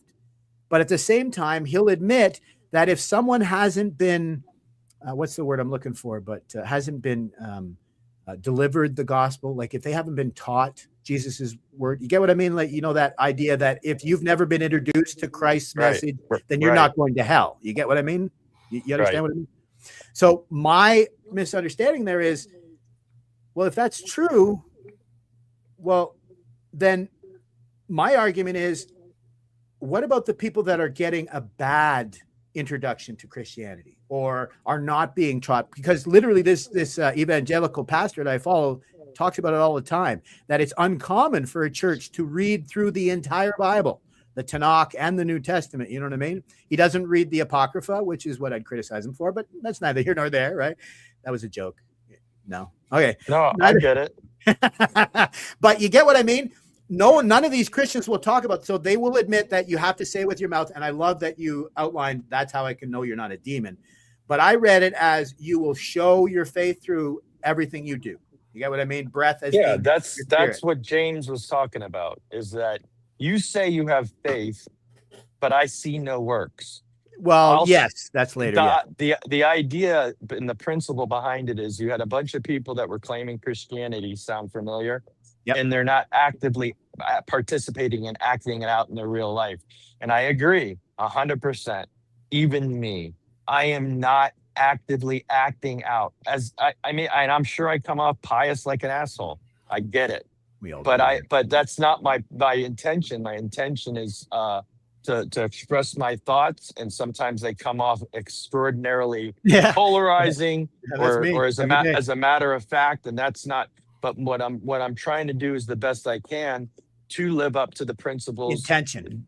Right. And so like that's why I love when Luke says that. It's, even though like I love it. It's like, show me as if, type thing, So like the goal is I am going to participate in this world actively, like I actually believe what I believe. Now, do I do it perfect? No. I'm gonna blend into them, but that's the thing. I don't think I'm any better than the next guy Yeah. Oh yeah. that's you're on the beautiful. other side of the street making a different decision. And to But your that's not the point, criticism. Oh, but my criticism is not about you not following. What I'm talking No. about is, what if we don't teach them properly? no, well, that was where I was getting to. Oh, So perfect, yeah. my thing is this: the idea of my tradition is that you can say all you want, that it was the leaders that you followed as to why you don't believe appropriately and blame them. And I would Okay. say that is not accurate at all, because you were attracted to what you wanted to believe from the very beginning. So when you ended up in a charismatic, feel-good church that's only preaching the love, love, love, it is because you were denying the other aspects of what Jesus was teaching, what the Bible was teaching. And so like you say, well, I can blame that they're being misled. They're misleading a flock. Yeah, they're misleading a flock. Jesus knows the heart, obviously. If somebody legitimately, if it was possible, would have an excuse to blame a shepherd for misleading them, then I think Jesus has a way of figuring that out, right? He knows your heart. But on the other hand, I think that if you're really honest with yourself and you ask, why am I attracted to this denomination? Why am I attracted to this Gotcha. religion? It usually has to do with something that I don't want to look at in myself, and I am avoiding it. So like when people, Jungian. you see what I mean? So Yeah. like there's this, whether it's subconscious or conscious, Yeah. I am actively participating in the choices that I make. So I see that's what why you I mean. feel like there is nobody that will not be accountable in front of God. Well, yeah. But see, what I'm talking about is, I've studied the Bible. I originally studied the Bible to understand literature better, right? I think I've mentioned that before, but then I've fallen in love with the Bible, because just not just its language, but just the ideas are wonderful. They're beautiful. But here's the thing. My wife was raised a very devout Catholic, and this is not unique to her. It's all over the place. She not only wasn't taught the Bible, she was taught what I think is the opposite. And to give you, no, but I'm not kidding. I sometimes will join a Discord that with Christians talking about this stuff. Usually they're not that much fun. They're usually just arguing against Muslims or atheists. But one time they were talking about this sort of idea. And every question I asked them, they either didn't know from the Bible or they misquoted the Bible. And these are people who have chat rooms in Discord where they're regularly trying to prophesize and apologize for Christianity. And they are misquoting the Bible. So that's what I mean by that. Like, what about the people who earnestly come to, say, a church to learn about Christianity, and they are misled by a bad teacher or a bad, like, imagine trying to be taught by me, like, gosh forbid, right? Do we blame those people because they don't know? Like, that's not a subconscious. Like, imagine if they really did go to a church like me. If I went up the street to the United Church, is it my fault that I was never taught about Jesus, or is it their fault because they never talked about him? You understand what I mean? I would think you're attracted to that particular church and that particular thing, whether you believe it or not. Yeah. There's something that drew you. But it's not like, oh, see, where do you live, Brett? You live in a big city? Because I'm a country boy. We only have so many churches, so you have to go with what. Scott can speak on that. We're kind of country / city. It's almost like this. We're not a city person. Like Atlanta would be the closest real city, but Florida is like this weird thing because so many city people have moved here. Mm-hmm. So that gets pushed into the culture. Oh, so the rule is, yeah, I gotcha. That's cool. Because see, here in Canada, it's not what you think. So you don't have a choice of a church, believe it or not. They are essentially all the same thing. They arguably, the only thing that's different is, and there isn't a lot of Orthodox, believe it or not, which is kind of sad. But the only thing that's different is some Catholic churches, but even them, some of them are pretty bad.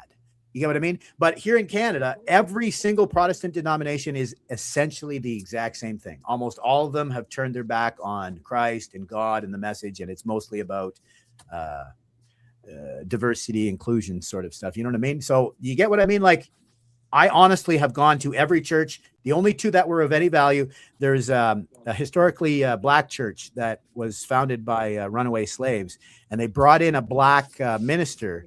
And I met him in the grocery store and he invited me. So I went, but he only stayed for a month. So they don't have a minister, right? And my wife's brother, they purposely got rid of their minister, United Church, purposely got rid of their minister to save money. Right. So that's, like, what I'm talking about. You know what I mean? I guess what I was trying to say, because I want to hear what Stephanie, I know. Oh, I'm sorry. I forgot. That's all right.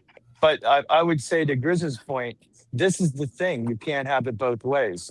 In our free will, we are freely choosing where we want to go and where we want to be. God, if you're going to say, is God drawing us? That's a great point. Because when we're talking about being chosen, the quote unquote hated word that people get triggered by, God draws us to him. Mm-hmm. So like the word draw in Greek, it's like they like to use it and say the analogy of the well. It's like, yeah, but you're not being compelled.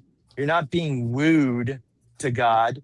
God's calling you. He's drawing you. So I'm not calling down to the well, hey, water, come up here. You know, I'm not compelling the water to come up. So he's drawing us out of the well. And that's the word that is used in the Greek, that where they try to change the definition of the Greek word and say it's a wooing or it's a, so like my whole thing is that we actively participate in this in our free will. But what I'm saying is I choosing God doesn't make me better than the guy that doesn't choose Christ. It doesn't make me better. There's nothing I have done that is better than this guy that didn't choose. It isn't anything in my part that makes me a better human being to say, I made a better choice than this person. This is why I believe what I believe. Because I believe that if he did not change my heart from a heart of stone to a heart of flesh and regenerate me from the inside, I wouldn't even have the conscious comprehension to desire faith and love him. And so like, that's why I'm so passionate about this, because it really does all fall back into what I believe from a doctrinal. Is my doctrine perfect? Clearly not. I don't think there is one perfect religion that checks every single box the way God would like it, you know? So I get why people don't like my tradition, even though they may not say it, they don't like me. Maybe and some people might just say they don't like me. But we lost Stephanie. Damn it. I'm sorry, Stephanie. It was my fault. It's not your fault. It was me. I Anyway, forget what you guys. I come so infrequently. I don't know what your little rules are, so I probably shouldn't even take part. No, I'm No, serious. you're 'cause- fine, Alec. You're fine. No, Alec. because I just- break your little rules. I don't and- get to see. I don't get to see her very often, and she usually has something. Oh, she needs a link. She she- said, "Is that her?" hey, She needs the link. what word are you looking up? Are you looking up what, like, so like when Christ said, all those that come to me, what word are you looking up? What Greek word are you? I just no. Actually, what I did is I just put down how it played exactly what you said. Initially, it used a term that was more like a cistern or a well, and the Septuagint changed it to more of like a flowing spring or source. I don't see a difference, but I see what you're getting at, right? This is I love it. It's a great what would you call it? I completely avoided what Jesus said, so I can add to that if you want. I've often thought of it as him chasing after me, though. More Well, like no, the it's shepherd stale. going after the one. I know. I hate that damn song. I hate it so bad. I just don't think it's like, it's ludicrous to me. Like, it's like, if we think God is not everywhere, but I get it. The personal aspect of Christ, yes. You know, he She does needs a the link. Yeah, Stephanie needs the Oh. link in the chat. She can't see it. Yeah.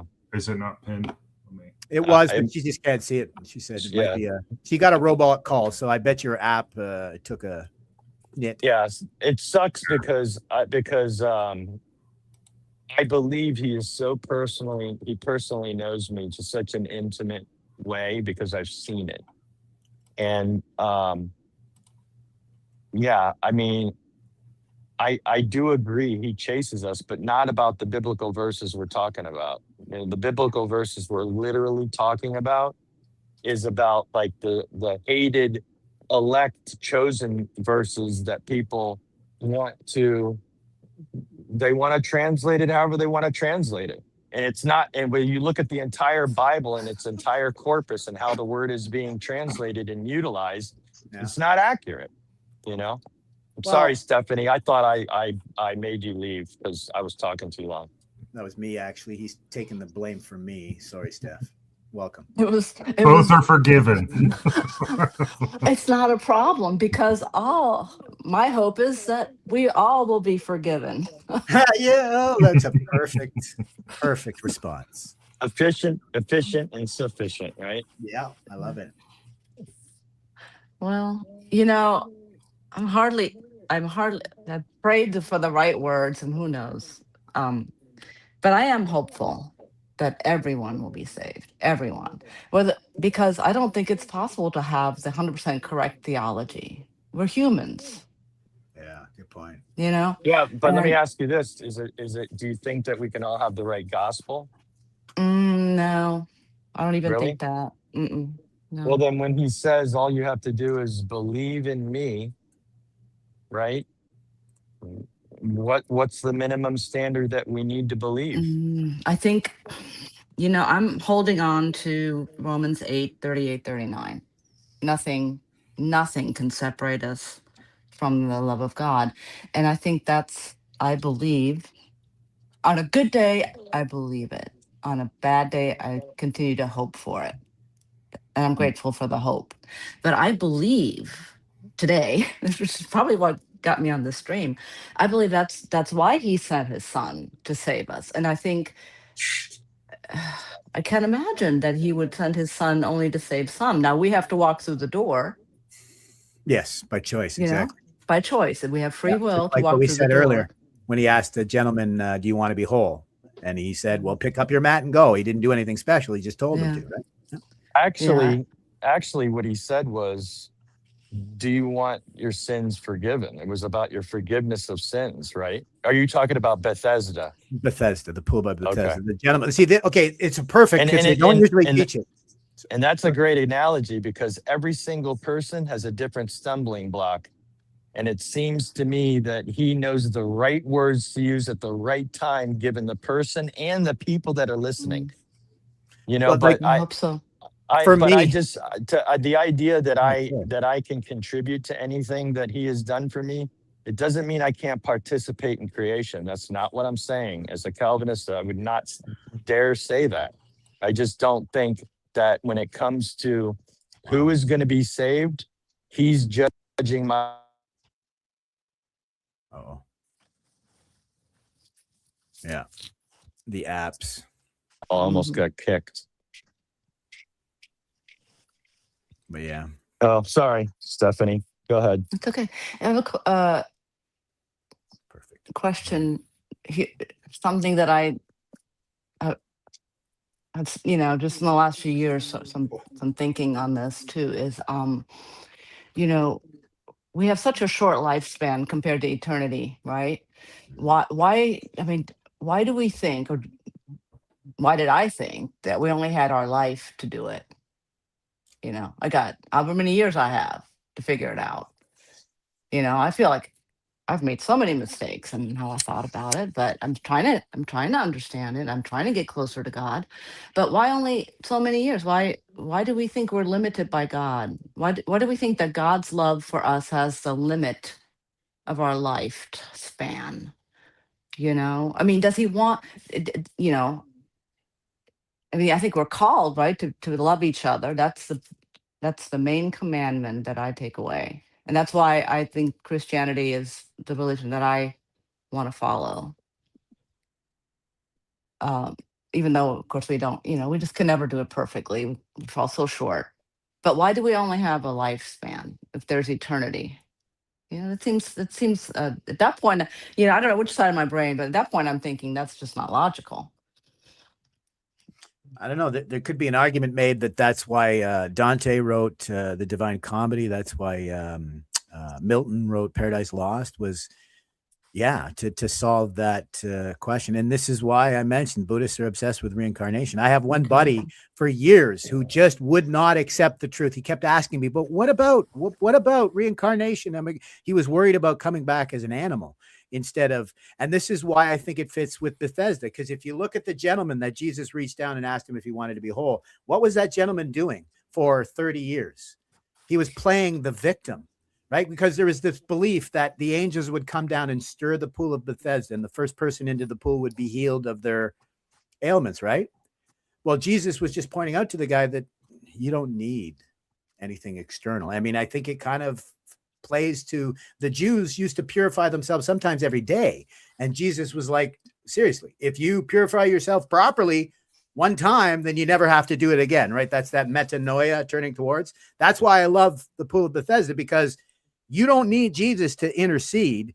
You just need Jesus to give you the confidence that you can do it.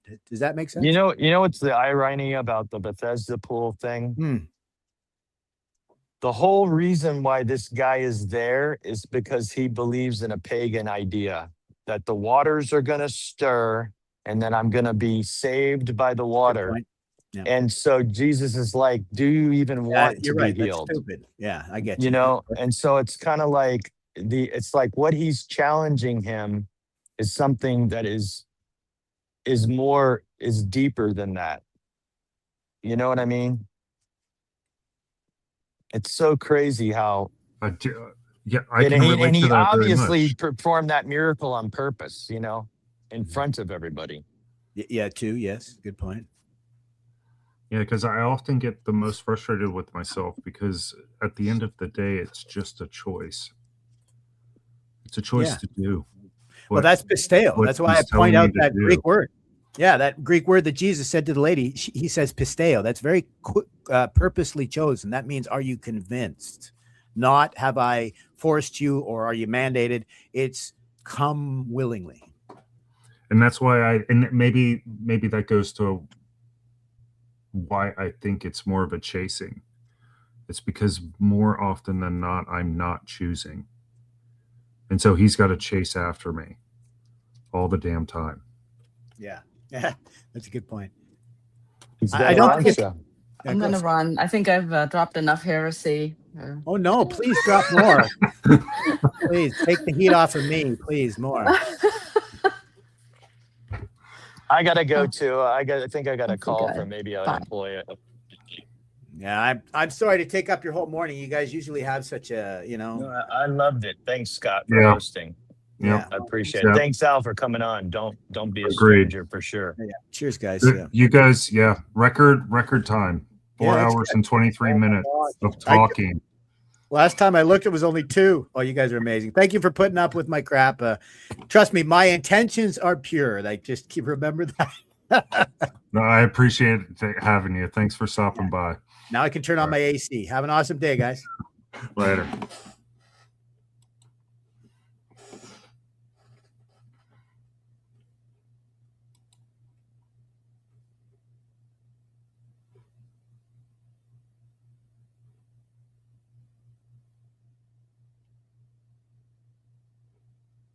It's not ending. Does that mean somebody else is in the lurk? I've hit the button twice. It won't end. Is this divine intervention? Let's see if we're still at 11 people. Yeah, looks like it's still going. I don't know. Maybe I should do a synopsis. So this all began with me trying to make a response to the critique that we're just sitting around not feeling alone. And so what is the appropriate engagement in the world? And when I look at the world outside of the spiritual, if there's even 2 different worlds, because the more I'm coming to look at this stuff and study, the more I'm seeing it that they're both and that happens within inside each and every one of us, where the spiritual and the physical are married together. And so where do you participate? Is politics the place to participate? Is it engaging in AI to keep politicians on the straight and narrow? Is it, because we found a few different places where we were looking at the macro and the ossified places of the macro. And I think it starts with and what we talked about was it starts with an inability to trust or discern. And as we've developed the world into a giant caricature that seems more like a simulation rather than a meaningful and purposeful life, that I have said is us just running our NPC programming and really not having a place that we can trust or that we can discern to be fully ourselves. I would make the argument that everywhere is the place to trust in the Lord and to be ourselves. And we talked about art and media and how that's become a caricature. Religion, a lot of times, has become a caricature. Healthcare, I mean, it's in the name. Health and care, and it's the exact opposite. Take some drugs, numb the pain.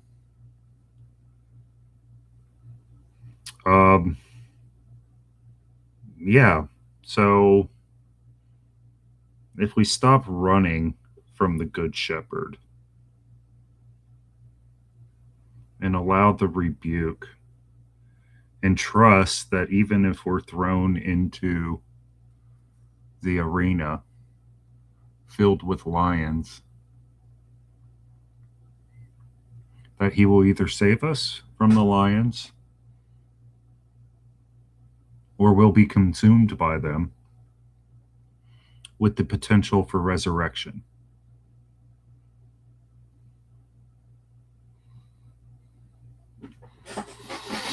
Oh no.